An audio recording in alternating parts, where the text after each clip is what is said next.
Tell me, oh, I need to hear. Tell me what the heavens say.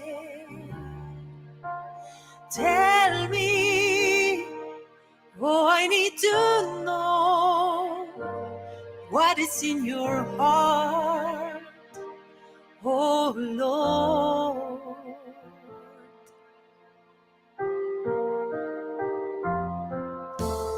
Dime, necesito oír. Dime, siempre hablas tú.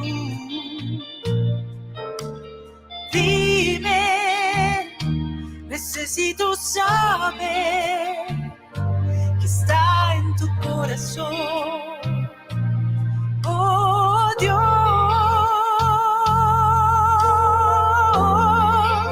cielos están abiertos, suben y bajan ángeles. Este es tu lugar, lo que dirás haré. Confío en ti, mi Dios, hacer tu voluntad me agrada. Heavens are open now, the angels come and go. This place is your place now. Whatever you say, I'll do.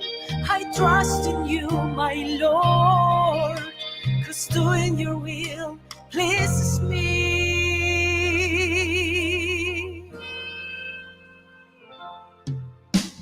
Jesus, eu preciso ouvir. Jesus, sempre falas tu. Jesus, eu preciso saber que está em teu coração. Oh Deus,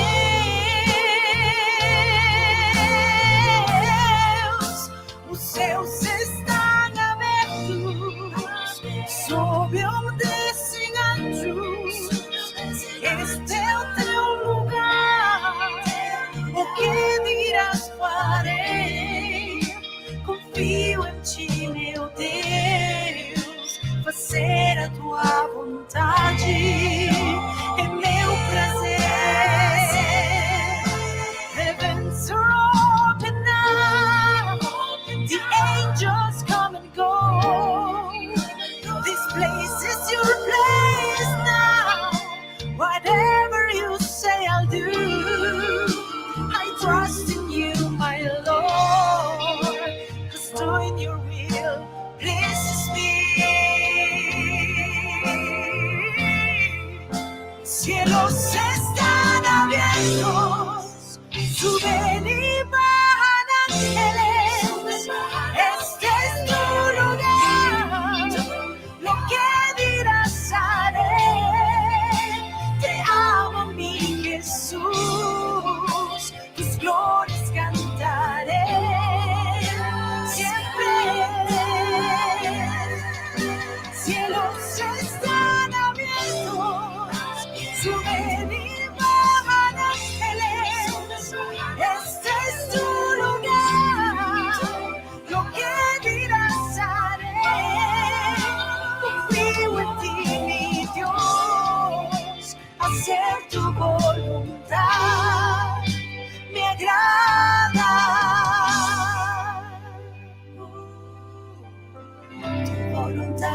Tu voluntad me agrada. Tu voluntad me agrada.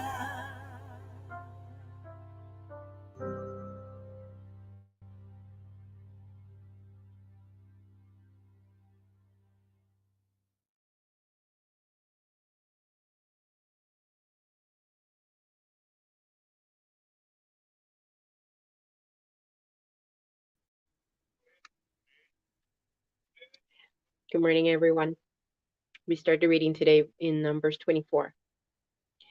By now, Balaam realized that the Lord was determined to bless Israel, so he did not resort to divination as before. Instead, he turned and looked out toward the wilderness, where he saw the people of Israel camped tribe by tribe. Then the Spirit of God came upon him, and this is the message he delivered. This is the message of Balaam, son of Beor, the message of the man whose eyes see clearly, the message of one who hears the words of God, who sees a vision from the Almighty, who bows down with eyes wide open. How beautiful are your tents, O Jacob! How lovely are your homes, O Israel! They spread before me like palm groves, like gardens by the riverside. They are like tall trees planted by the Lord, like cedars beside the waters. Water will flow from their buckets. Their offspring have all they need. Their king will be greater than Agag. Their kingdom will be exalted. God brought them out of Egypt. For them he is as strong as a wild ox. He devours all the nations that oppose him, breaking their bones in pieces, shooting them with arrows, sorry. Like a lion, Israel crouches and lies down. Like a lioness, who dares to arouse her? Blessed is everyone who blesses you, O Israel, and cursed is everyone who curses you. King Balak flew into a rage against Balaam. He angrily clapped his hands and shouted, I called you to curse my enemies. Instead, you have blessed them 3 times. Now get out of here. Go back home. I promised to reward you richly, but the Lord has kept you from a reward. Balaam told Balak, Don't you remember what I told your messengers? I said, Even if Balak were to give me his palace filled with silver and gold, I would be powerless to do anything against the will of the Lord. I told you that I could say only what the Lord says. Now I am returning to my own people. But first let me tell you what the Israelites will do to your people in the future. This is the message Balaam delivered. This is the message of Balaam, son of Beor, the message of the man whose eyes see clearly, the message of one who hears the words of God, who has knowledge from the Most High, who sees a vision from the Almighty, who bows down with eyes wide open. I see him, but not here and now. I perceive him, but far in the distant future. A star will rise from Jacob. A scepter will emerge from Israel. It will crush the heads of Moab's people, cracking the skulls of the people of Sheth. Edom will be taken over, and Seir, its enemy, will be conquered, while Israel marches on in triumph. A ruler will rise in Jacob who will destroy the survivors of Ur. Then Balaam looked over toward the people of Amalek and delivered this message. Amalek was the greatest of nations, but its destiny is destruction. Then he looked over toward the Kenites and delivered this message.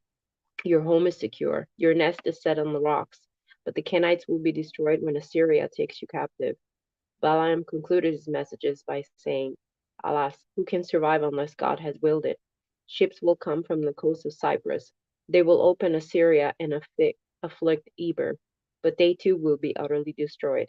Then Balaam left and returned home, and Balak also went on his way. While the Israelites were camped at Acacia Grove, some of the men defiled themselves by having sexual relations with local Moabite women. These women invited them to attend sacrifices to their gods, so the Israelites feasted with them and worshipped the gods of Moab. In this way, Israel joined in the worship of Baal of Peor, causing the Lord's anger to blaze against his people. The Lord issued the following command to Moses: Seize all the ringleaders and execute them before the Lord in broad daylight, so his fierce anger will turn away from the people of Israel. So Moses ordered Israel's judges: Each of you must put to death the men under your authority who have joined in worshipping Baal of Peor. Then one of the Israelite men brought a Midianite woman into his tent right before the eyes of Moses and all of the people, as everyone was weeping at the entrance of the tabernacle. When Phinehas, son of Eleazar and grandson of Aaron, the priest, saw this, he jumped up and left the assembly. He took a spear and rushed after the man into his tent. Phinehas thrust the spear all the way through the man's body and into the woman's stomach. So the plague against the Israelites would stop, but not before 24,000 people had died. Then the Lord said to Moses, Phinehas, son of Eleazar and grandson of Aaron the priest, has turned my anger away from the Israelites by being as zealous among them as I was. So I stopped destroying all Israel as I had intended to do in my zealous anger. Now tell him that I am making my special covenant of peace with him. In this covenant, I give him and his descendants a permanent right to the priesthood. For in his zeal for me, his God, he purified the people of Israel, making them right with me. The Israelite man with the Midianite woman was named Zimri, son of Zalud, the leader of a family from the tribe of Simeon. The woman's name was Cosbi. She was the daughter of Zur, the leader of a Midianite clan. Then the Lord said to Moses, attack the Midianites and destroy them, because they assaulted you with deceit and tricked you into worshiping Baal of Peor, and because of Cosbi, the daughter of a Midianite leader, who was killed at the time of the plague because of what happened at Peor.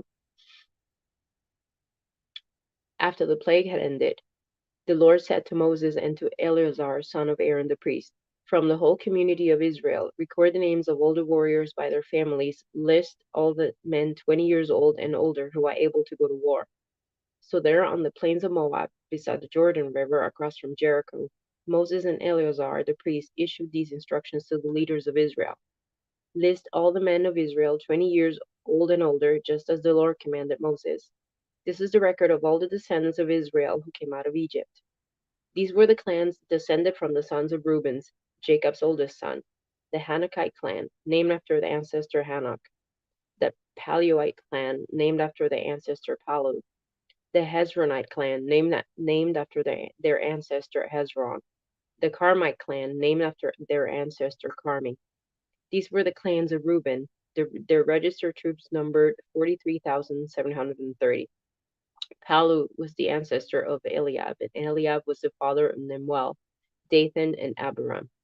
This Dathan and Abiram are the same community leaders who conspired with Korah against Moses and Aaron, rebelling against the Lord. But the earth opened up its mouth and swallowed them with Korah, and fire devoured 250 of their followers. This served as a warning to the entire nation of Israel. However, the sons of Korah did not die that day. These were the clans descended from the sons of Simeon, the Jemuelite clan, named after their ancestor Jemuel, the Jaminite clan, named after their ancestor Jamin, the Jachinite clan, named after their ancestor Jachin, the Zoharite clan, named after their ancestor Zohar, the Shaulite clan, named after their ancestor Shaul. These were the clans of Simeon. Their registered troops numbered 22,200. These were the clans descended from the sons of Gad, the Zephonite clan, named after their ancestor Zephon, the Haggite clan, named after their ancestor Haggai, the Shawnite clan, named after their ancestor Shawni, the Oznite clan, named after their ancestor Ozni, the Erite clan, named after their ancestor Eri, the Aradite clan, named after their ancestor Aradai, the Aralite clan, named after their ancestor Aralai. These were the clans of Gad. Their registered troops numbered 40,500. Judah had two sons, and Onan, who had died in the land of Canaan. These were the clans descended from Judah's surviving sons. The Shelonite clan, named after their ancestor Shelah, the Perizzite clan, named after their ancestor Perez, the Zerahite clan, named after their ancestor Zerah. These were the subclans descended from the Perizzites, the Hezronites, named after their ancestor Hezron, the Amulites, named after their ancestor Amun. These were the clans of Judah. Their registered troops numbered 76,500. These were the clans descended from the sons of Issachar, the Tolite clan, named after the ancestor Tola, the Puite clan, named after the ancestor Pua, the Jashubite clan, named after the ancestor Jashub, the Shimronite clan, named after their ancestor Shimron. These were the clans of Issachar. Their registered troops numbered 64,300.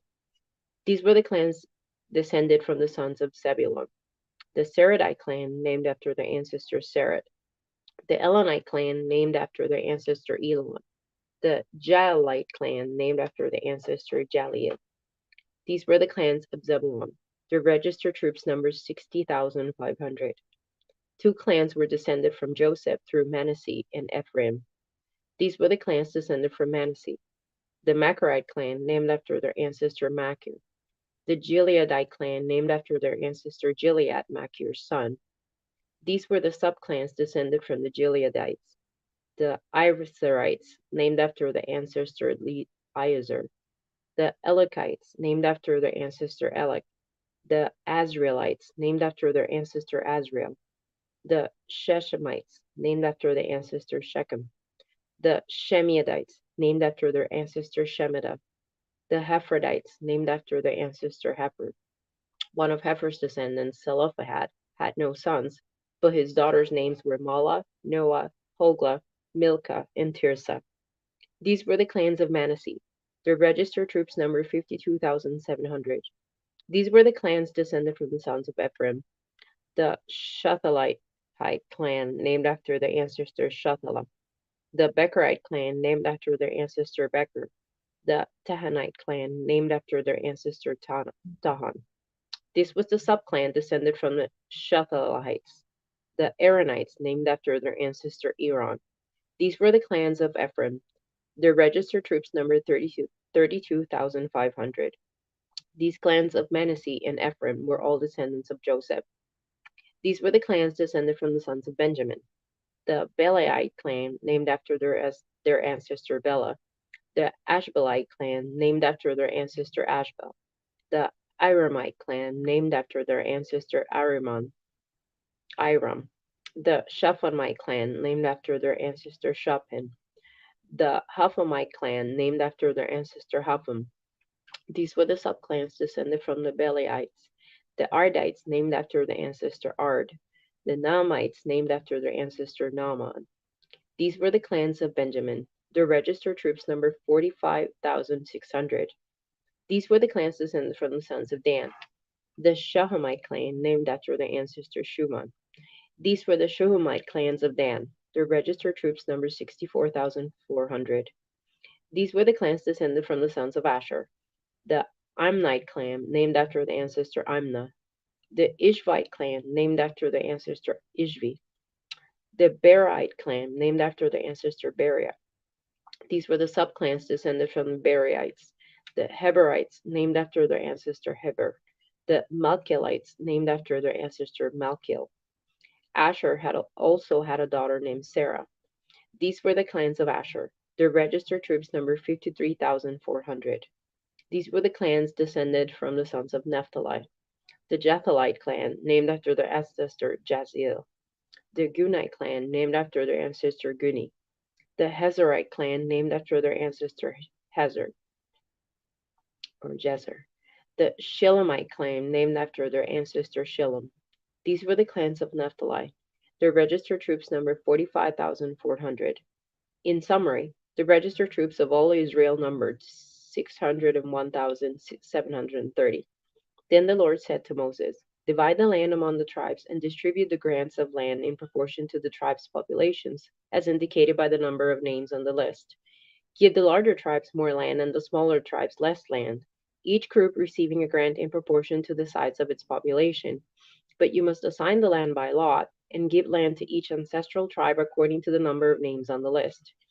Each grant of land must be assigned by lot among the larger and smaller tribal groups. This is the record of the Levites who were counted according to their clans. The Gershonite clan, named after the ancestor Gershon. The Kohathite clan, named after their ancestor Kohath.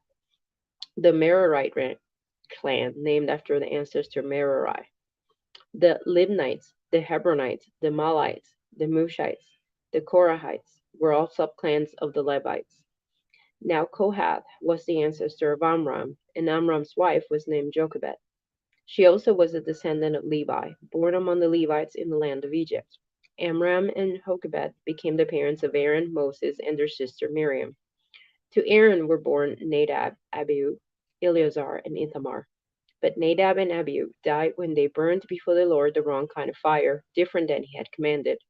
The men from the Levite clans who were 1 month old and older numbered 23,000.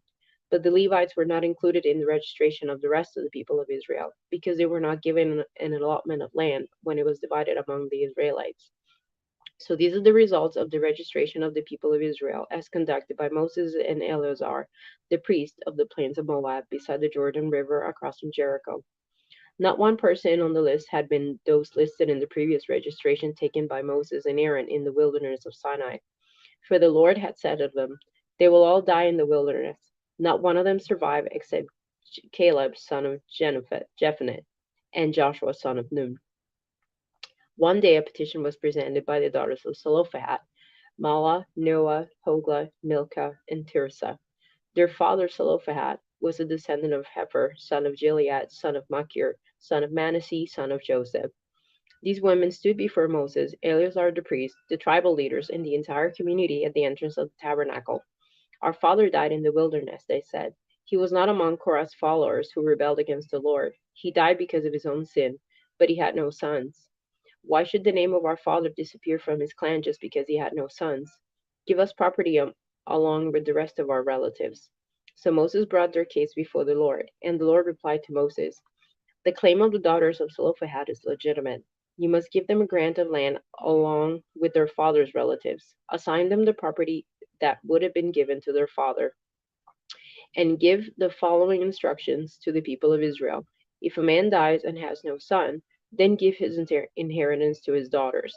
And if he has no daughter either, transfer his inheritance to his brothers. If he has no brothers, give his inheritance to his father's brothers. But if his father has no brothers, give his inheritance to the nearest relative in his clan. This is a legal requirement for the people of Israel, just as the Lord commanded Moses. One day the Lord said to Moses, climb one of the mountains east of the river, and look out over the land I have given to the people of Israel.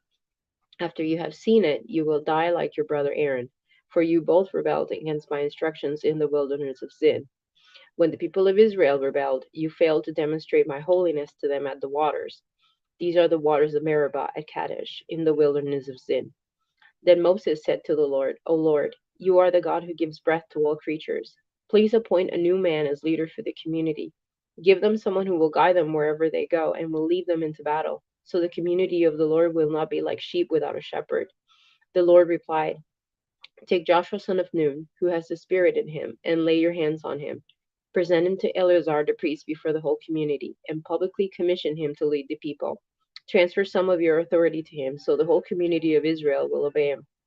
When the direction from the Lord is needed, Joshua will stand before Eleazar the priest, who will use the Urim, one of the sacred laws cast before the Lord, to determine his will. This is how Joshua and the rest of the community of Israel will determine everything they should do.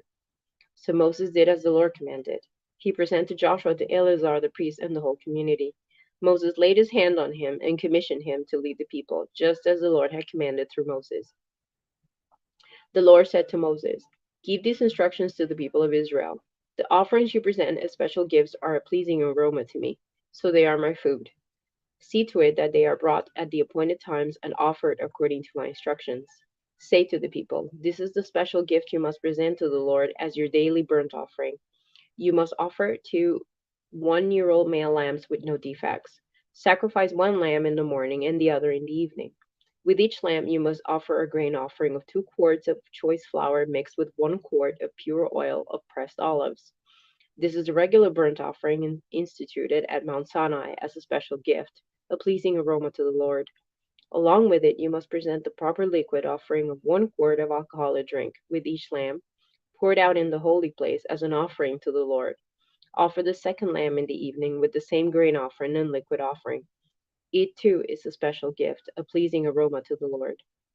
On the Sabbath day, sacrifice 2 one-year-old male lambs with no defects. They must be accompanied by a grain offering of 4 quarts of choice flour moistened with olive oil, and a liquid offering. This is the burnt offering to be presented each Sabbath day, in addition to the regular burnt offerings and its accompanying liquid offering. On the first day of each month, present an extra burnt offering to the Lord of 2 young bulls, 1 ram, and 7 one-year-old male lambs, all with no defects. This must be accompanied by a grain offering of choice flour, moistened with olive oil, 6 quarts with each bull, 4 quarts with the ram, and 2 quarts with each lamb. This burnt offering will be a special gift, a pleasing aroma to the Lord. You must also present a liquid offering with each sacrifice, 2 quarts of wine for each bull, a third of a gallon for the ram, and 1 quart for each lamb. Present this monthly burnt offering on the first day of each month throughout the year. On the first day of each month, you must also offer 1 male goat for a sin offering to the Lord. This is in addition to the regular burnt offerings and its accompanying liquid offering.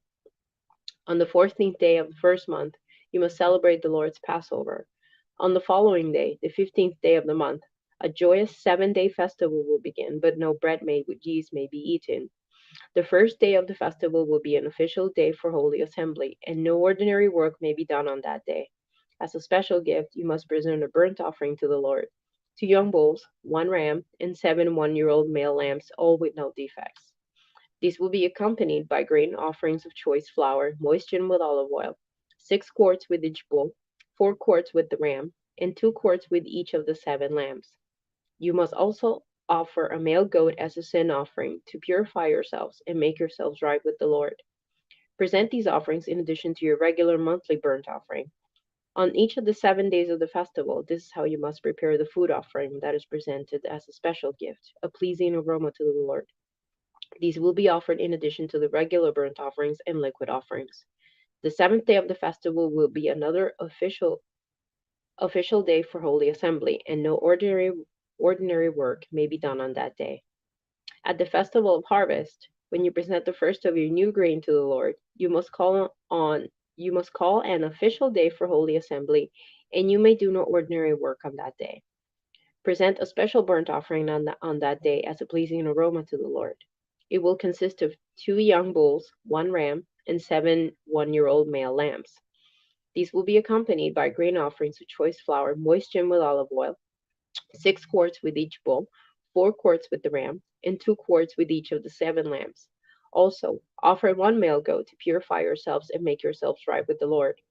Prepare these special burnt offerings along with their liquid offerings, in addition to the regular burnt offerings and its accompanying grain offering. Be sure that all animals you sacrifice have no defects. Celebrate the Festival of Trumpets each year on the first day of the appointed month in early autumn. You must call an official day for Holy Assembly, and you may do no ordinary work. On that day, you must present a burnt offering as a pleasing aroma to the Lord. It will consist of 1 young bull, 1 ram, and 7 one-year-old male lambs, all with no defects. This must be accompanied by grain offerings of choice flour, moistened with olive oil, 6 quarts with the bull, 4 quarts with the ram, and 2 quarts with each of the 7 lambs. In addition, you must sacrifice a male goat as a sin offering to purify yourselves and make yourselves right with the Lord.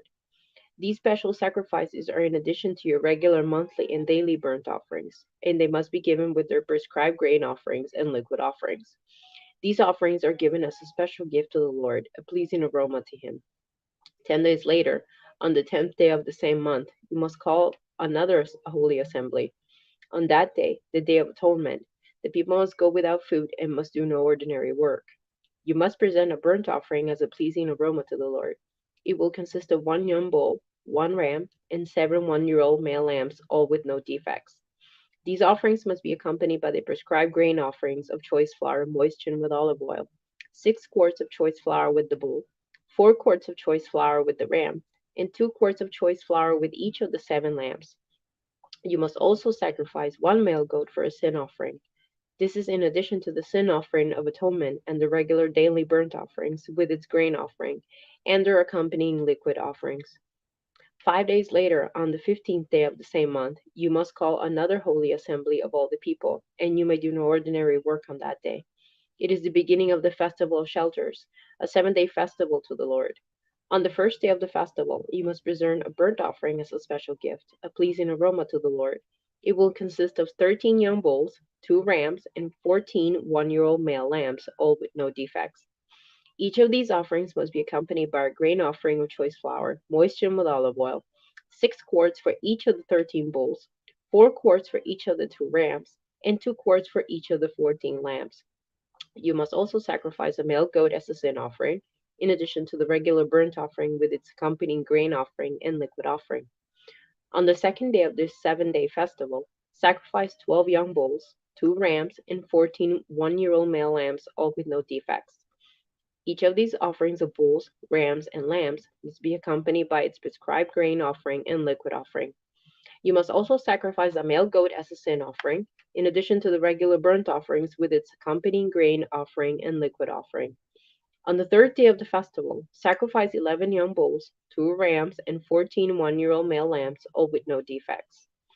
Each of these offerings of bulls, rams, and lambs must be accompanied by its prescribed grain offering and liquid offering.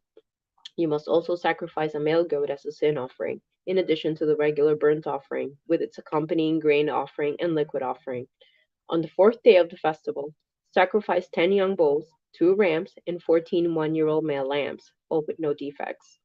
Each of these offerings of bulls, rams, and lambs must be accompanied by its prescribed grain offering and liquid offering. You must also sacrifice a male goat as a sin offering, in addition to the regular burnt offering, with its accompanying grain offering and liquid offering. On the fifth day of the festival, sacrifice 9 young bulls, 2 rams, and 14 one-year-old male lambs, all with no defects. Each of these offerings of bulls, rams, and lambs must be accompanied by its prescribed grain offering and liquid offering. You must also sacrifice a male goat as a sin offering, in addition to the regular burnt offering, with its accompanying grain offering and liquid offering. On the sixth day of the festival, sacrifice 8 young bulls, 2 rams, and 14 one-year-old male lambs, all with no defects. Each of these offerings of bulls, rams, and lambs must be accompanied by its prescribed grain offering and liquid offering. Excuse me. You must also sacrifice a male goat as a sin offering, in addition to the regular burnt offering, with its accompanying grain offering and liquid offering. On the seventh day of the festival, sacrifice 7 young bulls, 2 rams, and 14 one-year-old male lambs, all with no defects. Each of these offerings of bulls, rams, and lambs must be accompanied by its prescribed grain offering and liquid offering.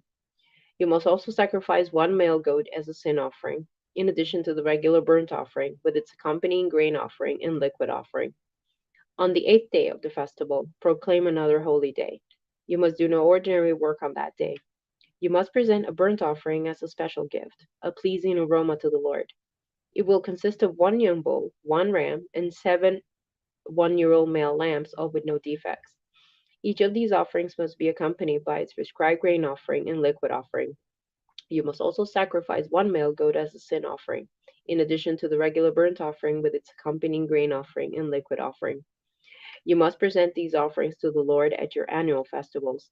These are in addition to the sacrifices and offerings you present in connection with vows or as voluntary offerings, burnt offerings, grain offerings, liquid offerings, or peace offerings. So Moses gave all these instructions to the people of Israel as the Lord had commanded him. Then Moses summoned the leaders of the tribes of Israel and told them, "This is what the Lord has commanded. A man who makes a vow to the Lord or makes a pledge under oath must never break it. He must do exactly what he said he would do. If a young woman makes a vow to the Lord or a pledge under oath while she is still living at her father's home, and her father hears of the vow or pledge and does not have object to it, then all her vows and pledges will stand. But if her father refuses to let her fulfill the vow or pledge on the day he hears of it, then all her vows and pledges will become invalid. The Lord will forgive her because her father would not let her fulfill them. Now, suppose a young woman makes a vow or binds herself with an impulsive pledge and later marries. If her husband learns of her vow or pledge and does not object on the day he hears of it, her vows and pledges will stand. But if her husband refuses to accept her vow or impulsive pledge on the day he hears of it, he nullifies her commitments and the Lord will forgive her. If, however, a woman is a widow or is divorced, she must fulfill all her vows and pledges. But suppose a woman is married and living in her husband's home when she makes a vow or binds herself with a pledge. If her husband hears of it and does not object to it, her vow or pledge will stand. But if her husband refuses to accept it on the day he hears of it, her vow or pledge will be nullified, and the Lord will forgive her. So her husband may either confirm or nullify any vows or pledges she makes to deny herself. But if he does not object on the day he hears of it, then he is agreeing to all her vows and pledges. If he waits more than a day and then tries to nullify a vow or pledge, he will be punished for her guilt. These are the regulations the Lord gave Moses concerning relationships between a man and his wife, and between a father and a young daughter who still lives at home. Then the Lord said to Moses, on behalf of the people of Israel, take revenge on the Midianites for leading them into idolatry. After that, you will die and join your ancestors. Excuse me. So Moses said to the people, choose some men and arm them to fight the Lord's war of revenge against Midian. From each tribe of Israel, send 1,000 men into battle. So they chose 1,000 men from each tribe of Israel, a total of 12,000 men armed for battle. Then Moses sent them out, 1,000 men from each tribe, and Phinehas, son of Eleazar, the priest, had led them into battle. They carried along the holy objects of the sanctuary and the trumpets for sounding the charge. They attacked Midian as the Lord had commanded Moses, and they killed all the men. All 5 of the Midianite kings, Evi, Rechem, Zur, Hur, and Reba, died in the battle. They also killed Balaam, son of Beor, with the sword. Then the Israelite army captured the Midianite women and children and seized their cattle and flocks and all their wealth as plunder. They burned all the towns and villages where the Midianites had lived. After they had gathered the plunder and captives, both people and animals, they brought them all to Moses and Eleazar the priest, and to the whole community of Israel, which was camped on the plains of Moab, beside the Jordan River across from Jericho. Moses, Eleazar the priest, and all the leaders of the community went to meet them outside the camp. But Moses was furious with all the generals and captains who had returned from battle. Why have you let all the women live? He demanded. These are the very ones who followed Balaam's advice and caused the people of Israel to rebel against the Lord at Mount Peor. They are the ones who caused the plague to strike the Lord's people. So kill all the boys and all the women who have had intercourse with a man. Only the young girls who are virgins may live. You may keep them for yourselves. And all of you who have killed anyone or touched the dead body must stay outside the camp for 7 days. You must purify yourselves and your captives on the third and seventh days. Purify all your clothing too, and everything made of leather, goat hair, or wood. Then Eleazar the priest said to the men who were in the battle, the Lord has given Moses this legal requirement. Anything made of gold, silver, bronze, iron, tin, or lead, that is, all metals that do not burn, must be passed through fire in order to be made ceremonially pure. These metal objects must then be further purified with the water of purification, but everything that burns must be purified by the water alone. On the seventh day you must wash your clothes and be purified. Then you may return to the camp. And the Lord said to Moses, you and Eleazar the priest and the family leaders of each tribe are to make a list of all the plunder taken in the battle, including the people and animals.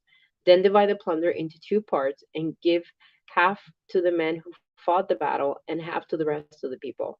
From the army's portion, first give the Lord his share of the plunder, one of every 500 of the prisoners, and of the cattle, donkeys, sheep, and goats. Give the share of the army's half to Eleazar the priest as an offering to the Lord.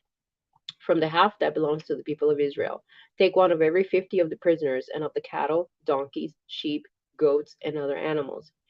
Give this share to the Levites who were in charge of maintaining the Lord's tabernacle. So Moses and Eleazar the priest did as the Lord commanded Moses. The plunder remaining from everything the fighting men had taken totaled 675,000 sheep and goats, 72,000 cattle, 61,000 donkeys, and 32,000 virgin girls. Half of the plunder was given to the fighting men. It totaled 337,500 sheep and goats, of which 675 were the Lord's share, 36,000 cattle, of which 72 were the Lord's share, 30,500 donkeys, in which 61 were the Lord's share, and 16,000 virgin girls, of whom 32 were the Lord's share. Moses gave all the Lord's share to Eleazar the priest, just as the Lord had directed him. Half of the plunder belonged to the people of Israel, and Moses separated it from the half belonging to the fighting men. It totaled 337,500 sheep and goats, 36,000 cattle, 30,500 donkeys, and 16,000 virgin girls. From the half share given to the people, Moses took one of every 50 prisoners and animals and gave them to the Levites, who maintained the Lord's tabernacle. All this was done as the Lord had commanded Moses. Then all the generals and captains came to Moses and said, we, your servants, have accounted for all the men who went out to the battle under our command. Not one of us is missing. So we are presenting the items of gold we captured as an offering to the Lord from our share of the plunder: armbands, bracelets, rings, earrings, and necklaces. This will purify our lives before the Lord and make us right with him. So Moses and Eleazar the priests received the gold from all the military commanders, all kinds of jewelry and crafted objects. In all, the gold that the generals and captains presented as a gift to the Lord weighed about 420 pounds. All the fighting men had taken some of the plunder for themselves. So Moses and Eleazar the priest accepted the gifts from the generals and captains and brought the gold to the tabernacle as a reminder to the Lord that the people of Israel belonged to him. The tribes of Reuben and Gad owned vast numbers of livestock. So when they saw that the lands of Jazer and Gilead were ideally suited for their flocks and herds, they came to Moses, Eleazar the priest, and the other leaders of the community. They said, notice the towns of Ataroth, Dibon, Jazer, Nimrah, Heshbon, Eliam, Zipmah, Nebo, and beyond. The Lord has conquered this whole area for the community of Israel, and it is ideally suited for all our livestock. If we have found favor with you, please let us have this land as our property instead of giving us land across the Jordan River. Do you intend to stay here while your brothers go across and do all the fighting? Moses asked the men of Gad and Reuben. Why do you want to discourage the rest of the people of Israel from going across to the land the Lord has given them? Your ancestors did the same thing when I sent them from Kadesh Barnea to explore the land. After they went up to the valley of Eshcol and explored the land, they discouraged the people of Israel from entering the land the Lord was giving them. Then the Lord was very angry with them, and he vowed, of all those I rescued from Egypt, no one who is 20 years old or older will ever see the land I swore to give to Abraham, Isaac, and Jacob, for they have not obeyed me wholeheartedly. The only exceptions are Caleb, son of Jephunneh, and the Kenizzite, and Joshua, son of Nun, for they have wholeheartedly followed the Lord. The Lord was angry with Israel and made them wander in the wilderness for 40 years until the entire generation that sinned in the Lord's sight had died. But here you are, a brood of sinners, doing exactly the same thing. You are making the Lord even angrier with Israel. If you turn away from him like this, and he abandons them again in the wilderness, you will be responsible for destroying this entire nation. But they approached Moses and said, we simply want to build pens for our livestock and 45 towns for our wives and children. Then we will arm ourselves and lead our fellow Israelites into battle until we have brought them safely to their land. Meanwhile, our families will stay in the fortified towns we build here, so they will be safe from any attacks by the local people. We will not return to our homes until all the people of Israel have received their portions of land. But we do not claim any of the land on the other side of the Jordan. We would rather live here on the east side and accept this as our grant of land. Then Moses said, if you keep your word and arm yourselves after the Lord's battle, and if your troops cross the Jordan and keep fighting until the Lord has driven out his enemies, then you may return when the Lord has conquered the land. You will have fulfilled your duty to the Lord and to the rest of the people of Israel. And the land on the east side of the Jordan will be your property from the Lord. But if you fail to keep your word, then you will have sinned against the Lord, and you may be sure that your sin will find you out. Go ahead and build towns for your families and pens for your flocks, but do everything you have promised. Then the men of Gad and Reuben replied, we, your servants, will follow your instructions exactly. Our children, wives, flocks, and cattle will stay here in the towns of Gilead. But all of who are able to bear arms will cross over to fight for the Lord, just as you have said. So Moses gave orders to Eleazar the priest, Joshua son of Nun, and the leaders of the clans of Israel. He said, the men of Gad and Reuben who are armed for battle must cross the Jordan with you to fight for the Lord. If they do, give them the land of Gilead as their property when the land is conquered. But if they refuse to arm themselves and cross over with you, then they must accept land with the rest of you in the land of Canaan. The tribes of Gad and Reuben said again, we are your servants, and we will do as the Lord has commanded. We will cross the Jordan into Canaan fully armed to fight for the Lord, but our property will be here on this side of the Jordan. So Moses assigned land to the tribes of Gad, Reuben, and Hab the tribe of Manasseh, son of Joseph. He gave them the territory of King Sihon of the Amorites and the land of King Og of Bashan, the whole land with its cities and surrounding lands. The descendants of Gad built the towns of Dibon, Ataroth, Aroer, Atroshophan, Jazer, Jogbehat, Beth Nimrah, and Beth Horon. These were all 45 towns with pens for their flocks. The descendants of Reuben built the towns of Eshbon, Elealeh, Kiriathim, Nebo, Balmeon, and Sibmah. They changed the names of some of the towns they conquered and rebuilt. Then the descendants of Machir of the tribe of Manasseh went to Gilead and conquered it, and they drove out the Amorites living there. So Moses gave Gilead to the Machirites, descendants of Manasseh, and they settled there. The people of Jair, another clan of the tribe of Manasseh, captured many of the towns in Gilead and changed the name of that region to the towns of Jair. Meanwhile, a man named Nobah captured the town of Kenath and its surrounding villages, and he renamed that area Nobah after himself. This is the route the Israelites followed as they marched out of Egypt under the leadership of Moses and Aaron. At the Lord's direction, Moses kept a written record of their progress. These are the stages of their march, identified by the different places where they stopped along the way. They set out from the city of Ramesses in early spring, on the 15th day of the first month, on the morning after the first Passover celebration. The people of Israel left defiantly and in full view of all Egyptians. Meanwhile, the Egyptians were burying all their firstborn sons, whom the Lord had killed the night before. The Lord had defeated the gods of Egypt that night with great acts of judgment.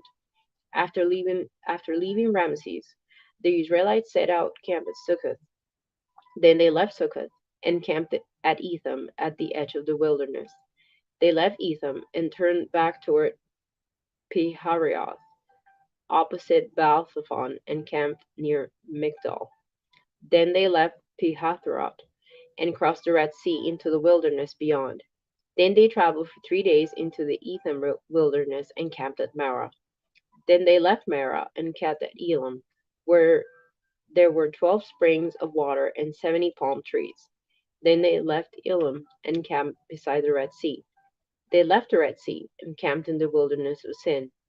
They left the wilderness of Sin and camped at Dophkah. They left Dophkah and camped at Alash.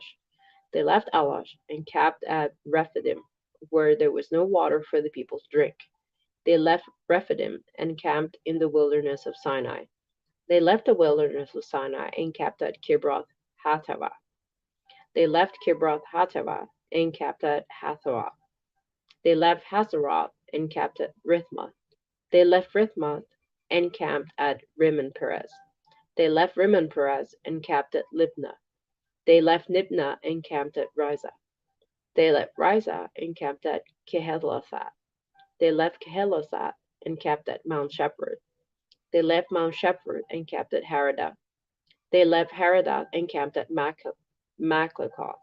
They left Makoloth and camped at Taath.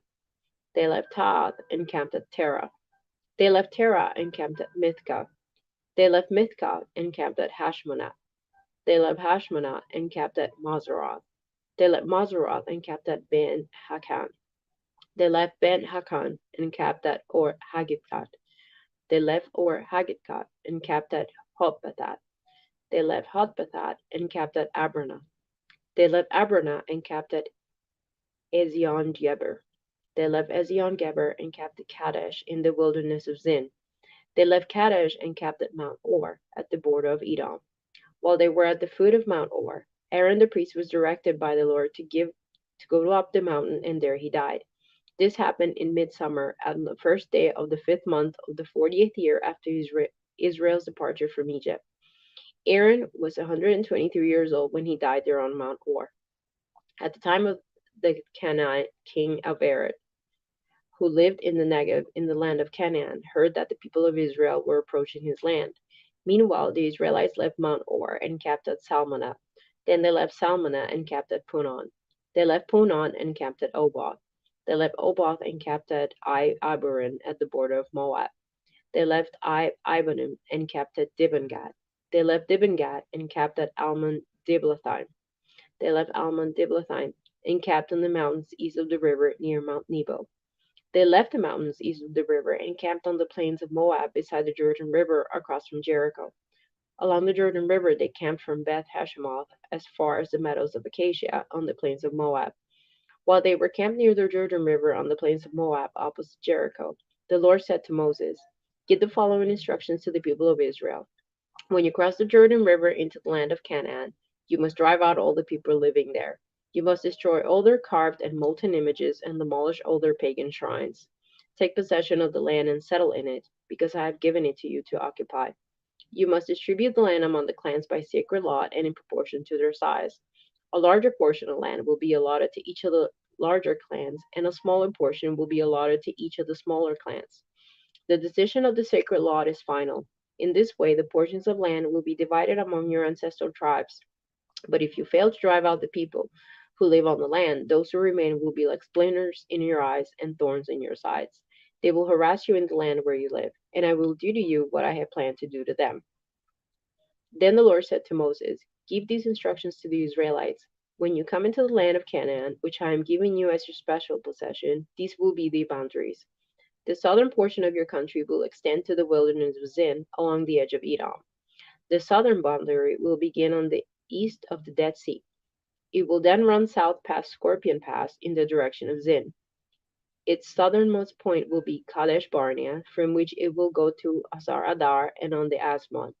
From Asmon, the boundary will turn toward the Brook of Egypt at the end of the Mediterranean Sea. Your western boundary will be the coastline of the Mediterranean Sea. Your northern boundary will begin at the Mediterranean Sea and run east of Mount Or, then Lebo Hamath and on through Zerath and Zifron to Azar Enan. This will be your northern boundary. The eastern boundary will start at Hazar Enan and run south of Shephem, then down to Riblah on the east side of Ain. From there, the boundary will run down along the eastern edge of the Sea of Galilee, and then along the Jordan River to the Dead Sea. These are the boundaries of your land. Then Moses told the Israelites, "This territory is the homeland you are to divide among yourselves by sacred law. The Lord has commanded that the land be divided among the 9½ remaining tribes. The families of the tribes of Reuben, Gad, and half the tribe of Manasseh have already registered their grants of land on the east side of the Jordan River across from Jericho toward the sunrise."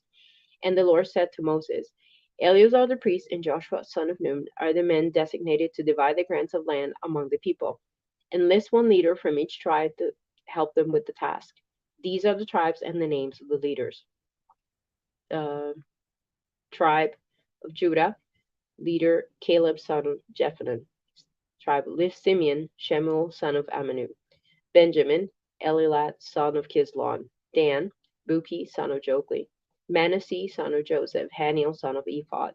Ephraim son of Joseph, Kemuel son of Shiphthan. Zebulon, Elizaphan son of Parna. Issachar, Paltiel son of Asan. Asher, Ayud son of Shelomith. Naphtali, Pedel son of Amminadab. These are the men the Lord has appointed to divide the grants of land in Canaan among the Israelites. While Israel was camped beside the Jordan on the plains of Moab across from Jericho, the Lord said to Moses, "Command the people of Israel to give to the Levites from their properties certain towns to live in, along with the surrounding pasture lands. These towns will be for the Levites to live in, and the surrounding lands will provide pasture for their cattle, flocks, and other livestock. The pasture land assigned to the Levites around these towns will extend to 1,500 feet from the town walls in every direction. Measure off 3,000 feet outside the town walls in every direction, east, south, west, north, with the town at the center. This area will serve as the larger pasture land for the towns. 6 of the towns you give the Levites will be cities of refuge, where a person who has accidentally killed someone can flee for safety. In addition, give them 42 other towns. In all, 48 towns with the surrounding pasture land will be given to the Levites. These towns will come from the property of the people of Israel. The larger tribes will give more towns to the Levites, while the smaller tribes will give fewer. Each tribe will give property in proportion to the size of its land. The Lord said to Moses, "Give the following instructions to the people of Israel. When you cross the Jordan into the land of Canaan, designate cities of refuge to which people can flee if they have killed someone accidentally. These cities will be places of protection from a dead person's relatives who want to avenge the death. The slayer must not be put to death before being tried by the community. Designate 6 cities of refuge for yourselves, 3 on the east side of the Jordan River and 3 on the west in the land of Canaan. These cities are for the protection of Israelites, foreigners living among you, and traveling merchants. Anyone who accidentally kills someone may flee there for safety. But if someone strikes and kills another person with a piece of iron, it is murder, and the murderer must be executed. Or if someone with a stone in his hand strikes and kills another person, it is murder, and the murderer must be put to death. Or if someone strikes and kills another person with a wooden object, it is murder, and the murderer must be put to death. The victim's nearest relative is responsible for putting the murderer to death. When they meet, the avenger must put the murderer to death. So if someone hates another person and waits in ambush, then pushes him or throws something at him and he dies, it is murder. Or if someone hates another person and hits him with a fist and he dies, it is murder. In such cases, the avenger must put the murderer to death when they meet. But suppose someone pushes another person without having shown previous hostility, or throws something that unintentionally hits another person, or accidentally drops a huge stone in someone, though they were not enemies, and the person dies. If this should happen, the community must follow these regulations in making a judgment between the slayer and the avenger, the victim's nearest relative. The community must protect the slayer from the avenger and must escort the slayer back to live in the city of refuge to which he fled. There he must remain until the death of the high priest, who was anointed with the sacred oil. But if the slayer ever leaves the limits of the city of refuge, and the avenger finds him outside the city and kills him, it will not be considered murder. The slayer should have stayed inside the city of refuge until the death of the high priest. But after the death of the high priest, the slayer may return to his own property. These are legal requirements for you to observe from generation to generation wherever you live. All murderers must be put to death, but only if evidence is presented by no more than one witness. No one may be put to death on the testimony of only one witness. Also, you must never accept a ransom payment for the life of someone judged guilty of murder and subject to execution. Murderers must always be put to death, and never accept a ransom payment from someone who has fled to a city of refuge, allowing a slayer to return to his property before the death of the high priest.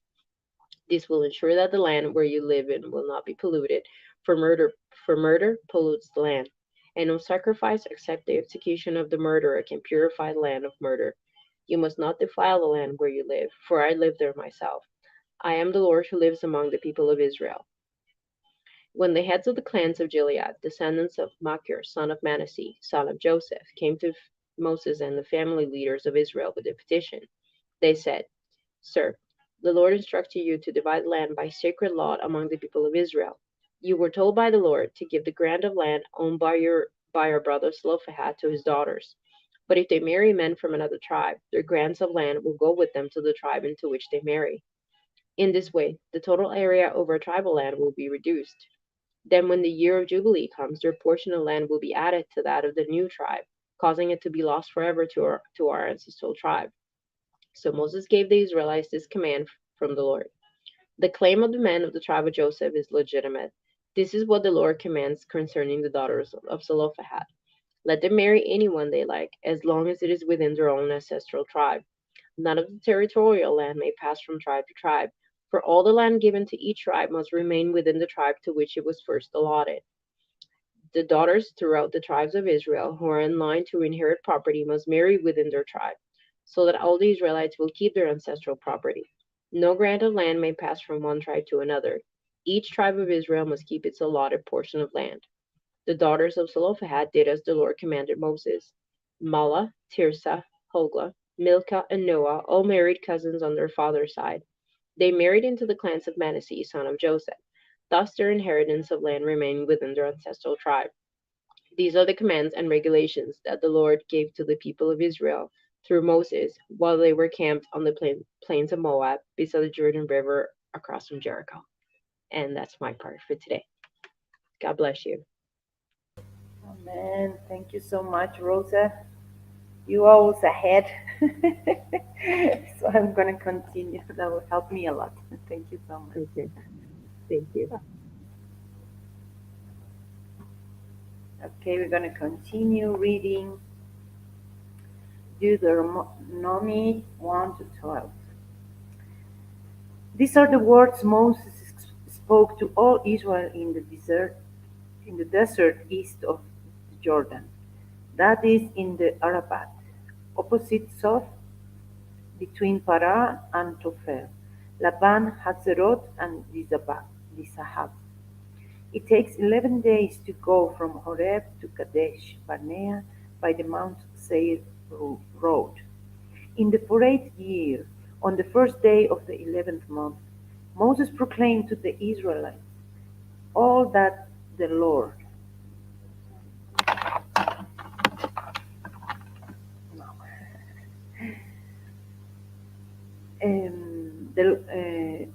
Moses proclaimed to the Israelites all that the Lord had commanded him concerning them. This was after he had defeated Sihon, king of the Amorites, who reigned in Heshbon, and the Edrei and the defeated Og, king of Bashan, who reigned in Ashtaroth. East of the Jordan, in the territory of Moab, Moses began to expound this law, saying, The Lord our God said to us at Horeb, You have stayed long enough at this mountain. Break camp and advance into the hill country of the Amorites. Go to all the neighboring people in the Arabah, in the mountains, in the western foothill, in the Negev, and along the coast, to the land of the Canaanites, and to Lebanon, as far as the great river, the Euphrates. See, I have given you this land. Go in and take possession of the land that the Lord swore he would give you to your fathers. He will give you to your fathers, to Abraham, Isaac, and Jacob, and to their descendants after them. At that time I said to you, you are too heavy as burden for me to carry alone. The Lord God, the Lord your God has increased your numbers, so that today you are as many as the stars in the sky. May the Lord, in the God of your fathers, increase you 1,000 times and bless you as he has promised. But now can I bear you problems and you burdens and your disputes all by myself? Choose some wise, understanding, and respected men from each of your tribes, and I will set them over you. You answer me, what you purpose to do is good? So I took the leading men of your tribes, wise and respected men, and appointed them to have authority over you, as commanders of thousands, of hundreds, of fifties, and of tens, and as a tribal official. And I charged you judges at the time. Hear the dispute between your brothers and judge fairly, whether the case is between brother Israelites or between one of them and an alien. Do not show partiality in judging here, both small and great alike. Do not be afraid of any man, for judgment belongs to God. Bring me in any case to heart for you, and I will hear it. And at that time I told you everything you were to do. Then, as the Lord our God commanded us, we set out from Horeb and went toward the hill country to the Amorites, through all that vast and dreadful desert that you have seen. And so we reached Kadesh Barnea. Then I said to you, you have reached the hill country of the Amorites, which the Lord our God is giving us. See, the Lord your God has given you the land. Go up and take possession of it, and as the Lord, the God of your fathers, told you. Do not be afraid, do not be discouraged. Then all of you came to me and said, let us send men ahead to spy out the land for us and bring back a report about the route we are to take and the towns we will come to.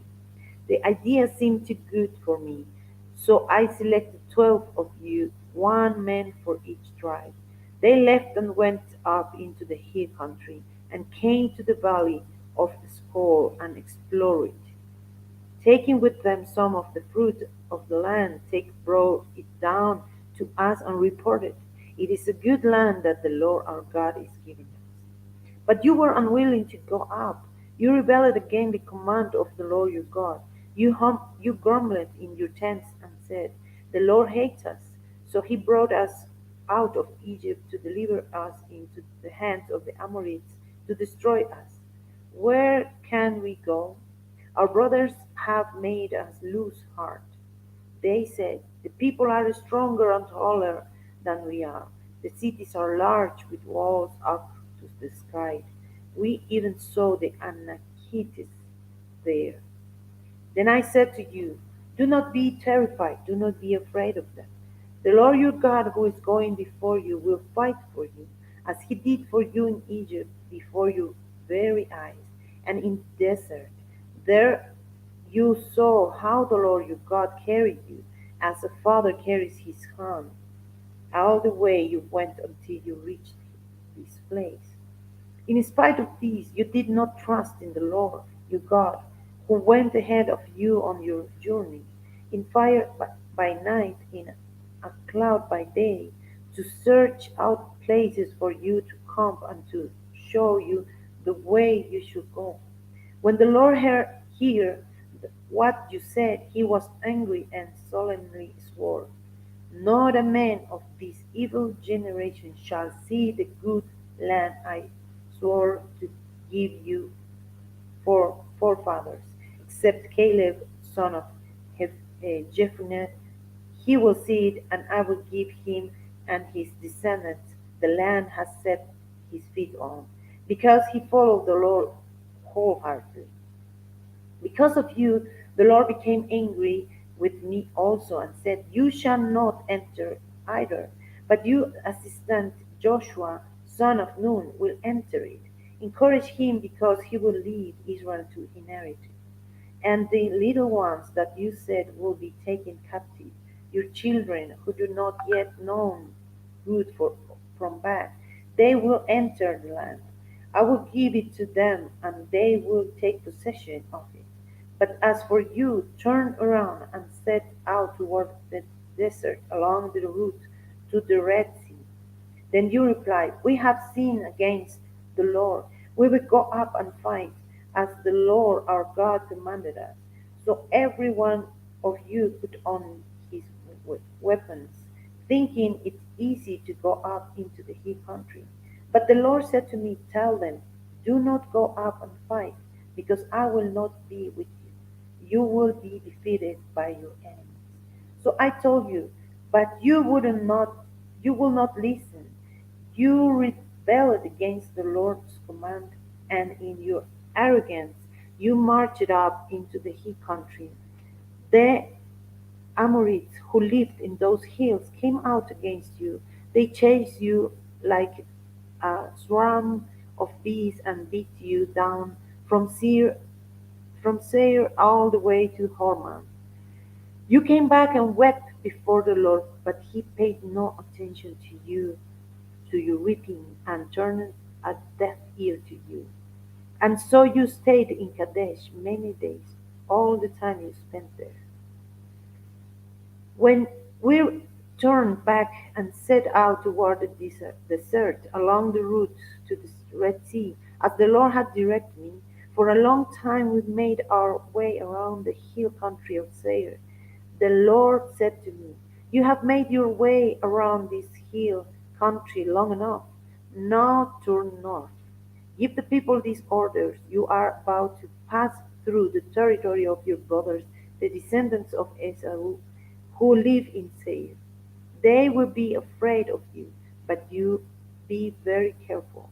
Do not provoke them to war, for I will not give you any of their land, not even enough to put your foot on.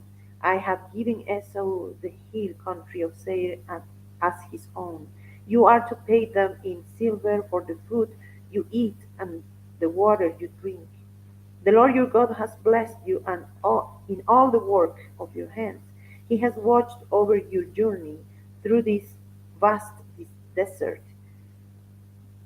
These 40, these 40 years the Lord your God has been with you, and you have not lacked anything.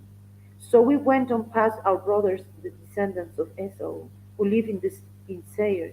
We turned from the Arabah road, which comes from Elat and Ezioth-Geber, and traveled along the desert road of Moab. Then the Lord said to me, Do not harass the Moabites or provoke them to war, for I will not give you any part of their land. I have given Ar to the descendants of Lot as a possession. The Medes used to live there, a people strong and numerous, and as tall as the Anakites. Like the Anakites, they too were considered Rephaites, but the Moabites called them Emites. Oritites used to live in Seir, but the descendants of Esau drove them out. They destroyed the Horites from before them and settled in their place, just as Israel did in the land of the Lord, gave them as their possession. And the Lord said, Now get up and cross the valley. So we crossed the valley. 38 years passed from the time we left Kadesh Barnea until we crossed the Zered Valley. By then That entire generation of fighting men had perished from the camp, as the Lord had sworn to them. The, Lord, the Lord's hand was against them until he had completely eliminated them from the camp. Now, when the last of these fighting men among the people had died, the Lord said to me, "Today you are to pass by the region of Moab at Ar. When you come to the Ammonites, do not harass them or um, provoke them to war, for I will not give you possession of any land belonging to the Ammonites. I have given it as a possession to the descendants of Lot." Thus, that too, that too was considered a land of the Rephaites, who used to live there, but the Ammonites called them Sagumites. They were a people strong and numerous and as tall as the Anakites. The Lord destroyed them from before the Ammonites, who drove them out and settled in their place. The Lord had done the same for the descendants of Esau, who lived in Seir, when he destroyed the Horites from before them. They drove them out and have lived in their place to this day. And as for Abdites, who lived in village as far as Gaza, the Caphtorites, coming out from Caphtor, destroyed them and settled in their place. Set, set out now and cross the Armon Gorge. See, I give into your hand Sihon and Amorit, king of Heshbon and his country. Begin to take possession of it and engage him in battle. This very day I will begin to put in terror and fear of you on all the nations under heaven. They will hear reports of you and will tremble and be anguished because of you. From the desert from the desert of Chemosh I sent messengers to Sihon king and Heshbon, offering peace and saying, "Let us pass through your country. We will stay on the main road. We will not turn aside to the right or to the left. Let us food to eat and water to drink, for they price in silver. Only let us pass through on foot, as the descendants of Esau who lived in Seir, and the Moabites who live in Ar did for us, until we cross the Jordan into the land of the Lord our God is giving us. But Sihon king of Heshbon refused to let us pass through, for the Lord your God had made his spirit stubborn and his heart obstinate in order to give him into your hands, as he has now done. The Lord said to me, "See, I have begun to deliver Sihon and his country over you. Now begin to conquer all and possess his land."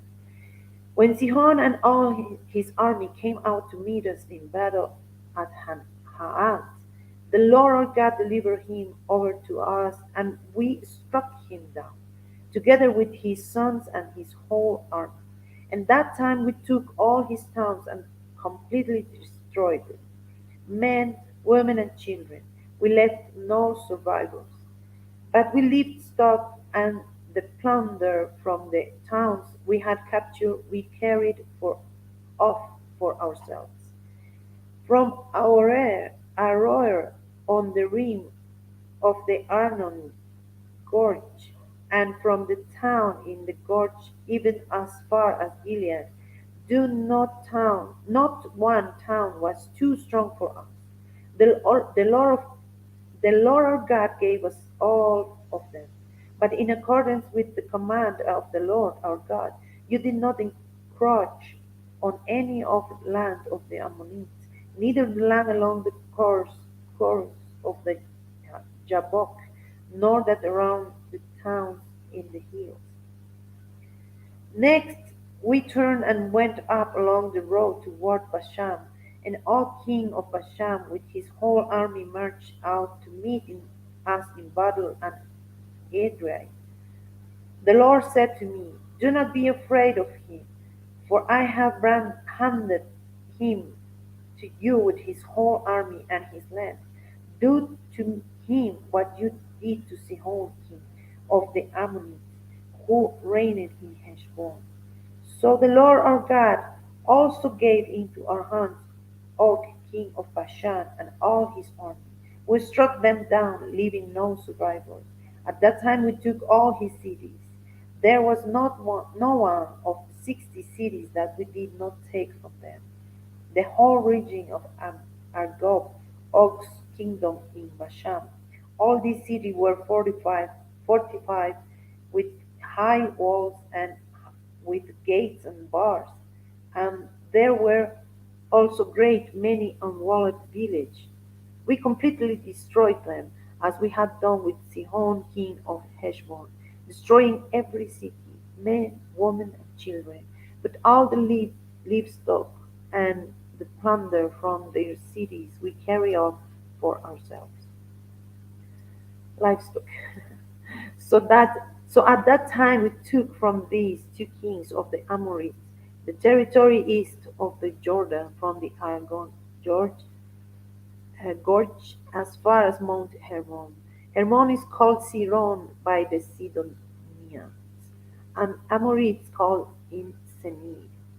We took all the towns on the plateau and all Gilead and all Bashan as far as Salekah and Edrei, towns of Og's kingdom in Bashan. Only Og king of Bashan was left of the remnant of the Rephaites.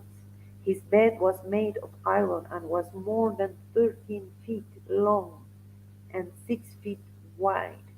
It is still in Rabbah of the Ammonites. Of the land that we took over at the time, I gave a Reubenites on the Gadites the territory north of Aroer in the Arnon Gorge, including half the hill country of Gilead, together with these towns. The rest of Gilead and also all of Bashan, the kingdom of Og, and I gave to the half tribe of Manasseh. The whole region of Argob and in Bashan used to be known as the land of the Rephaites. Jair, a descendant of Manasseh, took the whole region of Argob as far as the border of Geshurites and the Maccathites. It was named after him, so that to this day Bashan is called Havoth Jair.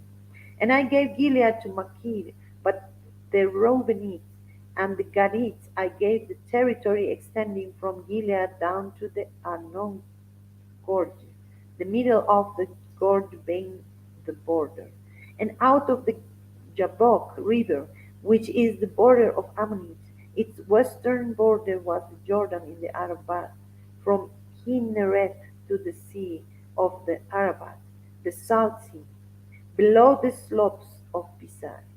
I commanded you at that time, the Lord your God has given you this land to take possession of it. But all your able bodied men, armed for battle, must cross over ahead of your brothers Israelites. However, your wives, your children, and your livestock, I know you have much livestock, may stay in the towns I have given you, until the Lord gives the rest to your brothers, as he has to you. And they too have taken over the land that the Lord your God is giving them across the Jordan. After that, each of you may go back to the possession I have given you. At that time I command Joshua, you have seen with your own eyes all that the Lord your God has done to these two kings. The Lord will do the same to all the kingdoms over there where you are going. Do not be afraid of them. The Lord your God himself will fight for you.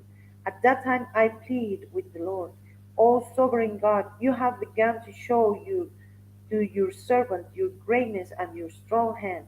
For that God is there in heaven or on earth, what for what God is there in heaven or on earth who can do the deeds and mighty works you do? Let go over and see the God land beyond the Jordan, that fine hill country and Lebanon. But because of you, the Lord was angry with me and would not listen to me. That is enough. The Lord said, do not speak to me any more about this matter. Go up to the top of Pisgah and look west and north and south and east. Look at the land with your own eyes, since you are not going to cross this Jordan. But commission Joshua and encourage and strengthen him, for he will lead these people across and will cause them to inherit the land that you will see. So we stayed in the valley near Beth Peor. Hear now, O Israel, the decrees and laws I am about to teach you. Follow them so that you may live and may go and take possession of the land that the Lord, the God of your fathers, is giving you. Do not add to what I command you, and do not subtract from it, but keep the commands of the Lord your God that I give you. You saw with your own eyes that the Lord did a Baal Peor. The Lord your God destroyed from among you everyone who followed the Baal of Peor. But you, but all of you who held fast to the Lord your God are still alive today. See, I have taught you decrees and laws as the Lord my God commanded me, so that you may follow them in the land you are in entering to take possession of it. Observe them carefully, for these will show you wisdom and understanding to the nations, who will hear about all these decrees and say, surely this great nation is a wise and understanding people. What other nation is too great as to have their gods near them in the way the Lord our God is near us whenever we pray to him? And what other nation is so great as to have such righteous decrees and laws as this body of laws I am setting before you today? Only be careful and watch yourself closely so that you do not forget the things your eyes have seen, or let them slip from your heart as long as you live. Teach them to your children and to their children after them. Remember the day you stood before the Lord your God at Horeb, when he said to me, assemble the people before me to hear my words, so that they may learn to revere me as long as they live in the land, that may teach them to their children. You came near and stood at the foot of the mountains, while in blaze with fire to the very heavens, with black clouds and deep darkness. Then the Lord spoke to you out of the fire. You hear the sound of words, but you saw no form. There was only a voice. He declared to you his covenant, the 10 Commandments, which he commanded to you to follow, and then wrote them on 2 stone tables. And the Lord directed me as at that time to teach you and decrees and laws you are to follow in the land that you are crossing the Jordan to possess. You saw no form of any kind the day the Lord spoke to you at Horeb out of the fire. Therefore, watch yourself very carefully, so that you do not become corrupt and make yourself an idol, an image of any shape, whether formed like a man or a woman, or like an animal on earth, or any bird, bird that flies in the air, or like any creature that moves along the ground, or any fish in the waters below. And when you look up to the sky and see the sun, the moon, and the stars, all the heaven, all the heavenly array, worshiping things the Lord your God has apportioned to all the nations under heaven. But as for you, the Lord took you and brought you out of the iron smelting furnace, out of Egypt, to be the people of his inheritance, as you now as you know are as you now are. The Lord was angry with me because of you, and he solemnly swore that I will not cross the Jordan and enter the good land the Lord your God is giving you as your inheritance. I will die in this land. I will not cross the Jordan, but you are about to cross over and take possession of that good land. Be careful, do not forget the covenant of the Lord your God that he made with you. Do not make for yourself an idol in the form of anything the Lord your God has forbidden. For the Lord your God is a consuming fire, a jealous God. After you have had children and grandchildren, I have lived in the land a long time. If you then become corrupt and make any kind of idol, doing evil in the eyes of the Lord your God and provoking him to anger, I call heaven and earth as witnesses against you and against you this day, that you will quickly perish from the land that you are crossing Jordan to possess. You will not live there long, but you will certainly be destroyed. The Lord will scatter you among the people, and only a few of you will survive among the nations to which the Lord will drive you. There you will worship man-made gods of wood and stone, which cannot see or hear or eat or smell. But if from there you seek the Lord your God, you will find him in you. Look for him with all your heart and with all your soul. When you are in distress and you and all these things have happened to you, then in later days you will return to the Lord your God and obey him. For the Lord your God is a merciful God. He will not abandon or destroy you or forget the covenant with your forefathers, which he confirmed to them by oath. As, ask now about the former days, long before your time, from the day God created man on the earth. Ask from the end of the heavens to the other. Has anything so great as this ever happened, or has anything like it before been heard of? Has any other people heard the voice of God speaking out of fire as you have and lived?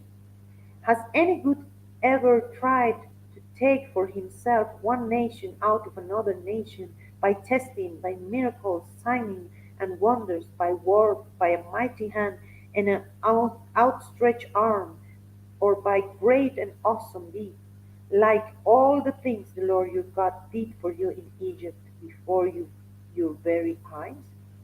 You were shown these things so that you might know that the Lord is God.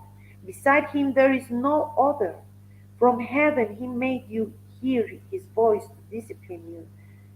On earth he showed you his great fire, and you heard his voice from out of the fire. Because he loved your forefathers and chose and chose their descendants after them.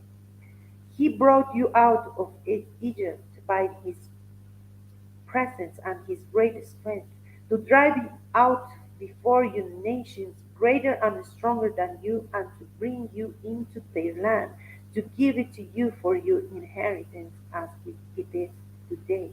Acknowledge and take to heart this day that the Lord is God in heaven above and on the earth below.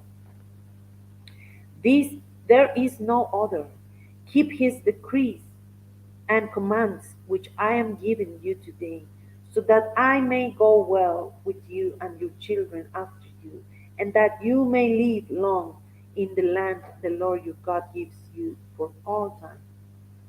Then Moses set aside 3 cities east of the Jordan, to which anyone who had killed a person could flee if he had unintentionally killed his neighbor without malice afore, aforethought. He could flee out of this city and save his life. The cities were these: Bezer in the desert Plantu, for the Reubenites, Ramoth in Gilead, for the Gadites, and Golan in Bashan, for the Manasseh. This is the law Moses set before the Israelites.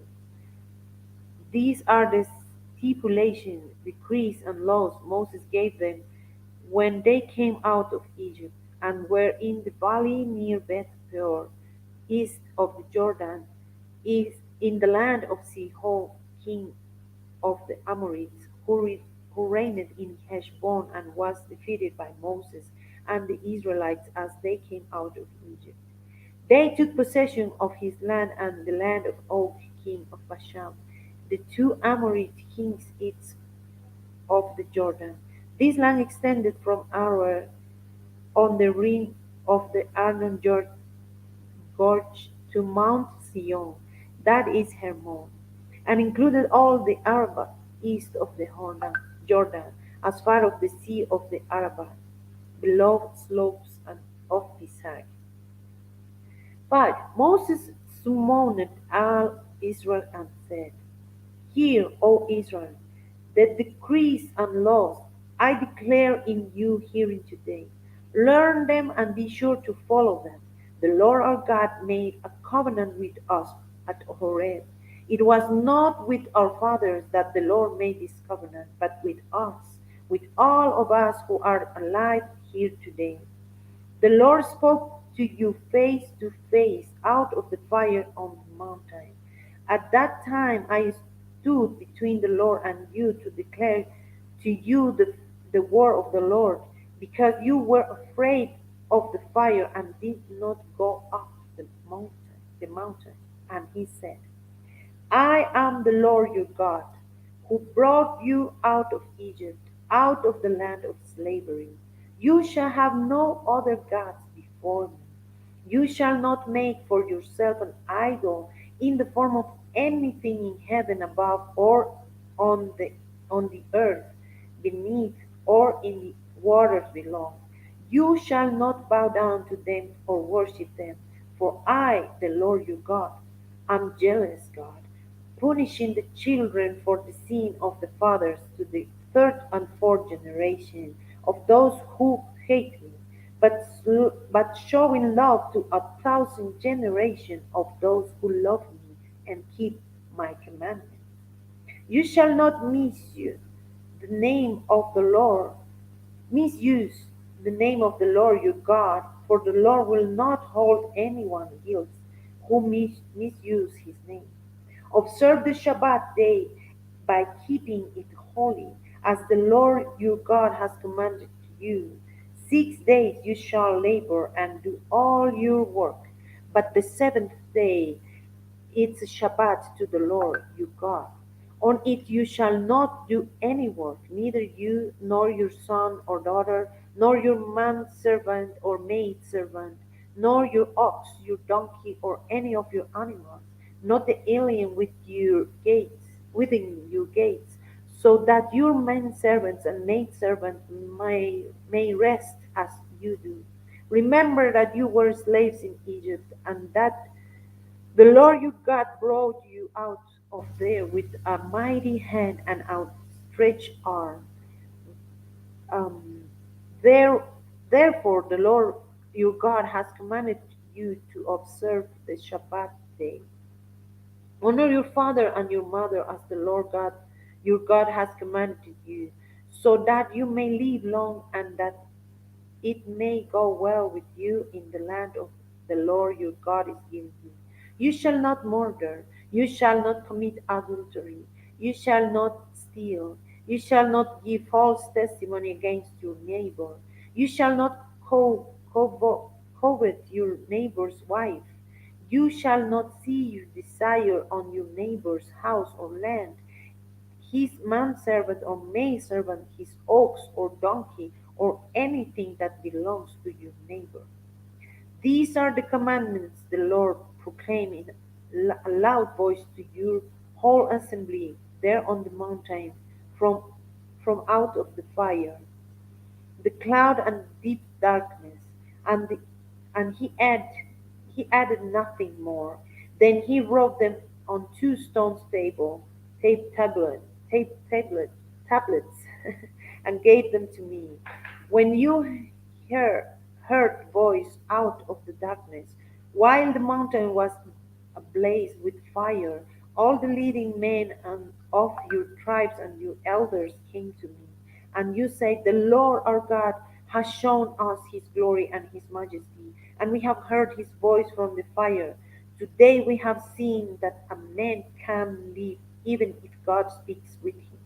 But now, why should we die? This great fire will consume us, and we will die if we hear the voice of the Lord our God any longer. For what mortal man has ever heard the voice of the living God speaking out of fire as we have and survived? Go near and listen to all that the Lord God our God says, and tell us whatever the Lord our God tells you.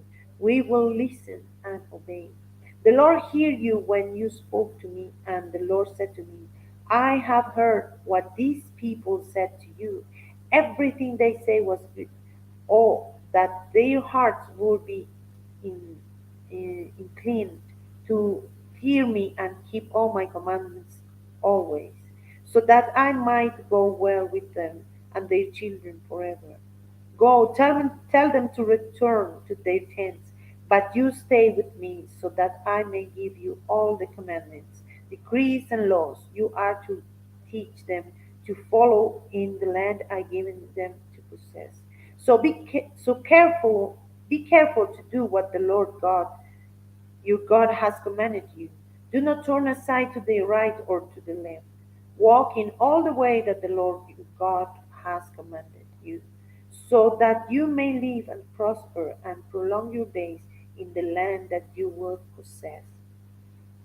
These are the commands, decrees, and laws the Lord your God directed me to teach you to observe in the land that you are crossing the Jordan to possess, so that you, your children, and their children after them may fear the Lord your God as long as you live by keeping all his decrees and commands that I give you, and so that you may enjoy your long life.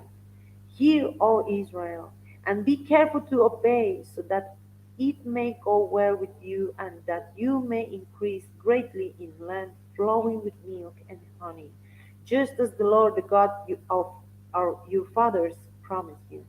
Hear, O Israel, the Lord our God, the Lord is one. Love the Lord your God with all your heart and with all your soul and with all your strength. These commandments that I give you today are to be upon your hearts. Impress them on your children. Talk about them when you sit at home and when you walk along the road, when you lie down and when you get up. Tie them as symbols on your hands and bind them on your foreheads. Write them on the door frames of your houses and on your gates.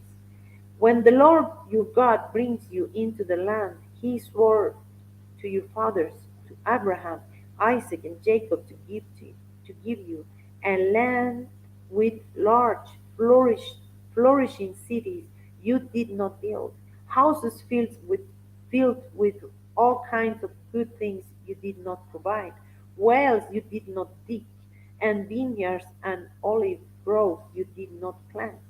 Then, when you eat and are satisfied, be careful that you do not forget the Lord who brought you out from Egypt, out of the land of slavery. Fear the Lord your God, serve him only, and take your oaths in his name.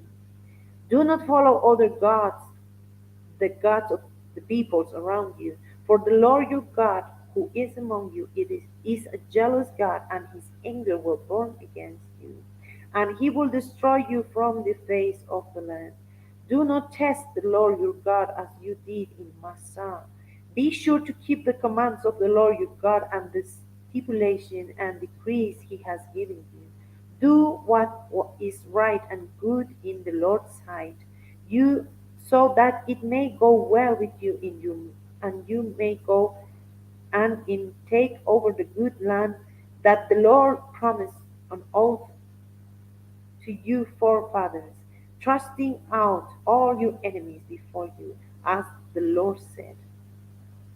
Thirst, thrusting out. Thrust.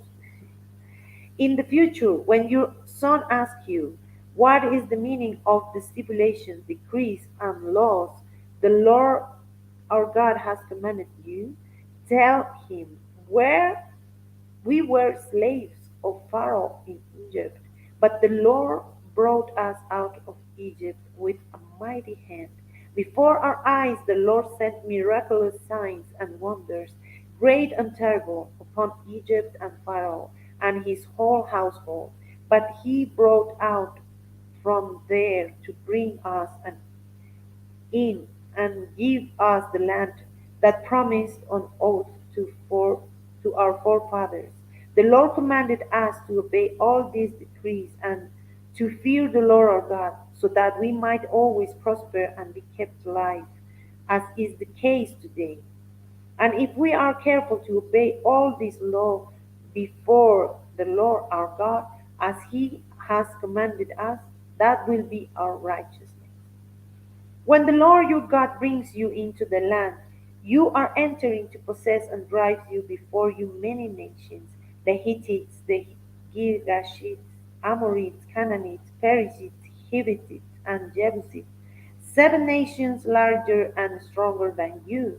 And when the Lord your God has delivered them over to you, and you have defeated them, then you must destroy them totally.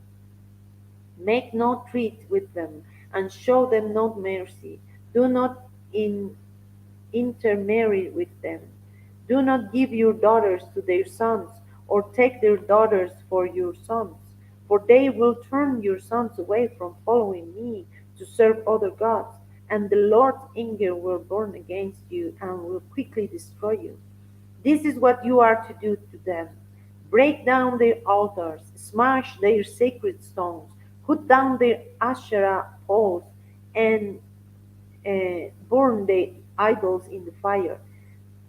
For you are a people holy to the Lord your God. The Lord your God has chosen you out of all peoples on the face of the earth to be his people, his treasured possession. The Lord did not set his affection on you and choose you because you were more numerous than other peoples, for you were the fewest of all people, but it was because the Lord loved you and kept the oath he swore to your forefathers that he brought you out with a mighty hand and redeemed you from the land of slavery, from the power of Pharaoh, king of Egypt. Now, therefore, that the Lord your God is God, he is the faithful God. Keep his covenant of love and 1,000 generations of those who love him and keep his commands. But those who hate him, he will repay to their face by destruction. He, he will not be slow to repay to their face to those who hate him. Therefore, take care to follow the commands, decrees, and laws I give you today. If you pay attention to these laws and are careful to follow them, then the Lord your God will keep his covenant of love with you, as he swore to your forefathers. He will love you and bless you and increase increase you numbers. He will bless the fruit of your womb, the crops of your land, your grain, new wine and oil, the calves of your herd, and the lambs of your flocks in the land that he swore to you forefathers to give you. You will be blessed more than any other people. None of you men or women will be childless, nor any of your livestock without young. The Lord will keep you free from every disease. He will not inflict on you the terrible disease you knew in Egypt, but he will inflict them on all who hate you. You must destroy all the people the Lord your God gives over to you. Do not look on them with pity, and do not serve their gods, for that will be a snare to you. You may say to yourself, these nations are stronger than we are. How can we drive them out?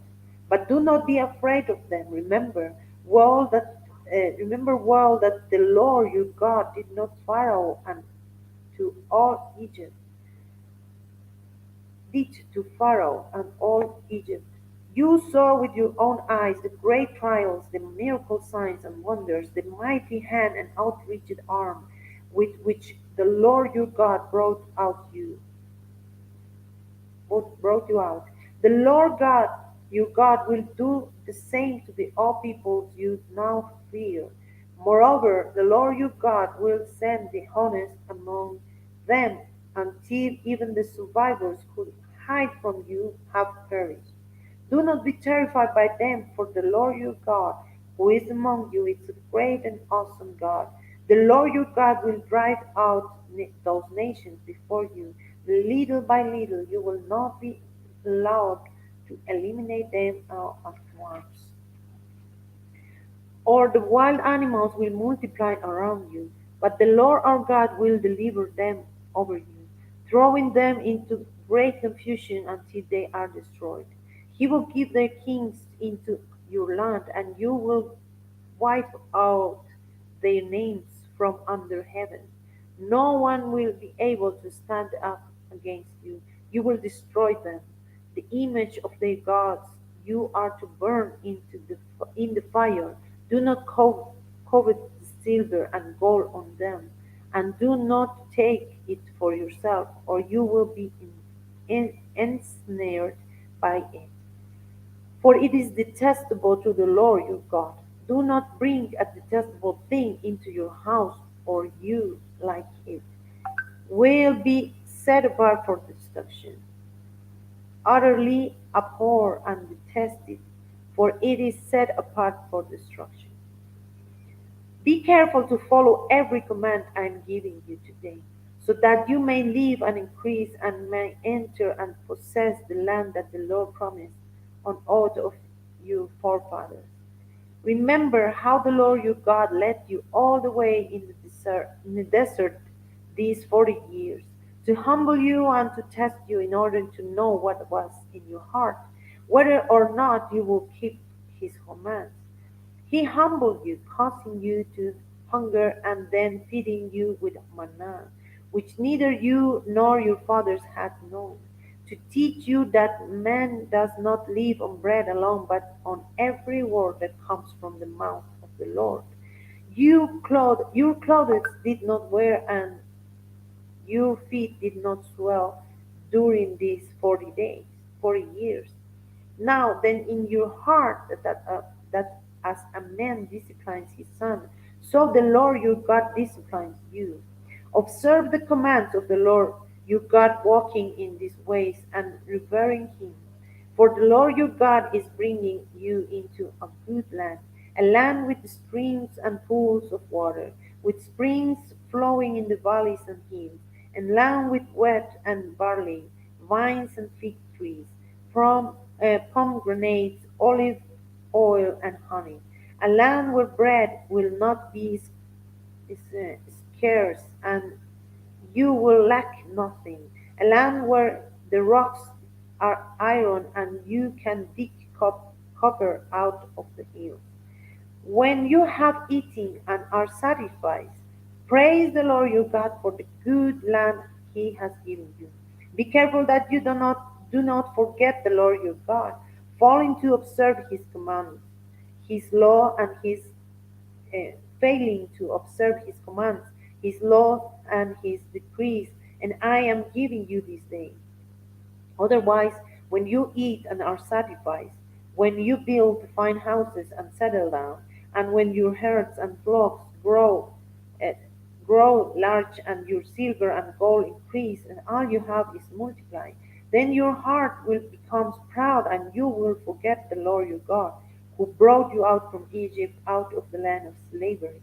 He led you through the vast of dreadful desert, that thirsty and waterless land, with its venomous snakes and scorpions.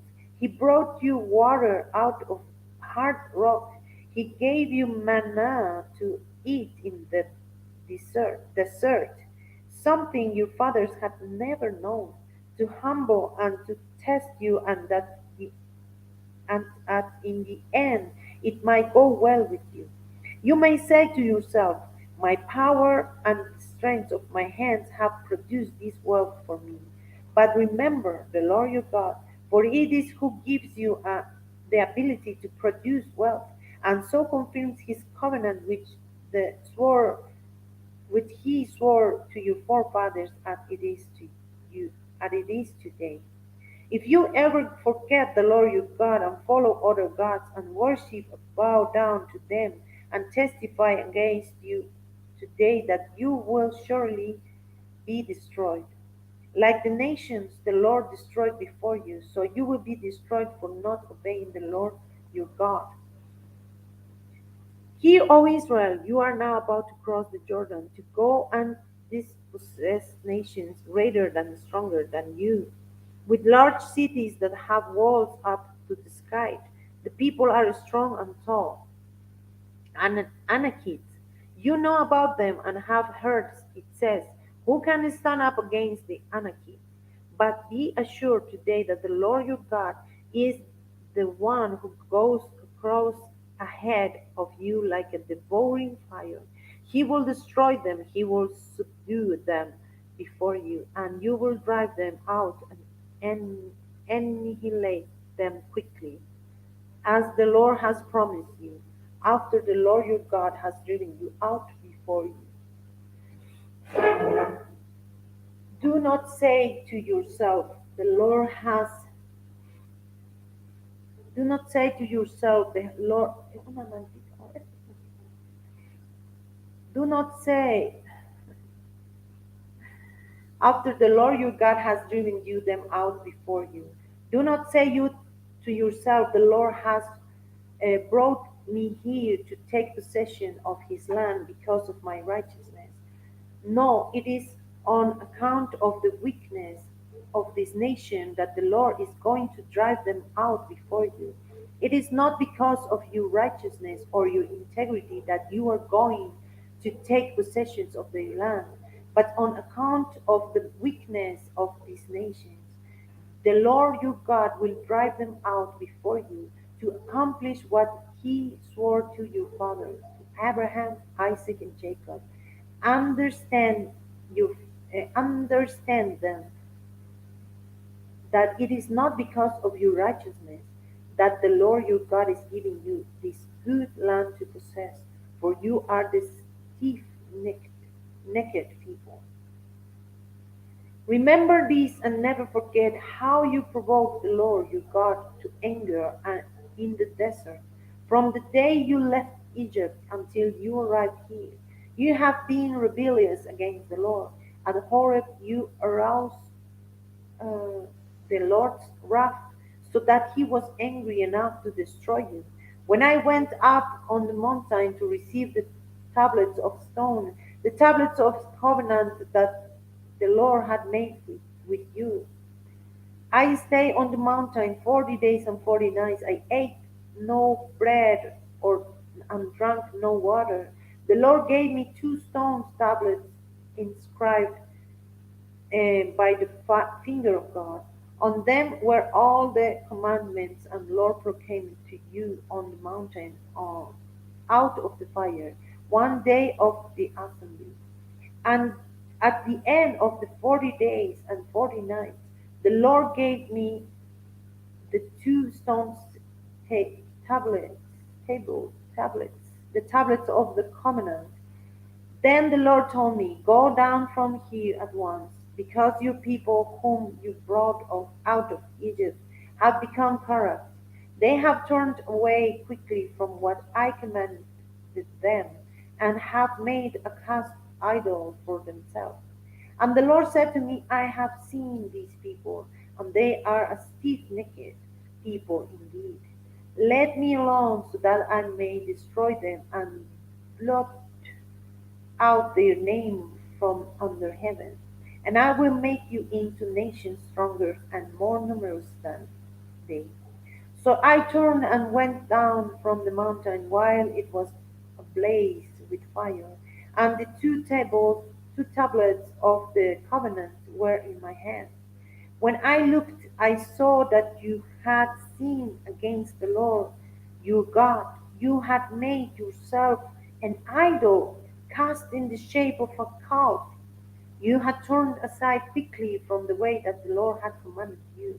So I took the two tab- tablets and threw them out of my hand, breaking them to pieces before your eyes. Then once again I fell prostrate before the Lord for 40 days and 40 nights, and I ate no bread and drank no water, because of all the sin that you had committed, doing what was evil in the Lord's sight, and so provoked him to anger. I feared the anger and wrath to the Lord of the Lord, for he was angry enough with you to destroy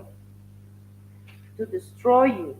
But again, the Lord listened to me, and the Lord was angry enough with Aaron to destroy him. But at that time I prayed for Aaron too. I also took that sinful thing of yours, the calf of you have made, and burned it in the fire. Then I crushed and it ground it to powder as fine as dust, and threw the dust into the stream that flowed down the mountain. You also made the Lord angry at Taberah, at Massa, and at Kibrot Hatavar. And when the Lord sent you out from Kadesh Barnea, he said, "Go out and take possession of the land I have given you." But you rebelled against the command of the Lord your God. You did not trust him or obey him. You have been rebellious against the Lord ever since I have known you. I lay prostrate before the God those 40 days and 40 nights, because the Lord had said to he will destroy you. I pray to the Lord and say, "O sovereign Lord, do not destroy your people, your own inheritance, that you redeemed by your great power and brought out of Egypt with a mighty hand. Remember your servants Abraham, Isaac, and Jacob. Overlook the sin, otherwise the country will, from which you brought us will say, because the Lord was not able to take them into the land he has promised them, and because he hated them, he brought them out to put them to death in the desert. But they are your people, your inheritance, that you brought out from your great power and your outstretched arm."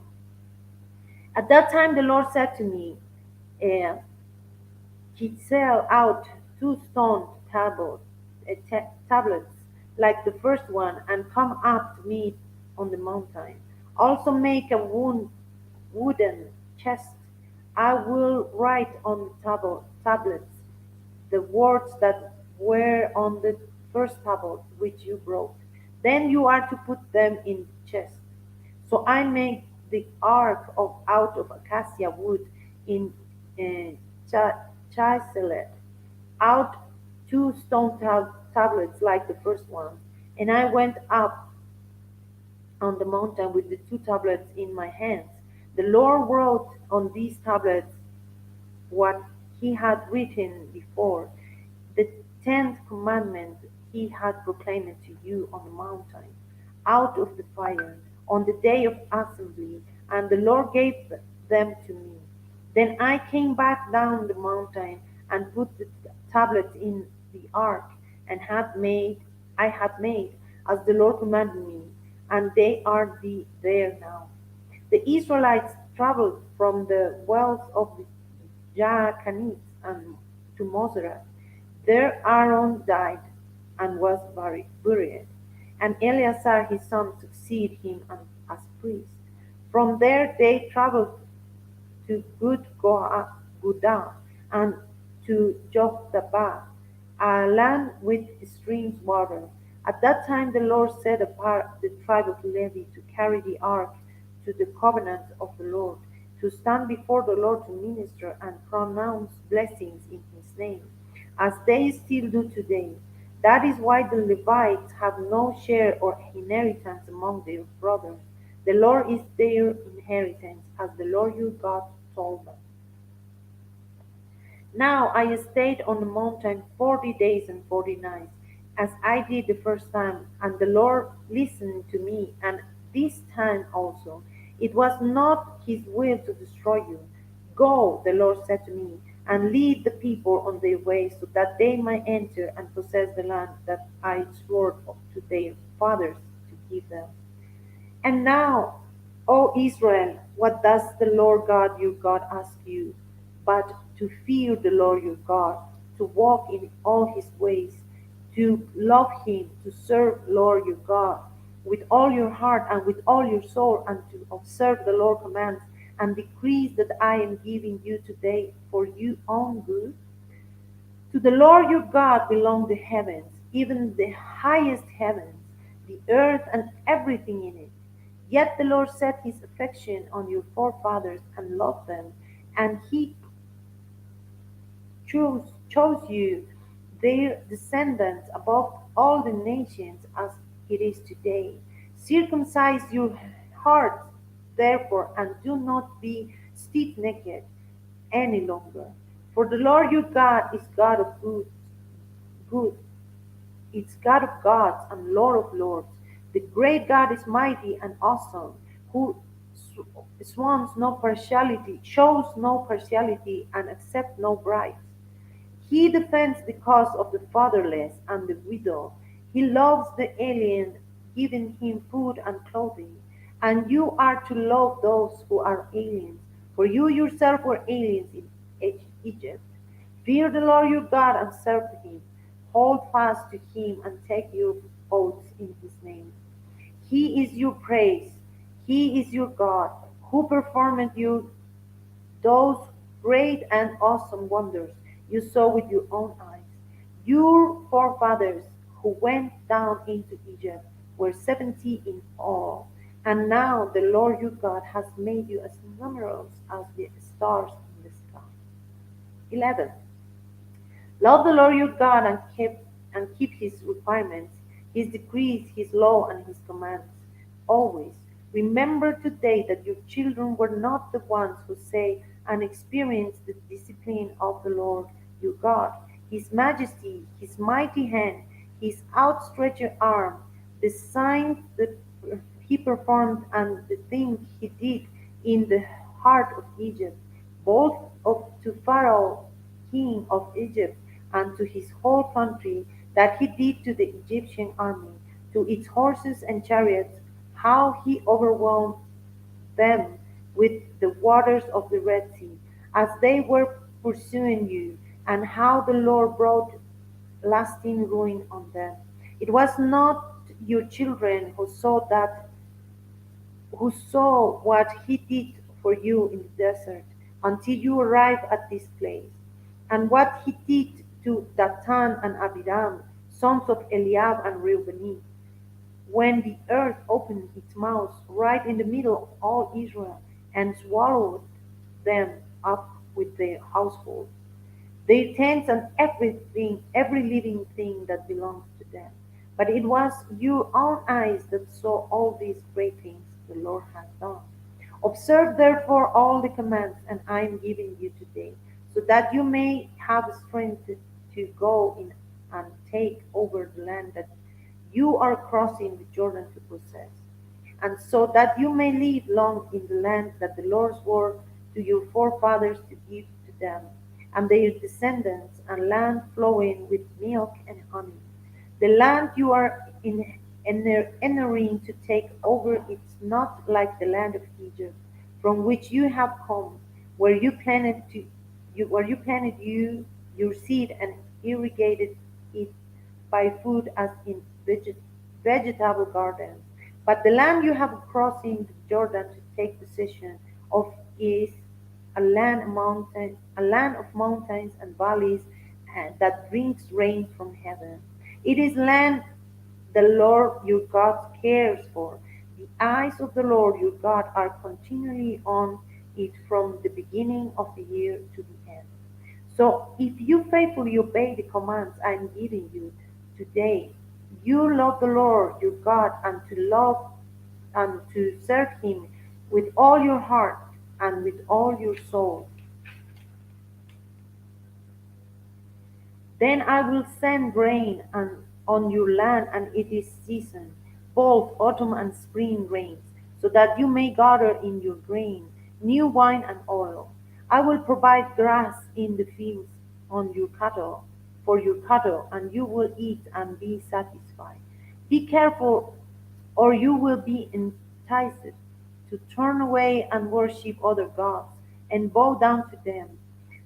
Then the Lord's anger will burn against you, and he will shut the heavens so that it will not rain, and the ground will yield no produce.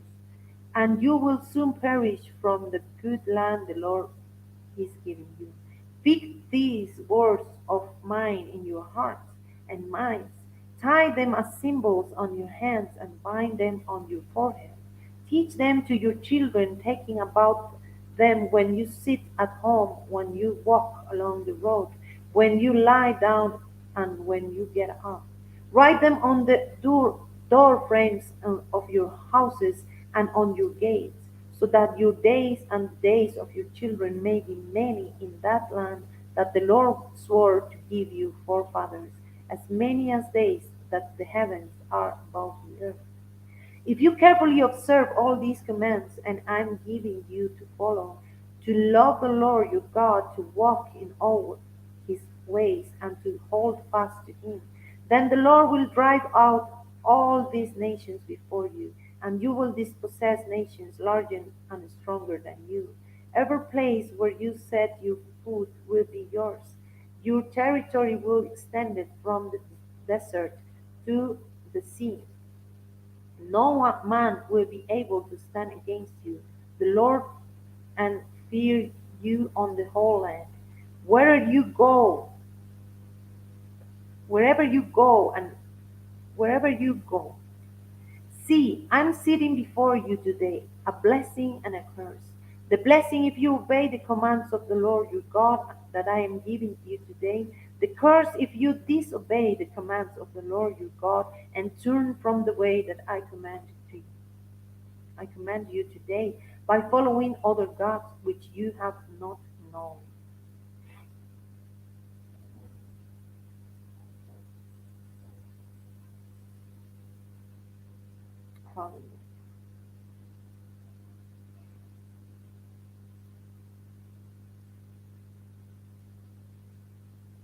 'When the Lord your God has brought you into the land you are entering to possess, you are to proclaim on Mount Gerizim the blessings, and on Mountain Ebal the curses. As you know, these mountains are across the Jordan, west of the road toward the setting sun, near the great trees of Moreh, in the territory of those Canaanites living in the Arabah, in the vicinity in Gilgal. You are about to cross the Jordan to enter and take possession of the land of the Lord your God giving you. When you have taken it over and are living there, be sure that you obey all the decrees and laws I am setting before you today.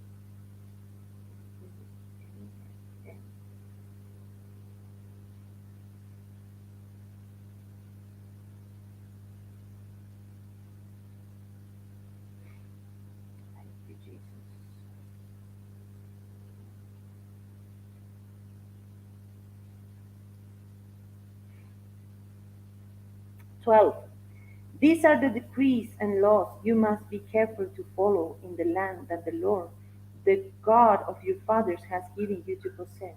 As long as you live in the land, destroy completely all the places on the high mountain and on the hills and under every spreading tree where nations you are dispossessing worship their gods. Break down their altars, smash their sacred stones, and burn their Asherah poles in the fire. Cut down the idols of their gods and wiped out their names from those places. You must not worship the Lord your God in their way, but you are to seek the place they, the Lord your God will choose from among all your tribes to put his name there for his dwelling.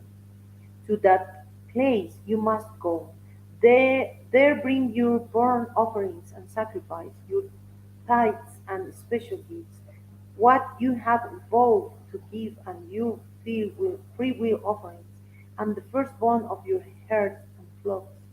There, in the presence of the Lord your God, you and your families shall eat and shall rejoice in everything you have put your hand to, because the Lord your God has blessed you. You are not to do as we do here today. Everyone has everyone as he sees fit he sees fit, since you have not yet reached the resting place and the inheritance the Lord your God is giving you. But you will cross the Jordan and settle in the land the Lord your God is giving you as an inheritance, and He will give you the rest from all your enemies around, so that you will live in safety. Then to the place the Lord your God will choose as a dwelling from His name. There you are to bring everything in command to you, your burnt offerings and sacrifice, your tithes and special gifts, and all the choicest possession you have vowed to the Lord. And there rejoice before the Lord your God, and you, your sons and daughters, your men servants and maid servants, and the Levites from your towns, and who have no allotment or inheritance of their own. Be careful, do not sacrifice your burnt offerings anywhere you please. Offer them only at the place the Lord will choose in one of your tribes, and there observe everything in command you. Nevertheless, you may slaughter your animals in any of your towns and eat as much of meat as you want, as if it were gazelle or deer, according to the blessings of the Lord your God gives you. Both, both their ceremonial unclean and the clean may eat. But you must not eat the blood poured out on the ground like water. You must not eat in your own towns the tithe of your grain and the new wine and oil, or the firstborn of your herds and flocks, or whatever you have vowed to give you, you of or your free will offering of special gifts. Instead, you are to eat them in the presence of the Lord God at the place the Lord your God will choose. You, your sons and daughters, your men servants and maid servants, and the Levites from your towns, and you are to rejoice before the Lord your God in, in everything you put your hand to. Be careful, do not neglect the Levites as long as you live in your land. When the Lord your God has enlarged your territory as he promised you, and you crave meat and say, I would like some meat, then you may eat as much of it as you want. If the place where the Lord your God choose choose to put his name is too far away from you, you may you may slaughter animals from the herd and flocks the Lord has given you, as I have commanded you, and you and your own towns you may eat as much of them as you want. Eat them as you would gazelle or deer, but the ceremonially unclean and the clean might eat. But be sure do not eat the blood, because the blood is the life, and you must not eat the life with the meat. You must not eat the blood. Pour it out on the ground like water. Do not eat it, so that it may go well with you and your children after you, because you will be doing what is right in the eyes of the Lord. But take your consecrate things and whatever you have vowed to give, and go to the place the Lord will choose. Present your burnt offerings on the altar of the Lord your God, both the meat and the blood. The blood of your sacrifice must be poured beside the altar of the Lord your God, but you may eat the meat. Be careful to obey all these regulations I am giving you, so that I may always go with you and your children after you, because you will be doing what is good and right in the eyes of the Lord your God. The Lord your God will cut off before you the nations you are about to invade and dispossess. But you but when you have driven them out and settled in their land, and after they have been destroyed before you, be careful not to be ensnared by inquiring about their gods, saying, how do these nations serve their gods? We will do the same. You must not worship the Lord your God in their way, because in worshiping Lord because in worshiping their gods they do all kinds of detestable things the Lord hates. They even burn their sons and daughters in the fire as sacrifice to their gods. See that you do all I commanded you. Do not add to it or take away from it. Amen. That's my part. We're gonna, okay. Um,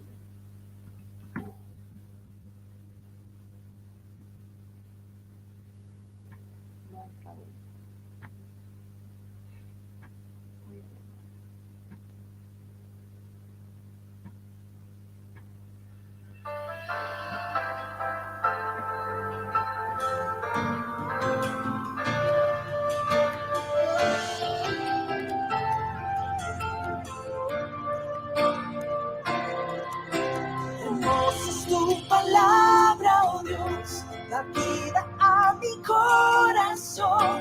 Y al meditar en tu verdad, sabiduría tú me das. Y al leerla siento en mí que se transforma mi existir. Y cada día yo seré más como Cristo en mi vivir. Hermosa es tu palabra, oh Dios, me alimenta día a día, en ella puedo confiar, sus promesas me dan vida, y es mi pan de cada día, y así con alegría pueda yo compartir tu vida.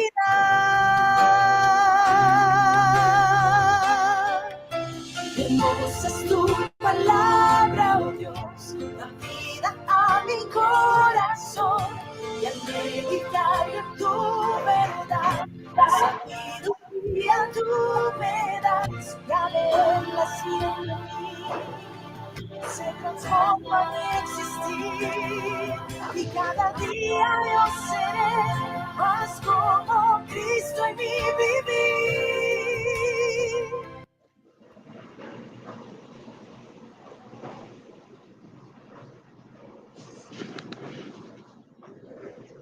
Mike. Thank you. Pastor Geoffrey is with us from Nairobi, Kenya. Thank you, Good Pastor. You can. afternoon. Do you know the scriptures, Deuteronomy? You can see it. No, you didn't send me the scriptures to read today. Deuteronomy 13, and I will put you Oh, the last chapter there. Okay, you start with 13. okay. Okay. Deuteronomy 13 to the last chapter. Probably I will see. I will see. Okay, I let you. Just a moment.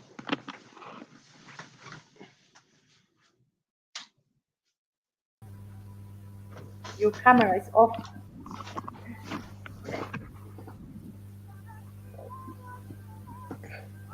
I'm right here. I'm right here.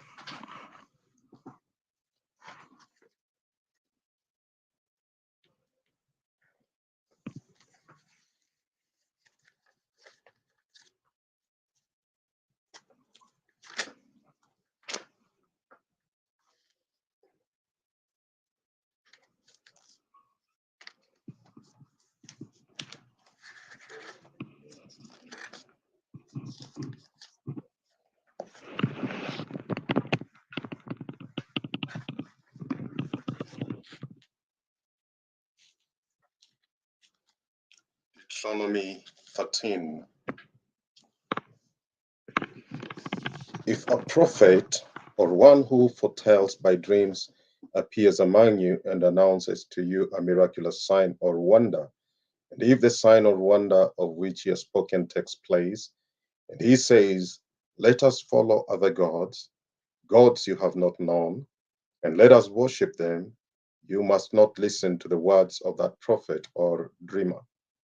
The Lord your God is testing you to find out whether you love him with all your heart and with all your soul. It is the Lord your God you must follow, and him you must revere. Keep his commands and obey him. Serve him and hold fast to him. That prophet or dreamer must be put to death because he preached rebellion against the Lord your God, who brought you out of Egypt and redeemed you from the land of slavery. He has tried to turn you away from the way the Lord your God commanded you to follow. You must purge the evil from among you. If your very own brother or your son or daughter or the wife you love or your closest friend secretly entices you, saying, let us go and worship other gods, gods that neither you nor your fathers have known, gods of the peoples around you, whether near or far, from one end of the land to the other, do not yield to him or listen to him. Show him no pity. Do not spare him or shield him. You must certainly put him to death. Your hand must be the first in putting him to death, and then the hands of all the people. Stone him to death because he tried to turn you away from the Lord your God, who brought you out of Egypt, out of the land of slavery. Then all Israel will hear and be afraid, and no one among you will do such an evil thing again.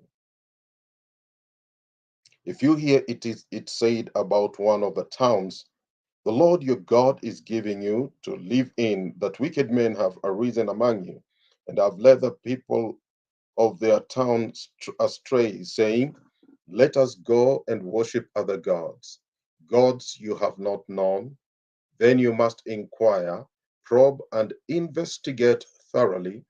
And if it is true, and it has been proven that this detestable thing has been done among you, you must certainly put to the sword all who live in that town. Destroy it completely, both its people and its livestock. Gather all the plunder of the town into the middle of the public square, and completely burn the town and all its plunder as a whole burnt offering to the Lord your God. It is to remain a ruin forever, never to be rebuilt. None of those condemned things shall be found in your hands, so that the Lord will turn from his fierce anger. He will show you mercy, have compassion on you, and increase your numbers, as he promised on oath to your forefathers, because you obey the Lord your God, keeping all his commands that I am giving you today, and doing what is right in his eyes. Deuteronomy 14. You are the children of the Lord your God. Do not cut yourself or shave yourself. Sorry. Deuteronomy 14. You are the children of the Lord your God. Do not cut yourselves or shave the front of your heads for the dead, for you are a people holy to the Lord your God. Out of all the peoples on the face of the earth, the Lord has chosen you to be his treasured possession. Do not eat any detestable thing. These are the animals you may eat: the ox, the sheep, the goat, the deer, the gazelle, the roe deer, the wild goat, the ibex, the antelope, and the mountain sheep. You may eat any animal that has a split hoof divided in two, and that chews the cud. However, of those that chew the cud or that have a split hoof completely divided, you may not eat: the camel, the rabbit, or the coney. Although they chew the cud, they do not have a split hoof. They are ceremonially unclean for you. The pig is also ceremonially the pig is also unclean, although it has a split hoof. It does not chew the cud.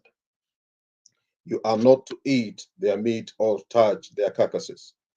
Of all the creatures living in the water, you may eat any that has fins and scales, but anything that does not have fins and scales you may not eat, for it for to you it is unclean.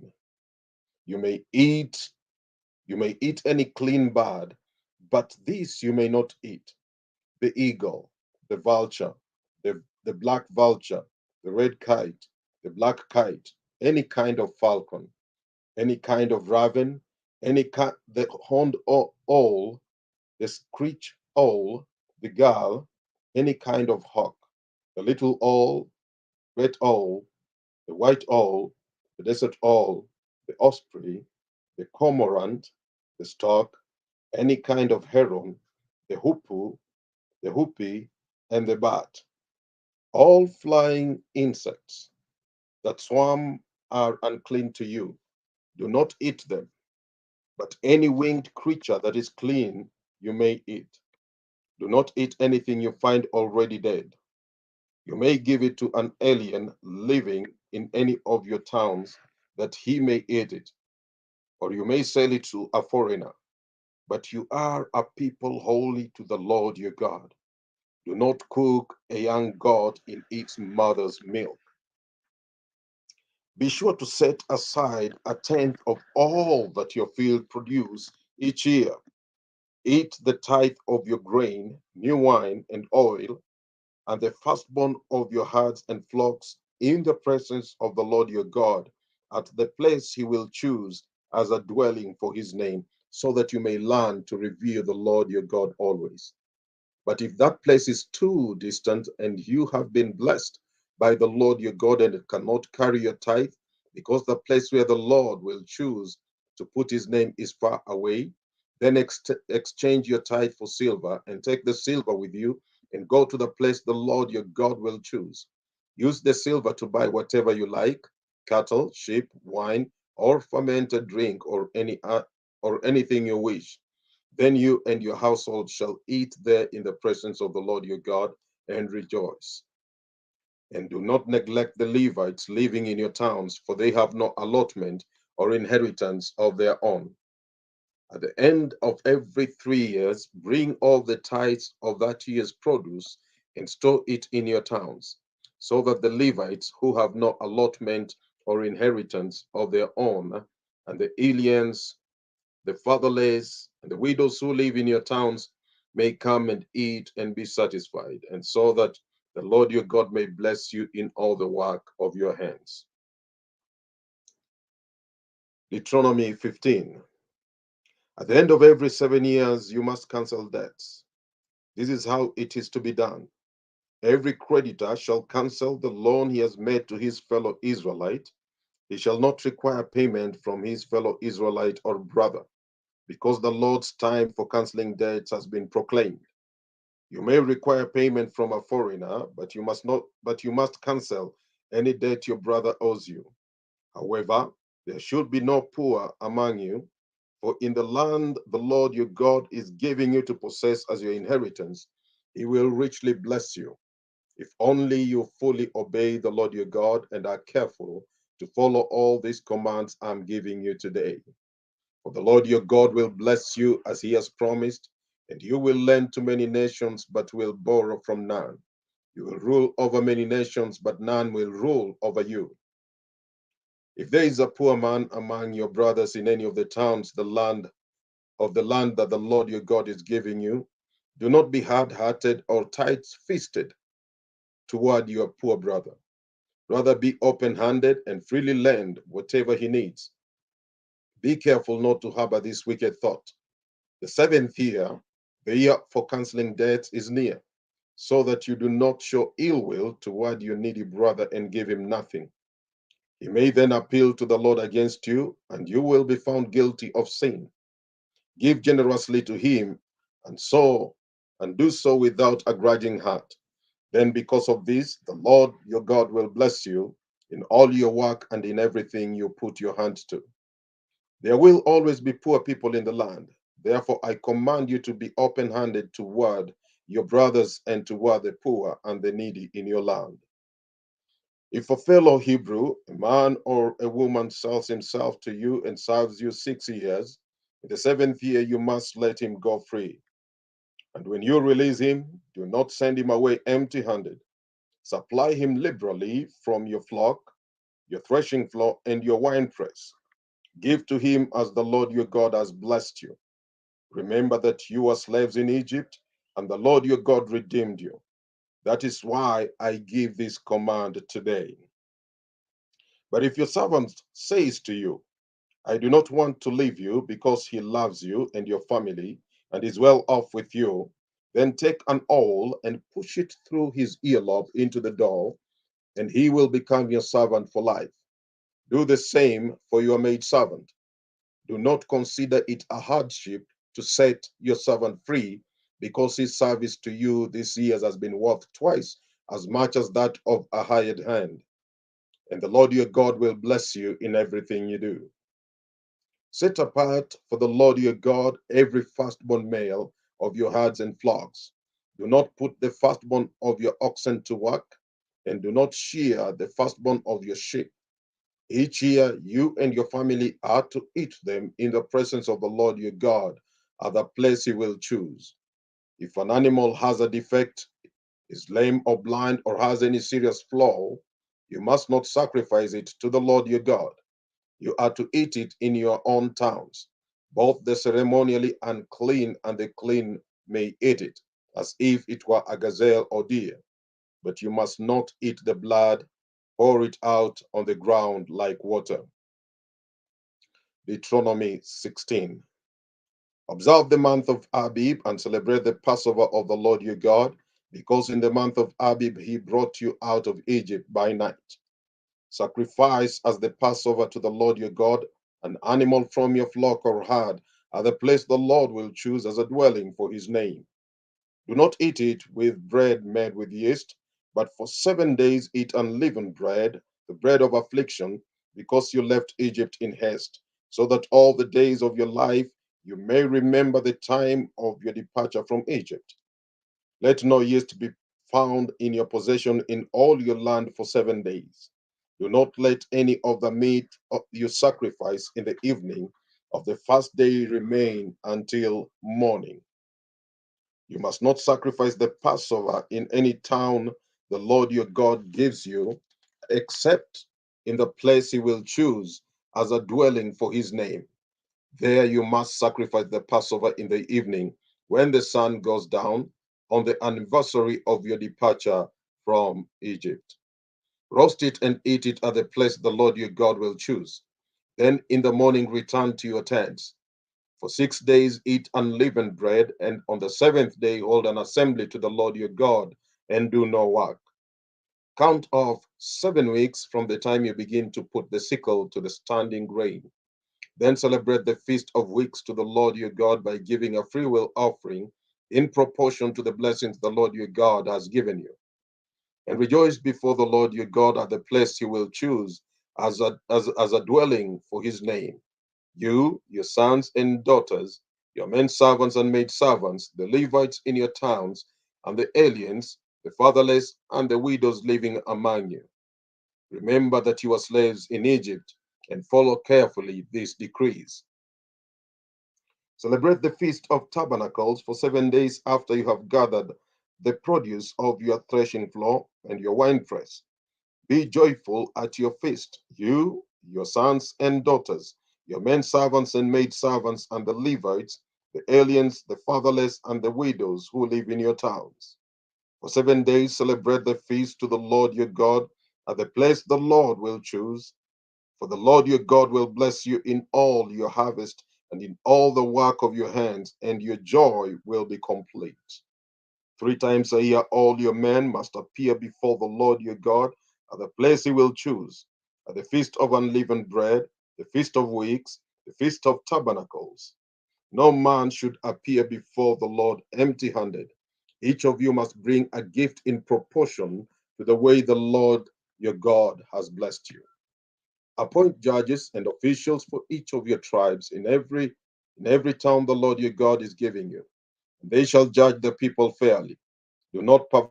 the Sabbath, Follow justice and justice alone, so that you may live and possess the land the Lord your God is giving you. Do not set up any wooden Asherah pole beside the altar you build to the Lord your God, and do not erect a sacred stone, for these the Lord your God hates. Deuteronomy 17.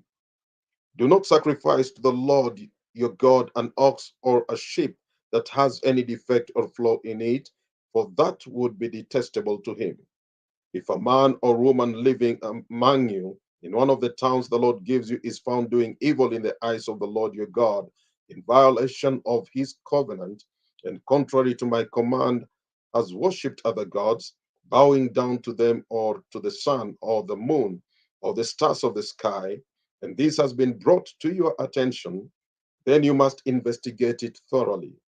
If it is true and it has been proved that this detestable thing has been done in Israel, take the man or woman who has done this evil, take the man or woman who has done this evil deed to your city gate and stone that person to death.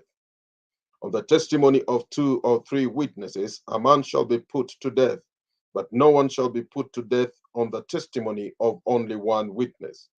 The hands of the witnesses must be the first in putting him to death, and then the hands of all the people. You must purge the evil from among you. If cases come before your courts that are too difficult for you to judge, whether bloodshed, lawsuits, or assaults, take them to the place the Lord your God will choose. Go to the priests who are Levites and to the judge who is in office at that time. Inquire of them, and they will give you the verdict. You must act according to the decisions they give you at the place the Lord will choose.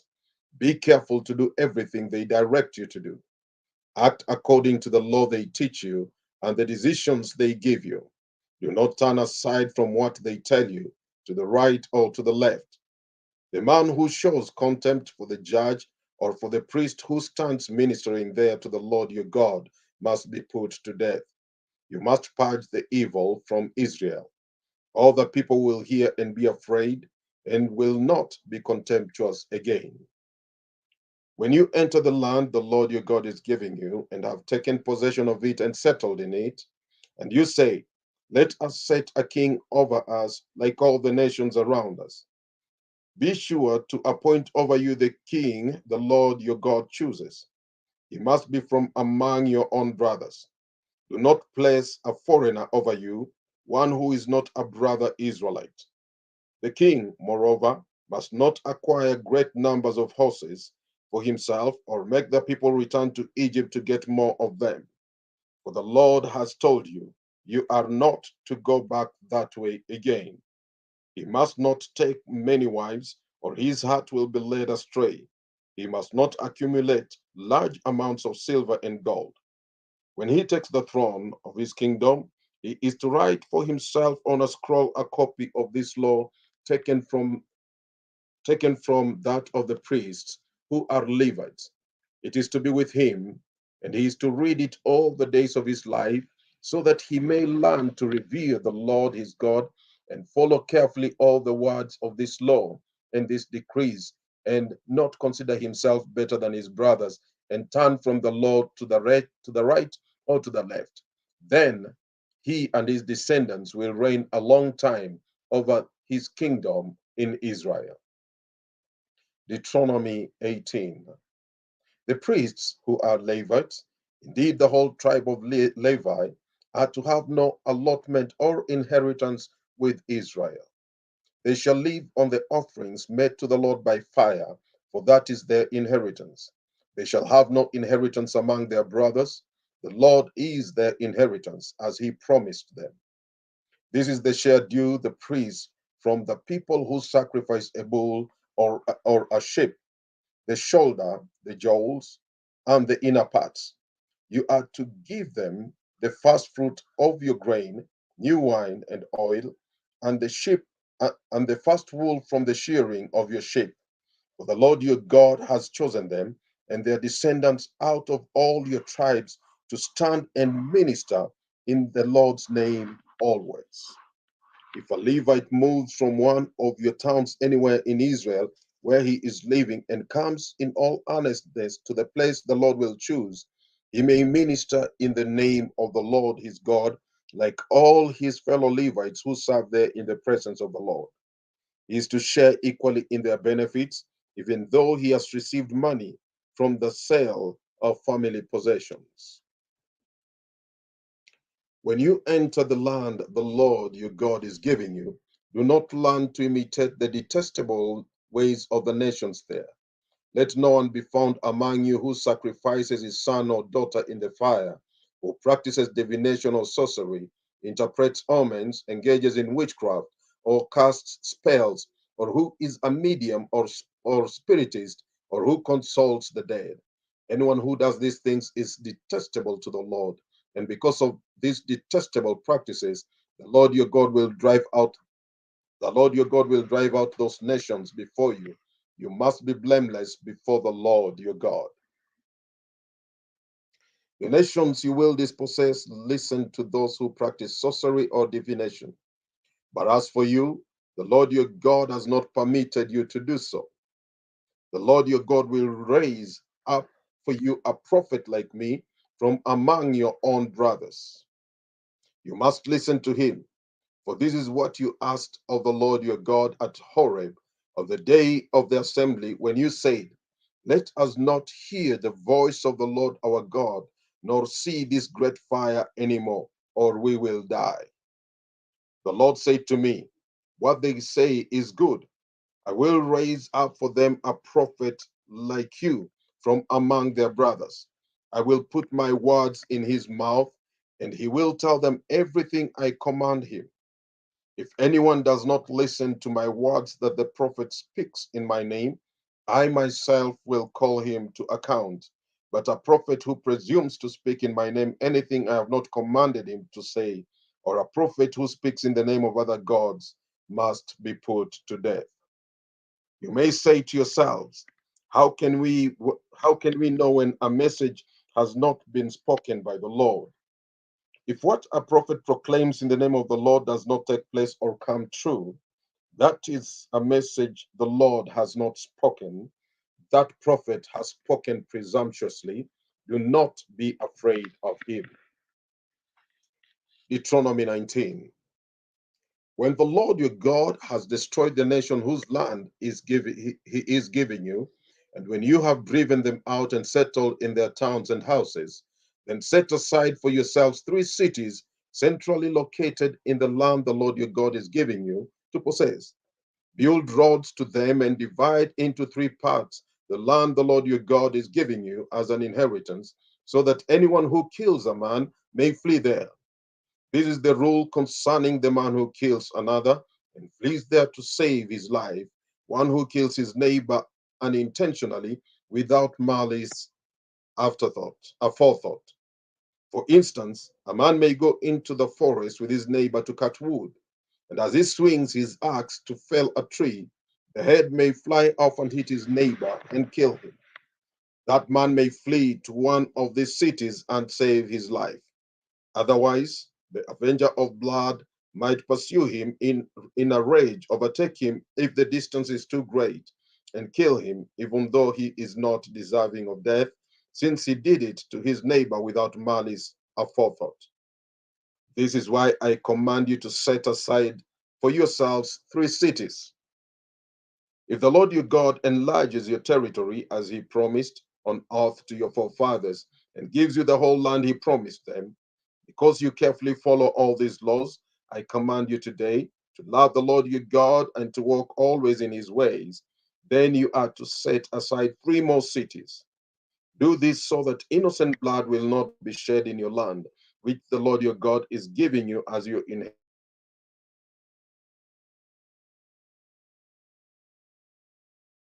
Then set aside 3 more cities for yourselves, and set aside 3 more cities for your inheritance. Then flees to one of these cities.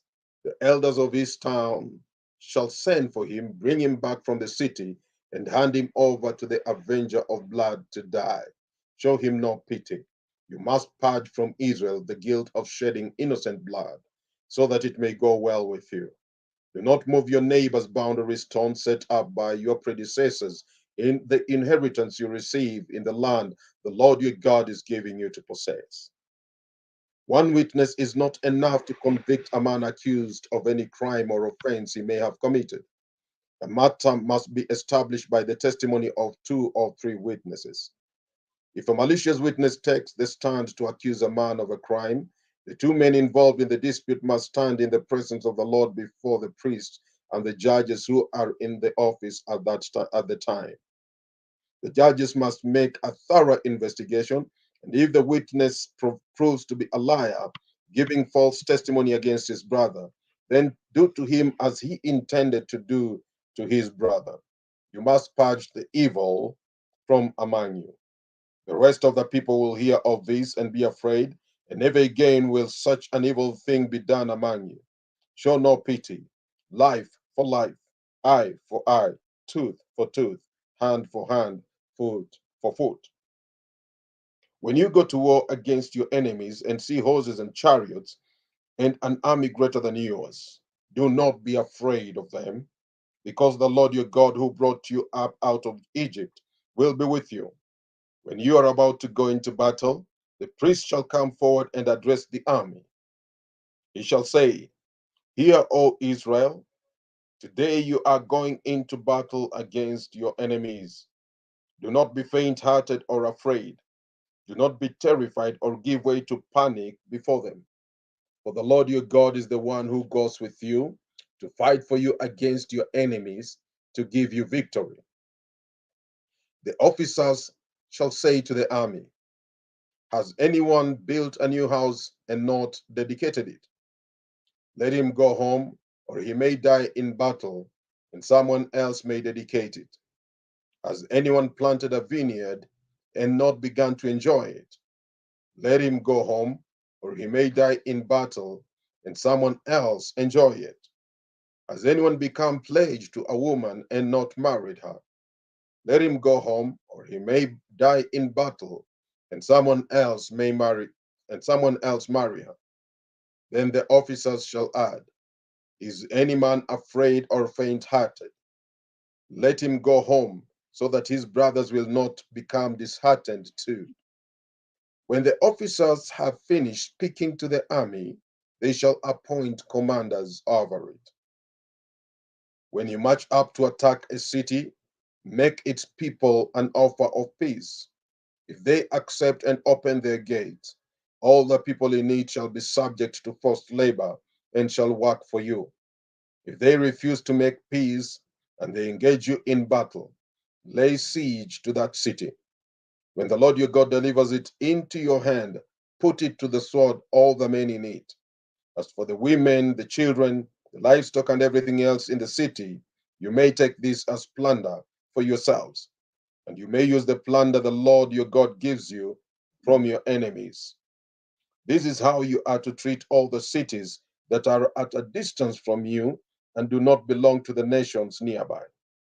However, in the cities of the nations the Lord your God is giving you as an inheritance, do not leave alive anything that breathes. Completely destroy them. The Hittites, Amorites, Canaanites, Perizzites, Hivites, and Jebusites, as the Lord your God has commanded you.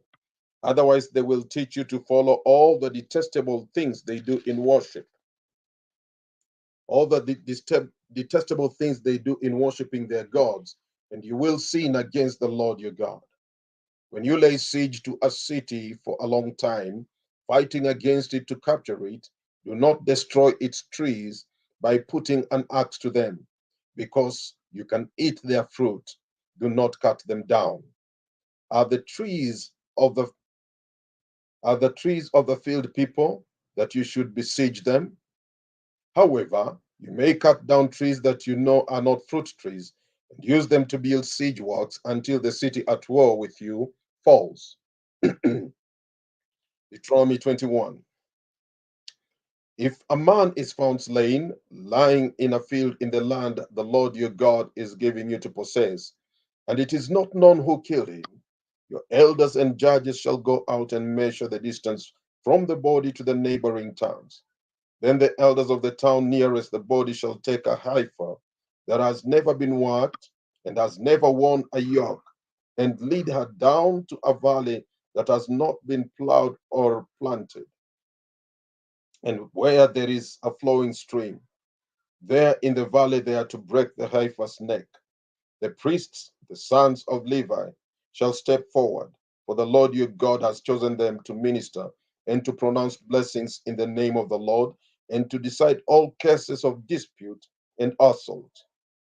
Then all the elders of the town nearest the body shall wash their hands over the heifer whose neck was broken in the valley, and they shall declare, our hands did not shed this blood, nor did our eyes see it done. Accept this atonement for your people Israel, whom you have redeemed, O Lord, and do not hold your people guilty of the blood of an innocent man, and the bloodshed will be atoned for. So you will purge from yourselves the guilt of shedding innocent blood, since you have done what is right in the eyes of the Lord. When you go to war against your enemies, and the Lord your God delivers them into your hands, and you take captives, if you notice among them any woman or child who is naked, then you shall take her from them and bring her to me. You shall wash her clean, trim her nails, and put aside the clothes she was wearing when captured. After she has lived in your house and mourned her father and mother for a full month, then you may go to her and be her husband, and she will be your wife. If you are not pleased with her, let her go wherever she wishes. You must not sell her or treat her as a slave, since you have dishonored her. If a man has two wives and loves one but not the other, and both bear him sons, but the firstborn is the son of the wife he does not love, when he wills his property to his sons, he must not give the rights of the firstborn to the son of the wife he loves in preference to his actual firstborn, the son of the wife he does not love. He must acknowledge the son of his unloved wife as the firstborn by giving him a double share of all he has. That son is the first sign of his father's strength. The right of the firstborn belongs to him. If a man has a stubborn and rebellious son who does not obey his father and mother and will not listen to them when they discipline him, his father and mother shall take hold of him and bring him to the elders at the gate of his town.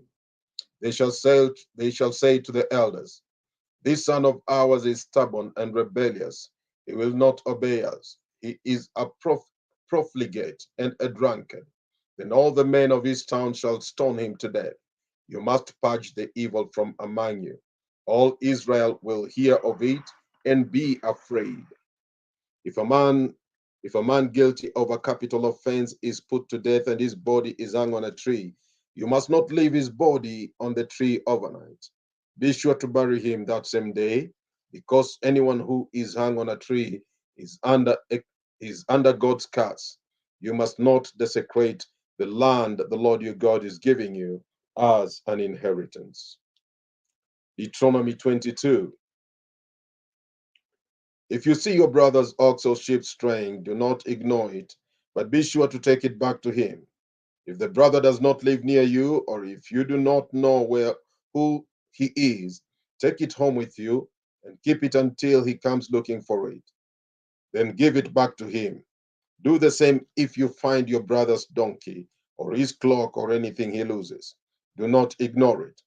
If you see your brother's donkey, If you see your brother's donkey or his ox fallen on the road, do not ignore it. Help him get to his feet. A woman must not wear men's clothing, nor a man wear women's clothing. For the Lord your God detests anyone who does this. If you come across a bird's nest beside the road, either in a tree or on the ground, and the mother is sitting on the young or on the eggs, do not take the mother with the young. You may take the young, but be sure to let the mother go, so that it may go well with you and you may have a long life. When you build a new house, make a parapet around your roof, so that you may not bring the guilt of bloodshed on your house if someone falls from the roof. Do not plant two kinds of seeds in your vineyard. If you do, not if you do, not only the crops you plant, but also the fruit of the vineyard will be defiled. Do not plow with an ox and a donkey yoked together. Do not wear cloths of wool and linen woven together. Make tassels, make tassels on the four corners of a cloak you wear. If a man takes a wife and after lying with her dislikes her and slanders her and gives her a bad name, saying, I married this woman, but when I approached her, I did not find proof of her virginity, then the girl's father and mother shall bring proof that she was a virgin to the town elders at the gate. The girl's father will say to the elders, I gave my daughter in marriage to this man, but he dislikes her. Now he has slandered her and said, I did not find your daughter to be a virgin, but here is the proof of my daughter's virginity. Then her parents shall display the cloth before the elders of the town, and the elders shall take the man and punish him. They shall fine him 100 shekels of silver and give them to the girl's father, because this man has given an Israelite virgin a bad name. She shall continue to be his wife. He must not divorce her as long as he lives. If, however, the charge is true, no proof of the girl's virginity can be found, she shall be brought to the door of her father's house, and there the men of her own town shall stone her to death. She has done a disgraceful thing in Israel by being promiscuous while still in her father's house. You must purge the evil from among you. If a man is found sleeping with another man's wife, both the man who slept with her and the woman must die. You must purge the evil from Israel. If a man happens to meet in a town a virgin pledged to be married, and he sleeps with her, he shall take both of them to the gate of that town and stone them to death. The girl, because she was in a town and did not scream for help, and the man, because he violated another man's wife. You must purge the evil from among you. But if out in the country a man happens to meet a girl pledged to be married and rapes her, only the man who has done this shall die. Do nothing to the girl. She has committed no sin deserving death. This case is like that of someone who attacks and murders his neighbor. For the man found the girl out in the country, and though the betrothed girl screamed, there was no one to rescue her. If a man happens to meet a virgin who is not pledged to be married and rapes her, and they are discovered, he shall pay the girl's father 50 shekels of silver. He must marry the girl, for he has violated her. He can never divorce her as long as he lives. A man is not to marry his father's wife. He must not dishonor his father's bed. Deuteronomy 23. No one has been no one who has been emasculated by crushing or cutting may enter the assembly of the Lord. No one born of a forbidden marriage, nor any of his descendants may enter the assembly of the Lord, even down to the 10th generation. No Ammonite or Moabite or any of his descendants may enter the assembly of the Lord, even down to the 10th generation. For they did not come to meet you with bread and water on your way when you came out of Egypt, and they hired Balaam, son of Beor, from Pethor in Aram Naharaim, to pronounce a curse on you. However, the Lord your God will not listen to Balaam, but turn the curse into a blessing for you, because the Lord your God loves you. Do not seek a treaty of friendship with them as long as you live. Do not abhor an Edomite, for he is your brother. Do not abhor an Egyptian, because you lived as an alien in his country. The third generation of children born to them may enter the assembly of the Lord. When you are encamped against your enemies, keep away from everything impure. If one of your men is unclean because of nocturnal emission, he is to go outside the camp and stay there. But as evening approaches, he is to wash himself, and at sunset he may return to the camp. Designate a place outside the camp where you can go to relieve yourself. As part of your equipment, have something to dig with. And when you relieve yourself, dig a hole and cover up your excrement. For the Lord your God moves about in your camp to protect you and to deliver your enemies to you. Your camp must be holy, so that he will not see among you anything indecent and turn away from you. If a slave has taken refuge with you, do not hand him over to his master. Let him live among you wherever he likes and in whatever town he chooses. Do not oppress him. No Israelite, man or woman, is to become a shrine prostitute. You must not bring the earnings of a female prostitute or of a male prostitute into the house of the Lord your God to pay any vow, because the Lord your God detests them both. Do not charge your brother do not charge your brother interest, whether on money or food or anything else that may earn interest. You may charge a foreigner interest, but not a brother Israelite, so that the Lord your God may bless you in everything you put your hand to in the land you are entering to possess. If you make a vow to the Lord your God, do not be slow to pay it, for the Lord your God will certainly demand it of you, and you'll be guilty of sin. But if you refrain from making a vow, you will not be guilty. Whatever your lips utter must be sure to do, because you made your vow freely to the Lord your God with your own mouth. If you enter your neighbor's vineyard, you may eat all the grapes you want, but do not put any in your basket. If you enter your neighbor's grain field, you may pick kernels with your hands, but you must not put a sickle to his standing grain. Deuteronomy 24. If a man marries a woman who becomes displeasing to him because he finds something indecent about her, and he writes her certificate of divorce, gives it to her, and sends her from his house, and if after he leaves his house she becomes the wife of another man, and her second husband dislikes her and writes her a certificate of divorce, gives it to her, and sends her from his house, or if he dies, then her first husband, who divorced her, is not allowed to marry her again after she has been defiled. That would be detestable in the eyes of the Lord. Do not bring sin upon the land the Lord your God is giving you as an inheritance. If a man has recently married, he must not be sent to war or have any other duty laid on him. For 1 year, he is to be free to stay at home and bring happiness to the wife he has married. Do not take a pair of millstones. Do not take a pair of millstones, not even the upper one, as security for debt, because that would be taking a man's livelihood as security. If a man is caught kidnapping one of his brother Israelites and treats him as a slave or sells him, the kidnapper must die. You must purge the evil from among you. In case of leprous diseases, be very careful to do as the priests, who are Levites, instruct you.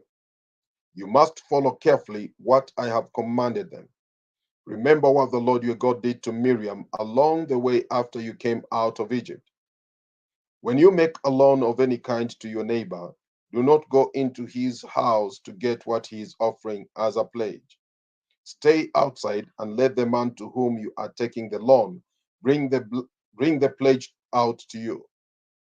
If the man is poor, do not go to sleep with his pledge in your possession. Return his cloak to him by sunset so that he may sleep in it. Then he will thank you, and it will be regarded as a righteous act in the sight of the Lord your God. Do not take advantage of a hired man who is poor and needy, whether he is a brother Israelite or an alien living in one of your towns. Pay him his wages each day before sunset, because he is poor and is counting on it. Otherwise, he may cry to the Lord against you, and you will be guilty of sin. Fathers shall not be put to death for their children, nor children put to death for their fathers. Each is to die for their own sin. Do not deprive the alien or the fatherless of justice, or take the cloak of the widow as a pledge. Remember that you were slaves in Egypt, and the Lord your God redeemed you from there. That is why I command you to do this. When you are harvesting in your field and you overlook a sheaf, do not go back to get it. Leave it for the alien, the fatherless, and the widow, so that the Lord your God may bless you in all the work of your hands. When you beat the olives from your trees, do not go over the branches a second time.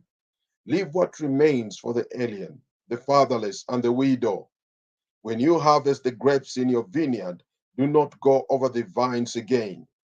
Leave that, leave what remains for the alien, the fatherless, and the widow. Remember that you were slaves in Egypt.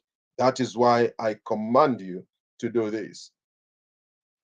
When men have a dispute, they are to take it to court, and the judges will decide the case, acquitting the innocent and condemning the guilty. If the guilty man deserves to be beaten, the judge shall make him lie down and have him flogged in his presence with the number of lashes his crime deserves. But he must not give him more than 40 lashes. If he is flogged more than that, your brother will be degraded in your eyes. Do not muzzle an ox while it is treading out the corn. If brothers are living together and one of them dies without a son, his widow must not marry outside the family. Her husband's brother shall take her and marry her and fulfill the duty of a brother in law to her. The first son she bears shall carry on the name of the dead brother, so that his name will not be blotted out from Israel. However, if a man does not want to marry his brother's wife, she shall go to the elders at the town gate and say, my husband's brother refuses to carry on his brother's name in Israel. He will not fulfill the duty of a brother in law to me. Then the elders of his town shall summon him and talk to him. If he persists in saying, I do not want to marry her, his brother's widow shall go up to him in the presence of the elders, take off one of his sandals, spit in his face, and say, this is what is done to the man who will not build up his brother's family line.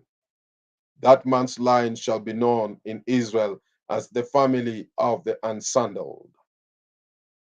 If two men are fighting and the wife of one of them comes to rescue her husband from his assailant and she reaches out and seizes him by his private parts, you shall cut off her hand. Show her no pity.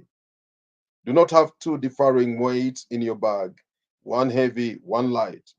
Do not have two differing measures in your house, one large, one small.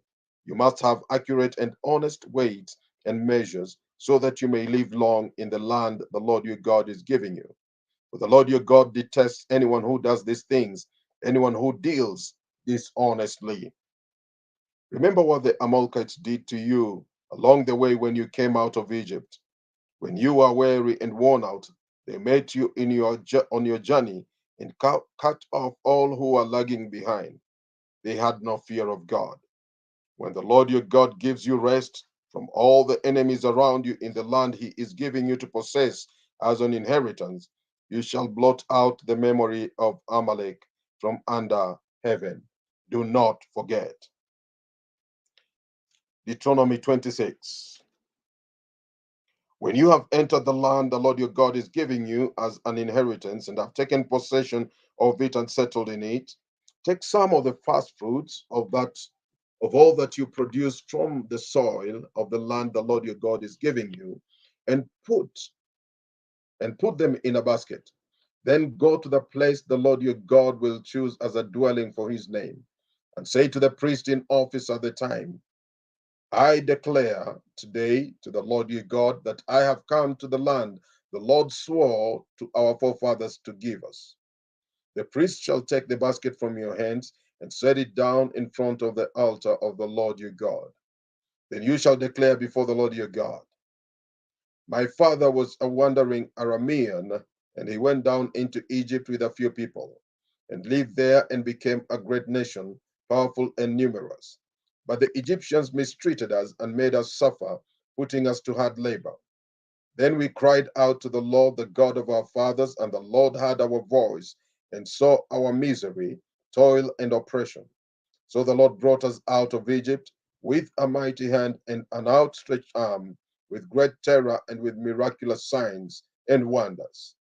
He brought us to this place and gave us this land, a land flowing with milk and honey.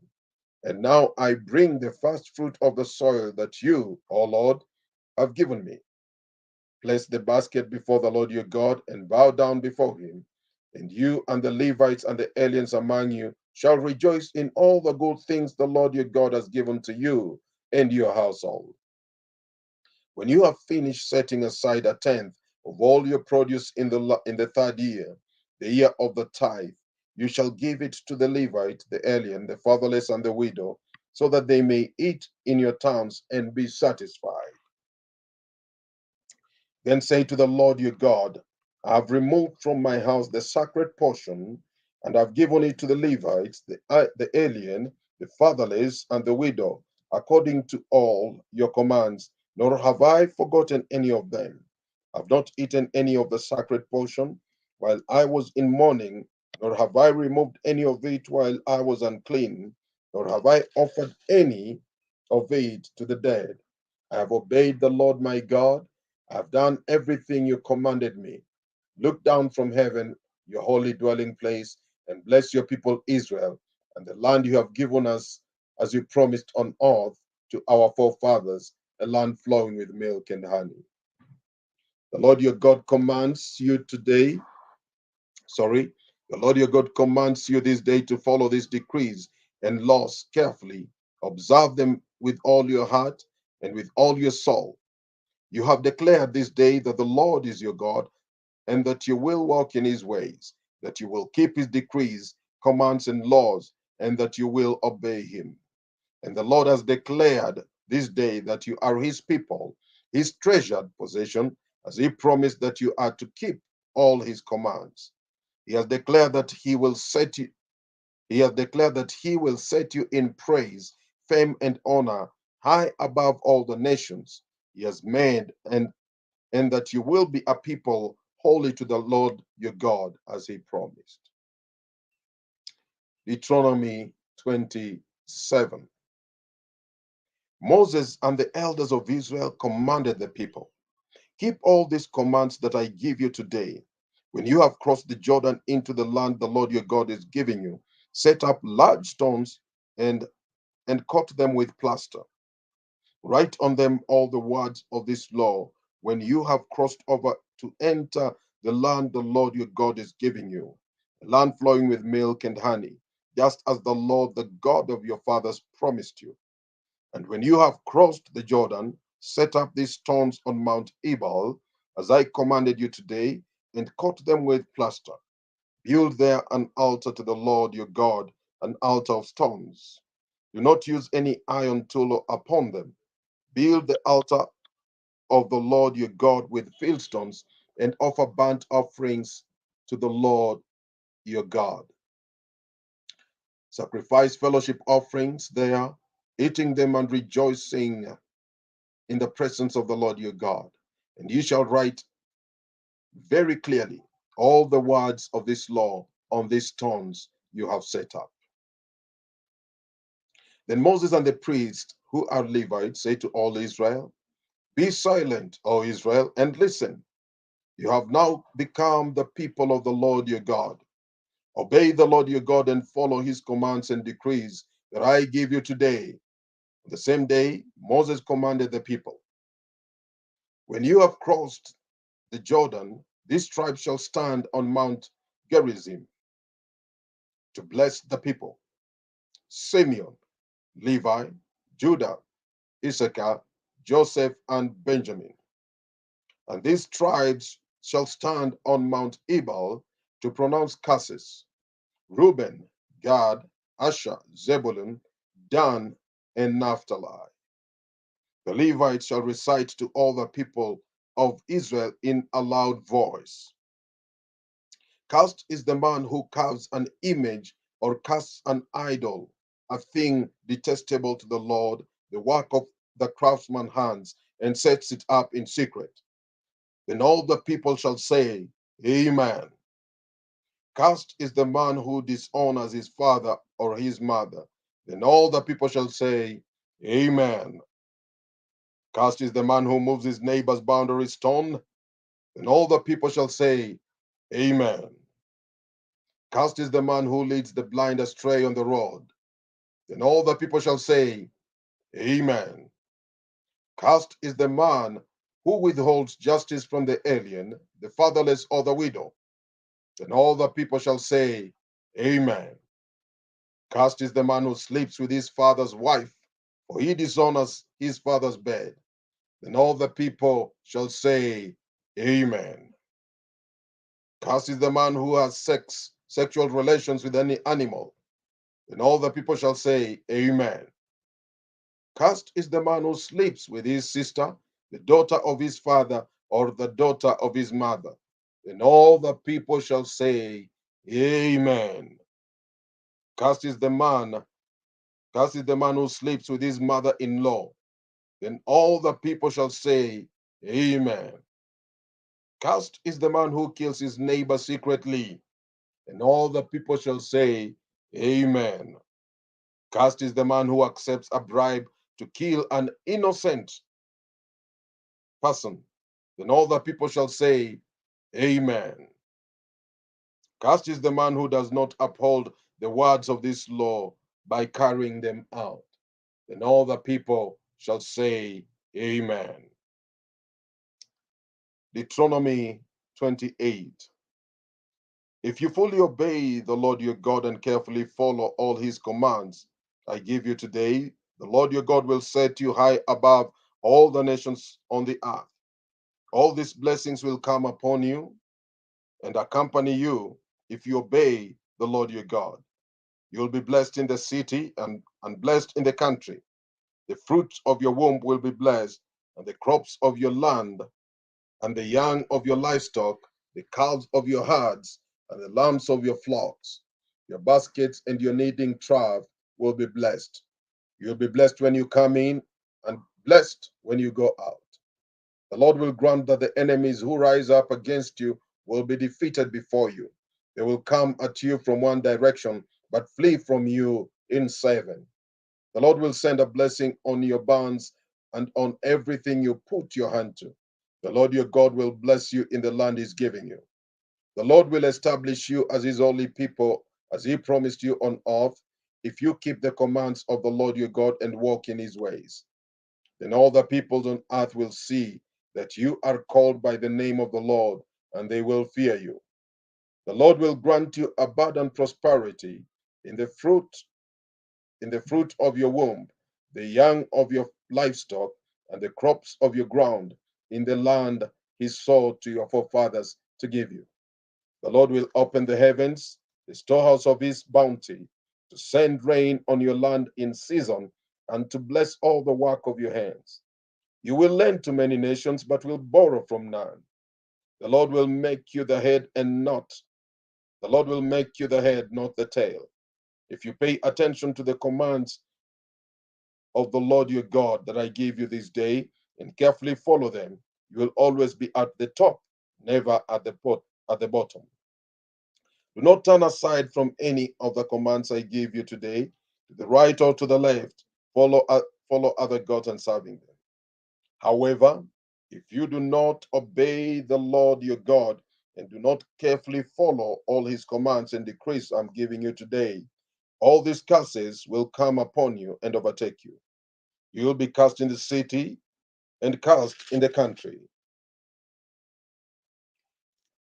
Your basket, your basket and your kneading trough will be cast. The fruit of your womb will be cast, and the crops of your land, and the calves of your herds, and the lambs of your flocks. You will be cast when you come in, and cast when you go out. The Lord will send you, the Lord will send on you curses, confusion, and rebuke in everything you put your hand to, until you are destroyed and come to sudden ruin because of the evil you have done in forsaking him. The Lord will plague you with diseases until he has destroyed you from the land you are entering to possess. The Lord will strike you with wasting diseases, with fever and inflammation, with scorching heat and drought, with blight and mildew, which will plague you until you perish. The sky over your head will be bronze, the ground beneath you iron. The Lord will turn the rain of your country into dust. The Lord will turn the rain of your country into dust and powder. It will come down from the skies until you are destroyed. The Lord will cause you to be defeated before your enemies. You will come at them in one direction, but flee from them in seven. And you will become a thing of horror to all the kingdoms of the earth. Your carcasses will be food for all the birds of the air and the beasts of the earth, and there will be no one to frighten them away. The Lord will afflict you with boils of Egypt and with tumors, festering sores, and the itch from which you cannot be cured. The Lord will afflict you with madness, blindness, and confusion of mind. At midday, you will grope about like a blind man in the dark. You will be unsuccessful in everything you do. Day after day, you will be oppressed and robbed with no one to rescue you. You'll be pledged to be married to a woman, but another will take her and ravish her. You will build a house, but you will not live in it. You will plant a vineyard, but you'll not even begin to enjoy its fruit. Your ox will be slaughtered before your eyes, and you will eat none of it. Your donkey will be forcibly taken from you and will not be returned. Your sheep will be given to your enemies, and no one will rescue them. Your sons and daughters will be given to another nation, and you will wear your eyes, watching for them day after day, powerless to lift a hand. A people that you do not know will eat what your land and labor produce, and you will have nothing but cruel oppression all your days. The sights you see will drive you mad. The Lord will afflict your knees and legs with painful boils that cannot be cured, spreading from the soles of your feet to the top of your head. The Lord will drive you and the king you set over you to a nation unknown to you or your fathers. There you will worship other gods, gods of wood and stone.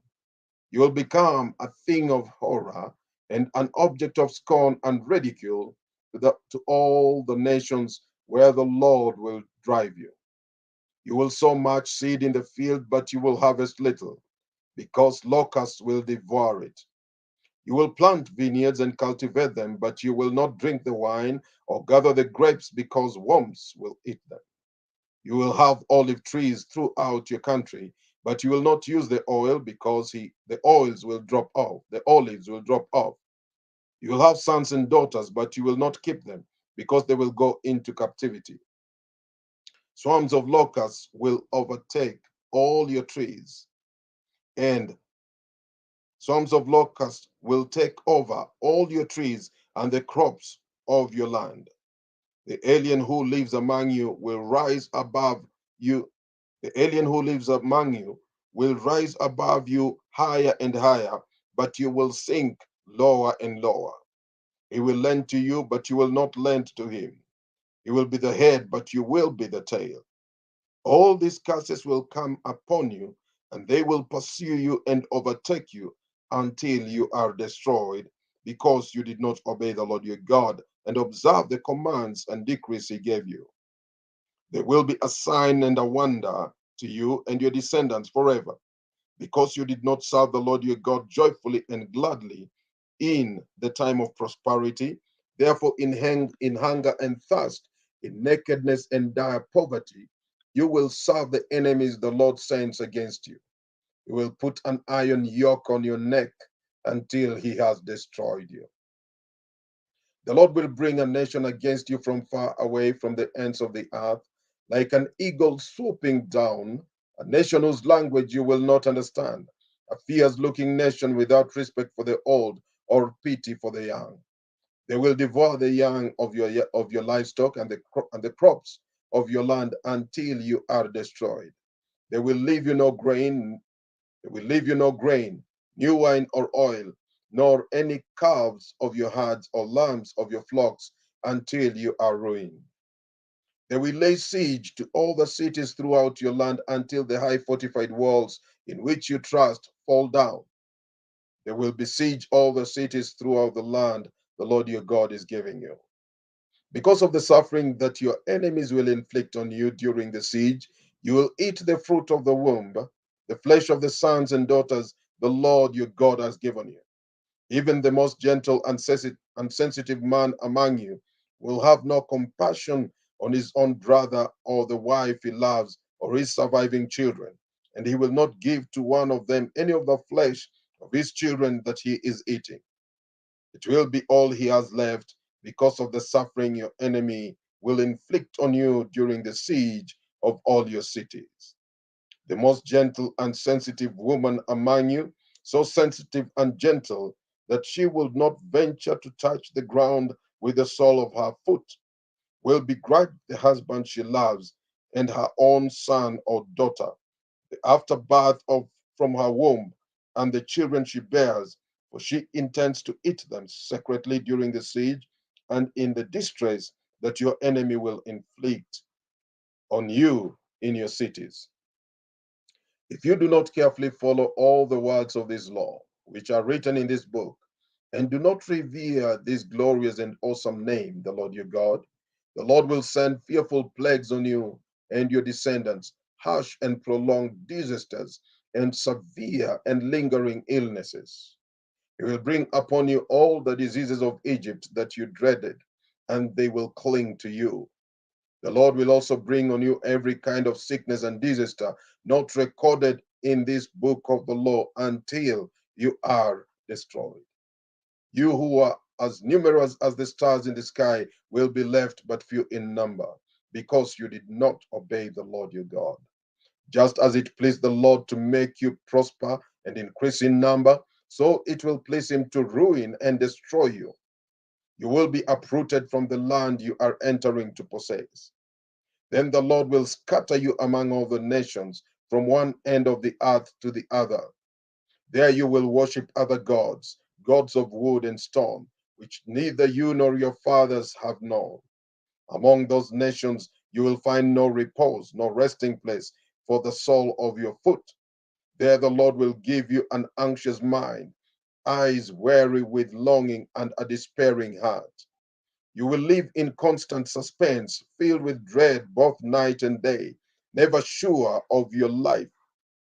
In the morning you will say, if only it were evening, and in the evening, if only it were morning, because of the terror that will fill your hearts and the sights that your eyes will see. The Lord will send you back in ships to Egypt on a journey I said you should never make again. There you will offer yourselves for sale in your enemies to your enemies as male and female slaves, but no one will buy you. And that is the end of my reading for this day. Hallelujah. Glory to God. Hallelujah. Thank Praise you God. very much, Praise the Lord. Pastor. Hallelujah. Many blessings Amen. in Nairobi and Kenya. God bless Glory to you. God. And thank you so much. And You're have welcome. a wonderful day. Thank you for your reading. Blessings. Oh, bless you. Bless you too. Thank you. So we continue for chapter 29, Deuteronomy. Deuteronomy chapter 39. Uh-huh. Um, they say Deuteronomy chapter 29. These are the terms of the covenant the Lord commanded Moses to make with the Israelites in Moab. In addition to the covenant he had made with them at Horeb, Moses summoned all the Israelites and said to them, your eyes have seen all that the Lord did in Egypt to Pharaoh, to all his officials, and to all his land. With your own eyes you saw those great trials, those miracles, signs, and great wonders. But to this day, the Lord has not given you a mind that understand, or eyes that see, or ears to hear. During the 40 years that I led you through the desert, your clothes did not wear out, nor did the sandals on your feet. You ate no bread and drank no wine or other fermented drink. I did this so that you might know that I am the Lord your God. When you reach this place, Sihon, king of Heshbon, and Og, king of Bashan, came out to fight against us. But we defeated them. We took their land and gave it as an inheritance to the Reubenites, the Gadites, and the half tribe of Manasseh. Carefully follow the term of this covenant so that you may prosper in everything you do.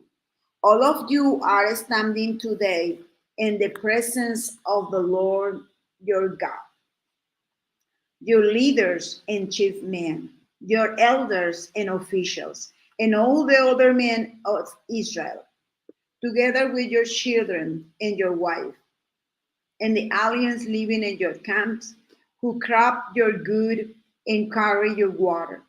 You are standing here in order to enter into a covenant with the Lord your God, a covenant the Lord is making with you this day and sealing with an oath to confirm you this day as his people, that he may be your God as he promised you and um, as he has promised you and as he swore to your fathers, Abraham, Isaac, and Jacob.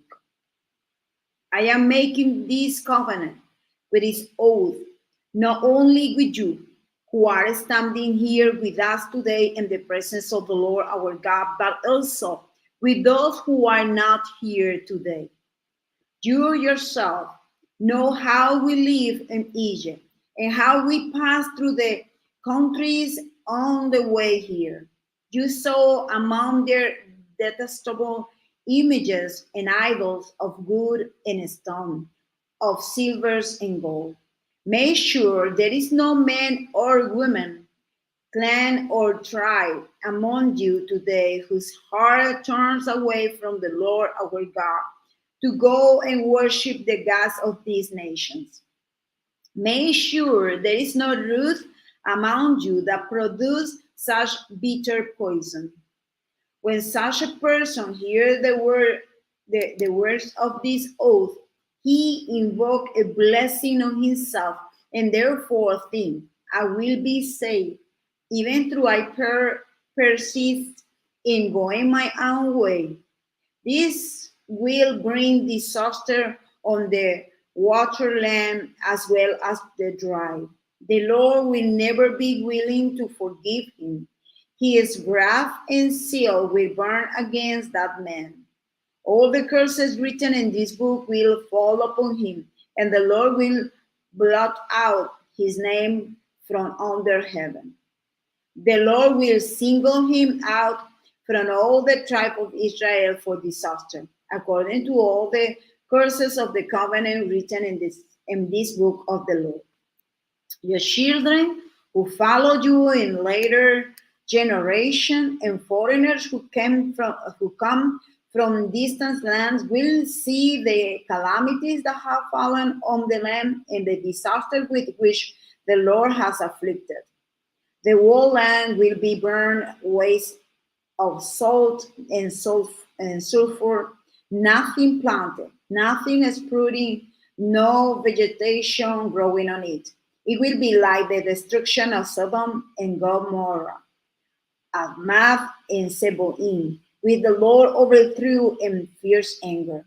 All the nation will ask, why has the Lord done this to this land?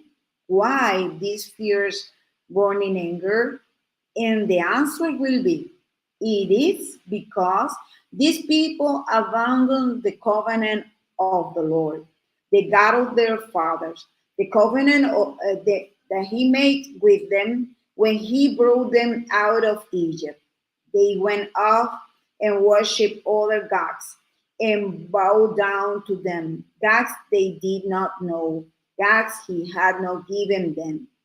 Therefore, the Lord's anger burned against the land, so that he brought on it all the curses written in this book.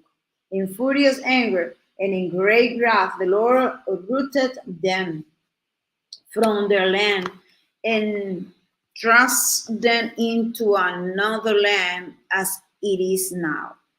The secret thing belonged to the Lord our God, but the thing revealed belonged to us and to our children forever, that we may follow all the words of this law. Chapter 30.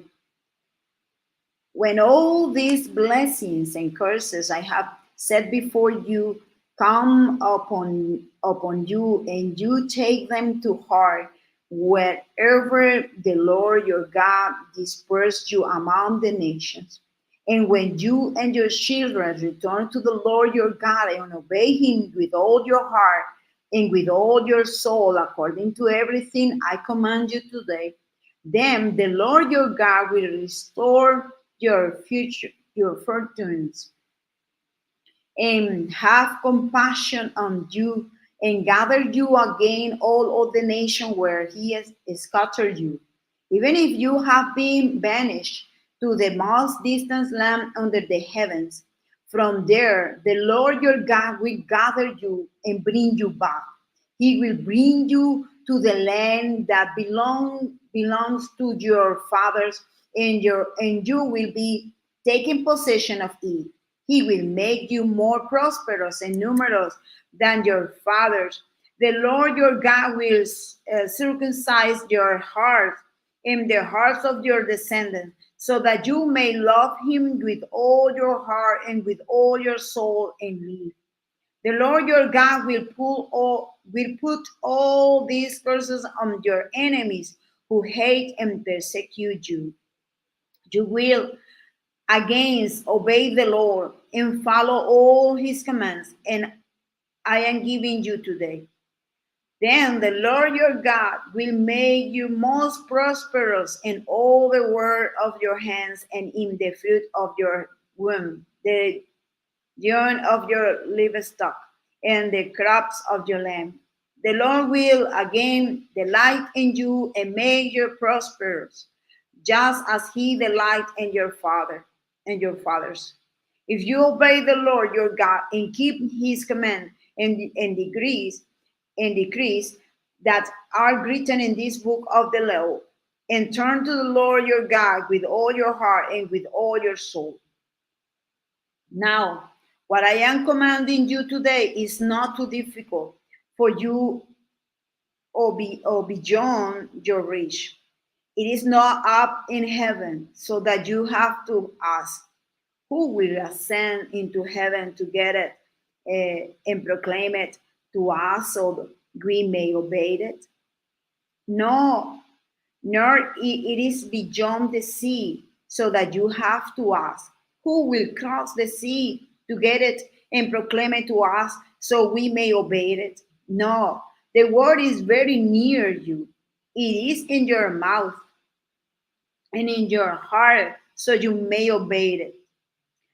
See, I set before you today life and prosperity, death and destruction. For I command you today to love the Lord your God, to walk in his ways, and to keep his command, decrees, and laws. Then you will live and increase, and the Lord your God will bless you in the land you enter in to possess. But if your heart turns away and you are not obedient, and if you are drawn away to bow down to others' gods and worship them, I declare to you this day that you will certainly be destroyed. You will not live long in the land you are crossing the Jordan to enter and possess. This day I call heaven and earth as written against you, that I have set before you life and death, blessing and curses. Now choose life, so that you and your children may live, and that you may love the Lord your God, listen to his voice and hold fast to him, for the Lord is your life, and he will give you many years in the land he swore to give to your fathers Abraham, Isaac, and Jacob. Chapter 31. Then Moses went out and spoke this word to all Israel. I am now 120 years old, and I am no longer able to lead you. The Lord has said to me, you shall not cross the Jordan. The Lord your God himself will cross over ahead of you. He will destroy these nations before you, and you will take possession of the land. Joshua also will cross over ahead of you, as the Lord said, and the Lord will do to them what he said to Sihon and Og, the king of Amorites, whom he destroyed along with their land. The Lord will deliver them to you, and you must do to them all that I have commanded you. Be strong and courageous. Do not be afraid or terrified because of them, for the Lord your God goes with you. He will never leave you nor forsake you. Then Moses summoned Joshua and said to him in the presence of all Israel, be strong and courageous, for you must go with these people into the land that the Lord swore to their forefathers to give them. And you must divide it among them as their inheritance. The Lord himself is going before you and will be with you. He will never leave you nor forsake you. Do not be afraid. Do not be discouraged. So Moses wrote down this law and gave it to the priest, the son of Levi, who carried the ark of the covenant of the Lord, and to all the elders of Israel. Then Moses commanded them, at the end of every 7 years, in the year for canceling debts, during the Feast of Tabernacle, when all Israel came to appear before the Lord your God at the place he will choose, you should read this law before them in their hearing. Assemble the people, men, women, and children, and the aliens living in your towns, so they can listen and learn to fear the Lord your God and follow carefully all the words of this law. Their children who do not know this law must hear it and learn to fear the Lord your God as long as you live in the land you are crossing the Jordan to possess. The Lord said to Moses, now the day of your death is near. Call Joshua and present yourself at the tent of meeting, where I will commission him. So Moses and Joshua came and presented themselves at the tent of meeting.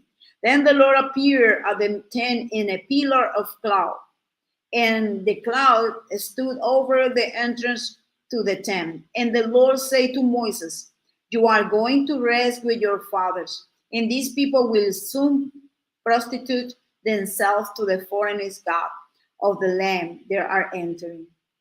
They will forsake me and break the covenant I made with them. On that day I will become angry with them and forsake them. I will hide my face from them, and they will be destroyed. Many disasters and difficulties will come upon them, and on that day they will ask, have not these disasters come upon us because our God is not with us? And I will certainly hide my face on that day because of all their wickedness and turning to other gods. Now, write down for yourself this song, and teach it to the Israelites, and have them sing it, so that it may be a witness for me against them. When I have brought them into the land flowing with milk and honey, the land I promised on oath to their forefathers, and when they either fields and thrive, they will turn to other gods and worship them, rejecting me and breaking my covenant. And when many disasters and difficulties come upon them, this song will testify against them, because it will not be forgotten by their descendants. I know what they are disposed to do. Even before I bring them into the land, I promise them on oath. So Moses wrote down this song that day and touched it to the Israelites. The Lord gave this command to Joshua, son of Nun: be strong and courageous, for you will bring the Israelites into the land I promised them and on oath, and I myself will be with you. After Moses finished reading in a book the words of this law from the beginning to end, he gave his command to the Levites who carried the ark of the covenant of the Lord. Take this book of the law and place it beside the ark of the covenant of the Lord your God. There it will there it will remain as a witness against you. For I know how rebellious and stiff-necked you are. If you have been rebellious against the Lord while I am still alive and with you, how much more will you rebel after I die? Assemble before me all the elders of your tribes and all your officials, so that I can speak these words in their hearing and call heavens and earth to testify against them. For I know, for I know that after my death you are sure to become utterly corrupt and to turn from the ways I have commanded you. In days to come, disaster will fall upon you, because you will do evil in the sight of the Lord and provoke him to anger by what your hands have made. And Moses received the words of this song from beginning to end, and a hearing of the whole assembly of Israel. Listen, chapter 32. Listen, O heaven, and I will speak. Hear, O earth, the word of my mouth. Let my teaching fall like rain, and my word descend like dew, like showers on new grass, like abundant rains on tender plants. I will proclaim the name of the Lord. Oh, praise the greatness of our God. He is the rock. His words are perfect, and all his ways are just. A faithful God who does not wrong, upright and just is he. They have acted corruptly toward him. To their shame, they are no longer his children, but a warped and crooked generation. Is this the way you repay the Lord, O foolish and unwise people? Is he not your father, your creator, who made you and formed you? Remember the day of old. Consider the generation long past. Ask your father, and he will tell you, your elders, and they will explain to you. When the Most High gave the nation their inheritance, when he divided all mankind, he set a boundary for the peoples according to the number of the sons of Israel. For the Lord's portion is his people, Jacob his allotted inheritance.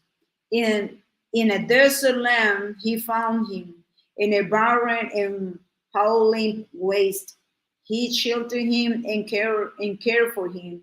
He guarded him as the apple of his eye, like an eagle that stirs up his nest and hovers over it, John, that spreaded wings to catch them and carried them on his pinions.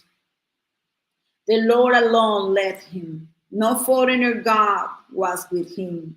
He made him ride on the highest of the land and fed him with the fruit of the fields.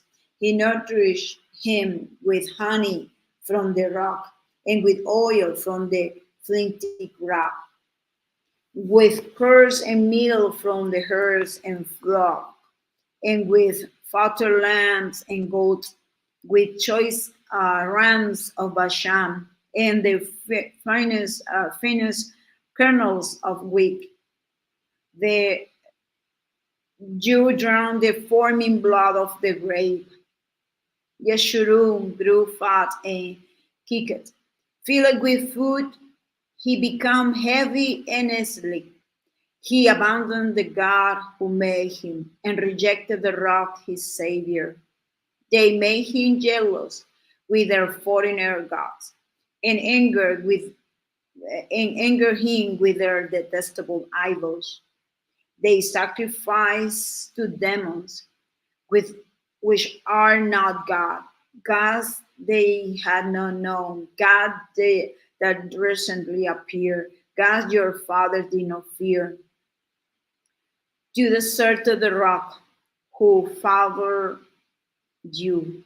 You forgot the God who gave you birth. The Lord saw these and rejected them because he was angered by his sons and daughters. I will hide my face from them, he said, and see what their end will be. For they are a perverse generation, children who are unfaithful. They made me jealous by what is not God and anger me with their worthless idols. I will make them envious by those who are not a people. I will make them angry by a nation that has not understanding. For a fire has been kindled by my wrath, one that burns to the realms of death below. It will devour the earth and its harvest and set afire the foundation of the mountains. I will heap calamities upon them and expend my arrows against them. I will send wasting famine against them, consuming pestilence and deadly plague. I will send against them the fangs of wild beasts, the venom of vipers that glade in the dust. And the sword will make them childless, and their home terror will reign. Young men and young women will perish, infants and gray haired men. I say I will scatter them and blot out their memory from mankind. But I draw the taunt of the enemy, lest the adversary misunderstand and say, our hand has triumphed. The Lord has not done all this. They are a nation without sense. There is no discernment in them. If only they were wise and will understand this and discern that their end will be. How could one man chase 1,000 or two put 10,000 to flight unless the rock has sold them, unless the Lord has given them up? For the rock is not like our rock, as even our enemies concede. Their vine come from the vine of Sodom and from the field of Gomorrah. Their grapes are filled with poison and their cluster with bitterness. Their wine is the venom of serpents and the deadly poison of cobras.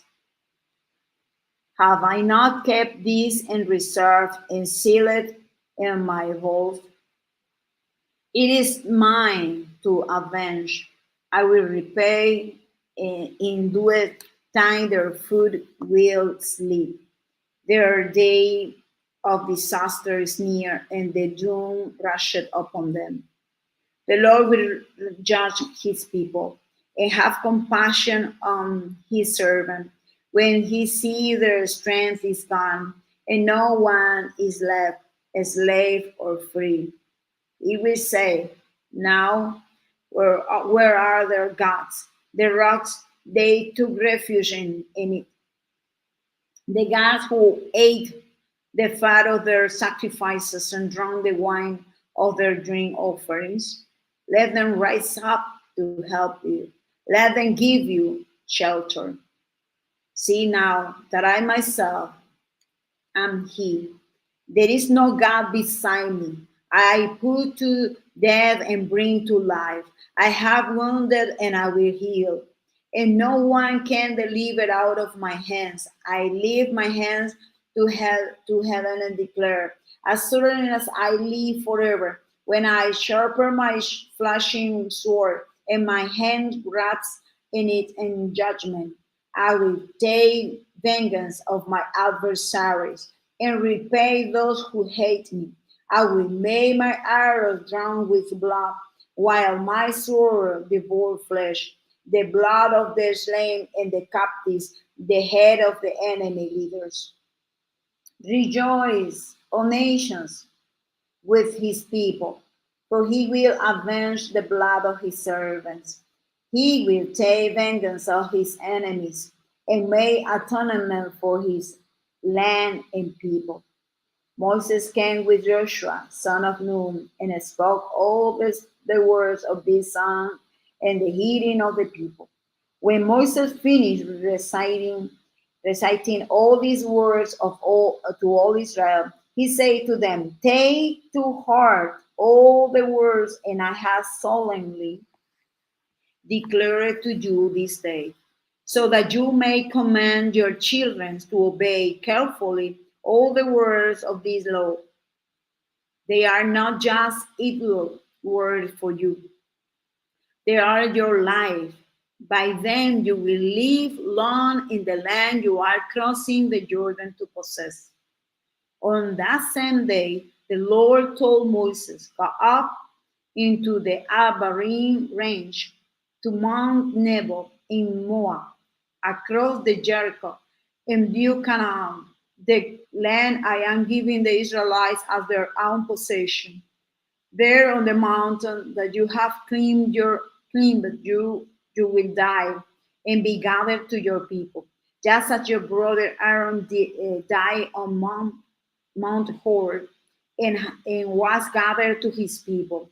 This is because both of you broke faith with me in the presence of the Israelites at the water of Meribah, Kadesh, in the desert of Sin, and because you did not uphold my holiness among the Israelites. Therefore, you will see the land only from a distance. You will not enter the land I am giving to the people of Israel." Chapter 33.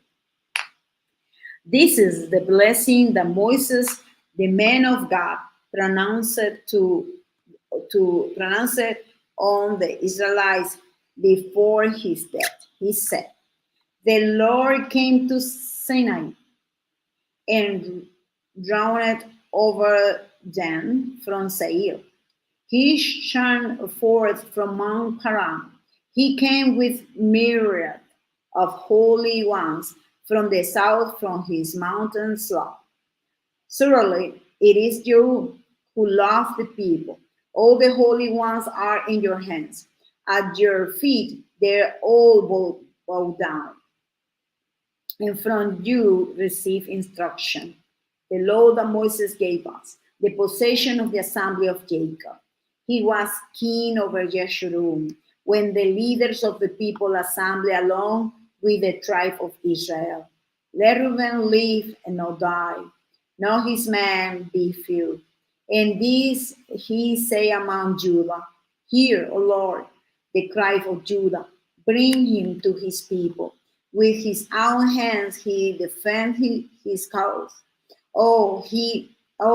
Be his help against his foes. About Levi he said, Your Thummim and Urim belong to the man you favor. You test him at Massa. You contend with him at the water of Meribah. He say of his father and mother, I have no reward for them. He did not recognize his brothers or acknowledge his own children, but he watched over your word and honored your covenant. He teach your precept to Jacob and your law to Israel. He offered incense before you and warm offerings on your altar. Bless all his skills, O Lord, and be pleased with the word of his hands. Smile, smite the loins of those who rise up against him. Strike his foes till they rise no more. About Benjamin, he said, let the beloved of the Lord rest secure in him, for he shall him all day long. And the one the Lord loved rests between his shoulders. About Joseph, he said, may the Lord bless him, bless his land with the precious dew from heaven above, and with the deep water that lie below, with the best the sun bring forth, and the finest the moon can yield, with the choicest gift of the ancient mountain, and the fruitfulness of the everlasting hills, with the best gift of the earth in its fullness, and the favor of him who dwell in the burning bush. Let all these rest on the head of Joseph, on the brow of the prince among his brothers. In majesty, he is like a firstborn bull. His horns are the horns of a wild ox. With them he will warn the nation, even those at the ends of the earth. Such are the 10,000 of Ephraim, such are the 1,000 of Manasseh. About Zabulon, he said, rejoice, Zabulon, in your going out, and you, Issachar, in your tent. They will summon people to the mountain, and there offer sacrifices of righteousness. They will feast on the abundance of the sea, on the treasure hidden in the sand. About God, he said, blessed is he who enlarged God's dominion. God lived there like a lion. God lived like a lion, tearing at arm or head. He chose the best land for himself. The leader's portion was kept for him. When the head of the people assembled, he carried out the Lord's righteous will in his judgment concerning Israel. About Dan, he said, Dan is a lion cub, springing out of Bashan.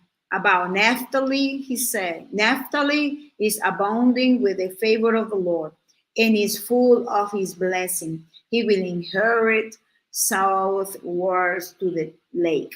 About Asher, he said, most blessed, O son, is Asher. Let him be favored by his brother, and let him bathe with his feet in oil. The balls of your gates will be iron and bronze, and your strength will equal your days. There is no one like the God of Jeshurun, who rides on the heavens to help you, and on the clouds and his majesty. The eternal God is your refuge, and underneath are the everlasting arm. He will drive out your enemies before you, saying, destroy him. So Israel will live in safety alone. Jacob's spring is secure in a land of grain and a new wine, where the heavens drop dew. Blessed are you, O Israel, who is like you, O people saved by the Lord. He is your healing helper and your glorious sword. Your enemy will cower before you. Chapter 34 of the book of Deuteronomy. Then Moses climbed Mount Nebo from the plains of Moab to the top of the Picah across the Jericho.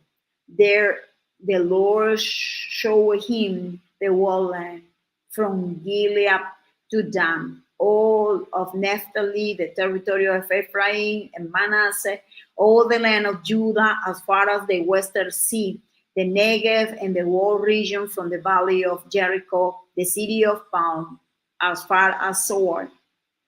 Then the Lord said to him, this is the land I promised on oath to Abraham, Isaac, and Jacob, when I say, I will give it to your descendants. I have let you see it with your eyes, but you will not cross over into it. And Moses, the servant of the Lord, died there in Moab, as the Lord has said. He buried, he buried him in Moab in the valley opposite Beth Peor. But to this day, no one knows where his grave is. Moses was 120 years old when he died, yet his eyes were not weak, nor his strength gone. The Israelites grieved for Moses in the plains of Moab 30 days until the time of weeping and mourning was over. Now Joshua, son of Nun, was filled with the spirit of wisdom because Moses had laid his hands on him. So the Israelites listened to him and did what the Lord has commanded Moses. Since then, no prophet has risen in Israel like Moses, whom the Lord knew face to face, who did all these miracles, signs, and wonders the Lord sent him to do in Egypt, to Pharaoh and to all his officials and to his whole land. For no one has ever showed the mighty power of performance, the awesome deed that Moses did in the signs of all Israel. So we go to the book of Joshua, Joshua chapter 1. After the death of Moses, the servant of the Lord said to Joshua, son of Nun, Moses 8, Moses 8. Moses, my servant, is dead. Now, then, you and all these people get ready to cross the Jordan River into the land I am about to give you to I am about to give to them, to the Israelites. I will give you every place where you set your foot, as I promised Moses. Your territory will extend from the desert to Lebanon, and from the great river, the Euphrates, all the Hittite country to the great sea on the west. No one will be able to stand up against you all the days of your life. As I was with Moses, so I will be with you. I will never leave you nor forsake you. Be strong and courageous, because you will lead these people to inherit the land I swore to their forefathers to give them. Be strong and very courageous. Be careful to obey all the law my servant Moses gave you. Do not turn from it to the right or to the left, that you may be successful wherever you go. Do not let this book of the law depart from your mouth. Meditate on it day and night, so that you may be careful to do everything written in it. Then you will be prosperous and successful. Have I not commanded you? Be strong and courageous. Do not be terrified. Do not be discouraged, for the Lord your God will be with you wherever you go. So Joshua ordered the officers of the people, go through the camp and tell the people, get your supplies ready. 3 days from now, you will cross the Jordan here to go in and to take possession of the land the Lord your God is giving you for your alms. But to the Reubenites, the Gadites, and the half tribe of Manasseh, Joshua said, remember the command that Moses, the servant of the Lord, gave you. The Lord your God is giving you rest and has granted you this land.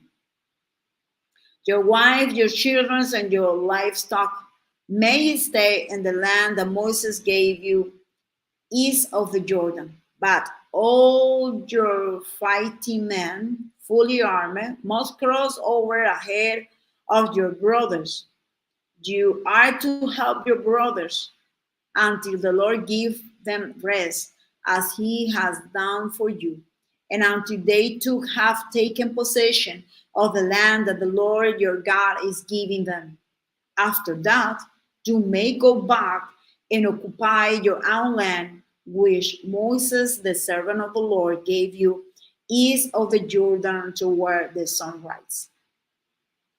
Then they answered Joshua, whatever you have commanded us, we will do, and whatever you send us, we will do. Just as we fully obey Moses, so we will obey you. Only may the Lord your God be with you as he was with Moses. However, whoever rebels against your word and does not obey your words, whatever you may command them will be put to death. Only be strong and courageous. Chapter 2. Then Joshua, son of Nun, secretly sent two spies from Shittim. Go, look over the land, he said, especially Jericho.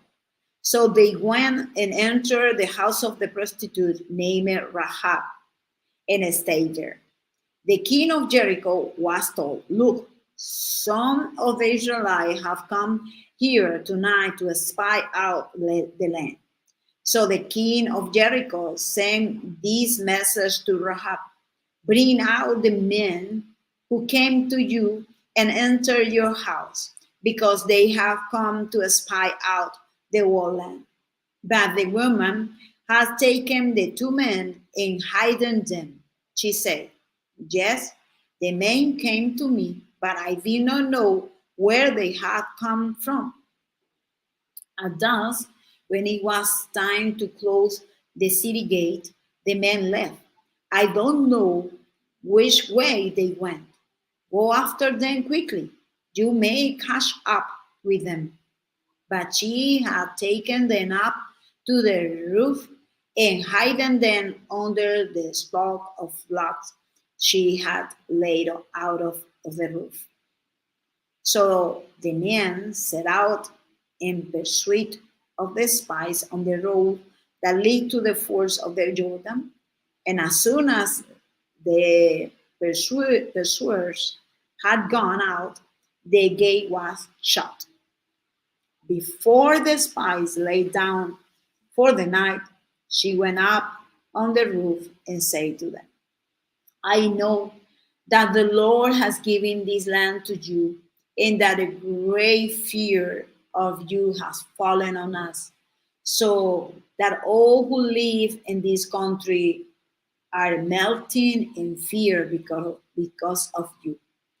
We have heard how the Lord dried up the water of the Red Sea for you when you came out of Egypt, and what you did to Sihon and Og, the two kings of the Amorites east of the Jordan, who you completely destroyed.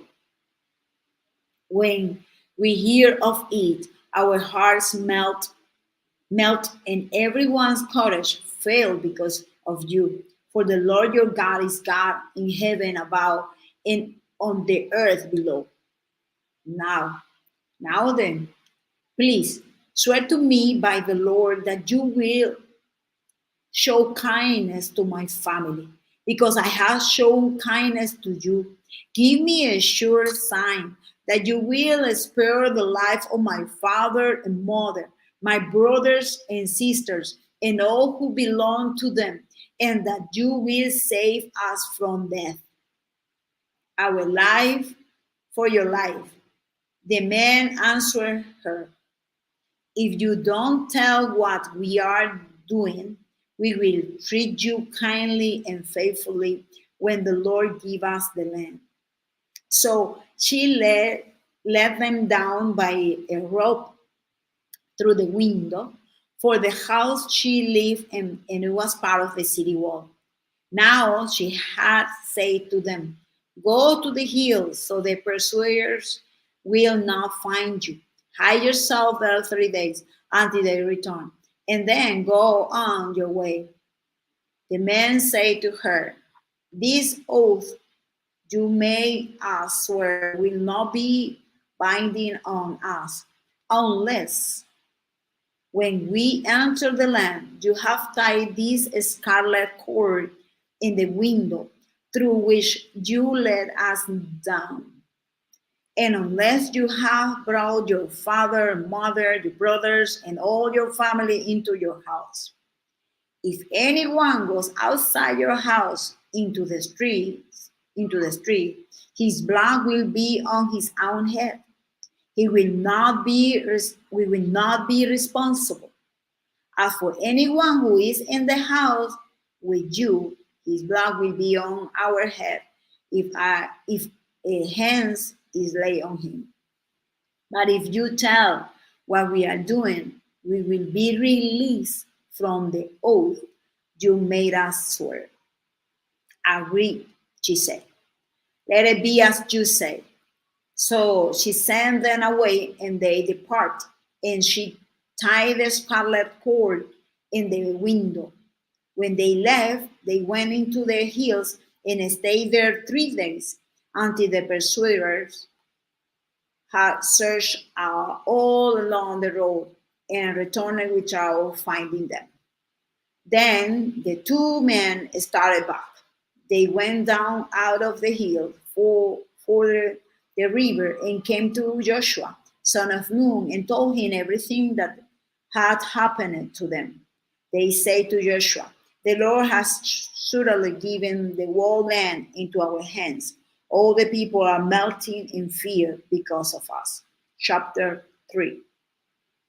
Early in the morning, Joshua and all the Israelites set out from Shittim and went to the Jordan, where they camped before crossing over. After 3 days, the officers went throughout the camp, giving order to the people. When you see the ark of the covenant of the Lord your God and the priests who are Levites carrying it, you are to move out from your position and follow it. Then you will know which way to go, since you have never been this way before. But keep a distance of about 1,000 yards between you and the ark. Do not go near it. Joshua told the people, consecrate yourself for tomorrow. The Lord will do amazing things among you. Joshua said to the priests, take up the ark of the covenant and pass on ahead of the people. So they took it up and went ahead of them. And the Lord said to Joshua, today I will begin to exalt you in the eyes of all Israel, so they may know that I am with you as I was with Moses. Tell the priests who carry the ark of the covenant, when you reach the edge of the Jordan's water, go and stand in the river. Joshua said to the Israelites, come here and listen to the words of the Lord your God.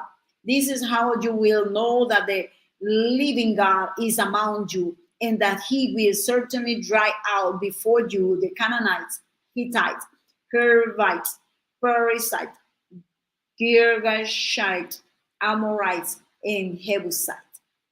See, the ark of the covenant of the Lord of all the earth will go into the Jordan ahead of you. Now then, choose 12 men from the tribe of Israel, one from each tribe. And as soon as the priests who carry the ark of the Lord of all the earth, set foot in the Jordan, its water flowing downstream will be cut off and stand up in a heap. So when the people broke camp to cross the Jordan, the priests carrying the ark of the covenant went ahead of them. Now the Jordan is as a flood stage. It's a flood stage all during the harvest. Yet, as soon as the priests who carry the ark reach the Jordan and their feet touch the water's edge, the water from a spring stopped flowing. It piled up in a heap a great distance away at a town called Adam in the vicinity of Serephan, while the water flowing down to the sea of the Arabah, the salt sea, was completely cut off. So the people crossed over opposite Jericho. The priests who carried the ark of the covenant of the Lord stood firm on dry ground in the middle of the Jordan, while all Israelites passed by. Still, the whole nation had completely the crossing on dry ground. Chapter 4. When the whole nation had finished crossing the Jordan, the Lord said to Joshua, choose 12 men from among the people, one from each tribe, and tell them to take up 12 stones from the middle of the Jordan, from right where the priest took, and to carry them over with you and put them down at the place where you stay tonight. So Joshua called together the 12 men he had appointed from the Israelites, one from each tribe, and said to them, go over before the ark of the Lord your God into the middle of the Jordan. Each of you is to take up a stone on his shoulder, according to the number of the tribe of the Israelites, to serve as a sign among you. In the future, when your children ask you, what do these stones mean? Tell them that the flow of the Jordan was cut off before the ark of the covenant of the Lord. When it crossed the Jordan, the water of the Jordan were cut off. These stones are to be a memorial to the people of Israel forever. So the Israelites did as Jordan commanded them. They took 12 stones from the middle of the Jordan, according to the number of the tribe of the Israelites, as the Lord has told Joshua. And they carried them over with them to their camp, where they put them down. Joshua set up the 12 stones that had been in the middle of the Jordan at the spot where the priests who carried the ark of the covenant had stood. And they are there to this day. Now the priests who carry the ark remain standing in the middle of the Jordan until everything the Lord has commanded Joshua was done by the people. Just as Moses had directed Joshua, the people hurry over. And as soon as all them has crossed so the ark of the Lord and the priest came to the other side while the people watched. The men of Reuben, Gad, and the half tribe of Manasseh crossed over, armed in front of the Israelites, as Moses had directed them. About 14,000 armored for battle crossed over before the Lord to the plain of Jericho for war. That day, the Lord exalted Joshua in the sight of all Israel, and they revered him all the days of his life, just as they had revered Moses. Then the Lord said to Joshua, command the priests carrying the ark of the testimony to come up out of the Jordan. So Joshua commanded the priests, come up out of the Jordan. And the priests came out of the river, carrying the ark of the covenant of the Lord. No sooner had they set their feet on the dry ground that the water of the Jordan returned to the place and ran as flat stage as before. On the 10th days of the first month, the people went up from the Jordan and camped at Gilgal on the eastern border of Jericho.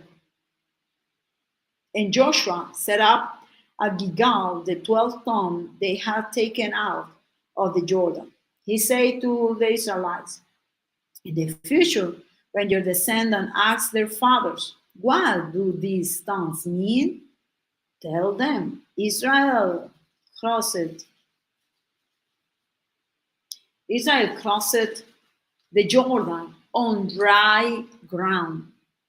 For the Lord your God dried up the Jordan before you until you had crossed it over. The Lord your God did to the Jordan just what he had done to the Red Sea when he dried it up before us until we had crossed it over. He did this so that all the people of the earth might know that the hands of the Lord is powerful, and so that you might always fear the Lord your God. Chapter 5. Now, when all the Amorites came west of the Jordan, and all the Canaanites came along the coast, hear how the Lord had dried up the Jordan before the Israelites until we have crossed it over. The hearts melt, and they no longer had to courage to face the Israelites. At the time, the Lord said to Joshua, "May flame knife and circumcise the Israelites against." So Joshua made Flynn's knife and circumcised the Israelites at Gibeath Haraloth. Now, this is why he did so. All those who came out of Egypt, all the men of military age, died in the desert on the way after leaving Egypt. All the people that come out has been circumcised, but all the people born in the desert during the journey from Egypt had not. The Israelites had moved about in the desert 40 years until all the men who were of military age when they left Egypt had died, since they had not obeyed the Lord. For the Lord has sworn to them that they will not see the land that he had solemnly promised their father to give us, a land flowing with milk and honey. So he raised up their son in their place. And these were the ones Joshua circumcised. They were still uncircumcised because they had not been circumcised on the way. And after the whole nation has been circumcised, they remain where they were in camp until they were healed. Then the Lord said to Joshua, "Today I have rolled away the reproach of Egypt from you." So the place has been called Gilgal to this day. On the evening of the 14th day of this month, while camped at Gilgal on the plains of Jericho, the Israelites celebrate the Passover. The day after the Passover, that very day, they ate some of the produce of the land, unleavened bread and roasted grain. The manna stopped the day after they ate this food from the land. There was no longer any manna for the Israelites, but that year they ate all the produce of Canaan. Now, when Joshua was near Jericho, he looked up and saw a man standing in front of him with a drawn sword in his hand. Joshua went up to him and asked, "Are you for us or for our enemies?"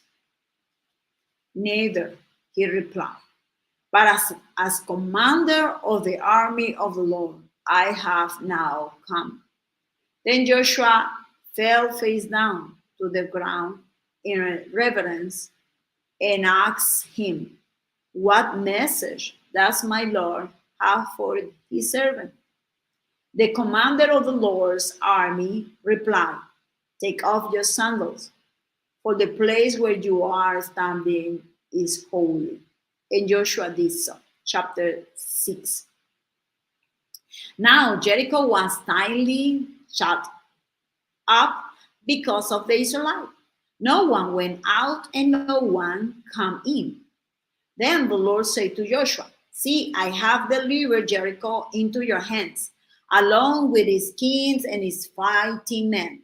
March around the city once with all the armed men. Do this for 6 days. Have 7 priests carry trumpets of ram's horns in front of the ark. On the 7th day, march around the city 7 times with the priests blowing the trumpets. When you hear them sound a long blast on the trumpet, have all the people give a loud shout, a loud shout. Then the wall of the city will collapse, and the people will go up, every man straight in. So Joshua, son of Nun, called the priests and said to them, take up the ark of the covenant of the Lord, and have 7 priests carry trumpets in front of it. And he ordained the people, advance, march around the city with the armed warriors with the armed warriors going ahead of the ark of the Lord. When Joshua had spoken to the people, the 7 priests carrying the 7th trumpet before the Lord went forward, blowing their trumpets, and the ark of the Lord's covenant followed them. The armed ward marched ahead of the priests who blew the trumpets, and the rear wards followed the ark. All this time the trumpets were sounding. But Joshua had commanded the people, do not give a war cry. Do not raise your voice. Do not say a word until the day I tell you to shout. Then shout. So he had the ark of the Lord carrying around the city, cycling it once. Then the people returned to the camp and spent the night there. Joshua got up early the next morning, and the priests took up the ark of the Lord. The 7 priests carrying the 7th trumpet went forward, marching before the ark of the Lord and blowing the trumpets. The armed men went ahead of them, and their rearward followed the ark of the Lord, while the trumpets kept sounding. So on the 2nd day, they marched around the city once and returned to the camp. They did for 6 days. On the 7th day, they got up at daybreak and marched around the city 7 times in the same manner, except that on that day they circled the city 7 times. This, the 7th time around, when the priest sounded the trumpet blast, Joshua commanded the people, shout, for the Lord has given you the city and all that it is in it are to be devoted to the Lord. Only Rahab the prostitute and all who are with her in her house shall be spared, because she hid the spies we sent, but kept away from the devoted thing, so that you will not bring about your own destruction by taking any of them. Otherwise, you will make the camp of Israelites liable to destruction and bring trouble on it. All the silver and gold, an article of bronze and iron are sacred to the Lord and must go into his treasury. When the trumpet sounded, the people shouted, and all the sound of the trumpet. When the people gave a loud shout, the wall collapsed. So every man charged straight in, and they took the city. They devoted the city to the Lord and destroyed with the sword every living thing in it, man and woman, young and old, cattle, sheep, and donkeys. Joshua said to the 2 men who had spied out the land, go into the prostitute house and bring her out, and all who belong to her, in accordance with you out to her. So the young man who had done the spying went in and brought out Rahab, her father, and her mother, and brought in her brothers, and all who belonged to her. They brought out her entire family and put them in a place outside the camp of Israel. Then they burned the whole city and everything in it. But they put the silver and the gold and the article of bronze and iron into the treasury of the Lord's house. But Joshua spared Rahab the prostitute with her family and all who belonged to her, because she had the name Joshua has sent as spies to Jericho. And she lived among the Israelites to this day. At that time, Joshua pronounced this solemn oath: "Cursed before the Lord is the man who undertakes to rebuild this city, Jericho. At the cost of his firstborn son will be laid its foundation. At the cost of his youngest will be set up its gates." So the Lord was with Joshua, and his fame spread throughout the land. Chapter 7. But the Israelites acted unfaithfully in regard to the devoted things. Achan, son of Carmi, the son of Simri, the son of Sarah of the tribe of Judah, took some of them. So the Lord's anger burns against Israel. Now Joshua sent men to Jericho, to Ai, which is near Beth Aven, to the east of Bethel, and told them, "Go up and spy out the region." So the men went up and spied out Ai. When they returned to Joshua, they said, "Not all the people, we have to go up against Ai."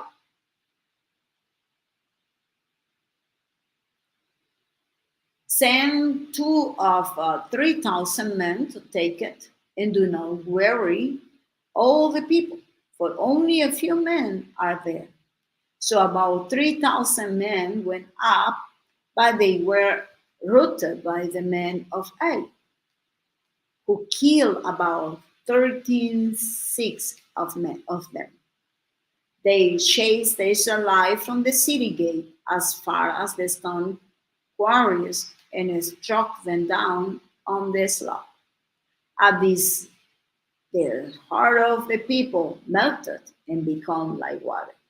Then Joshua tore his clothes and fell face down to the ground before the ark of the Lord, remaining there until evening. The elders of Israel did the same and sprinkled dust on their head.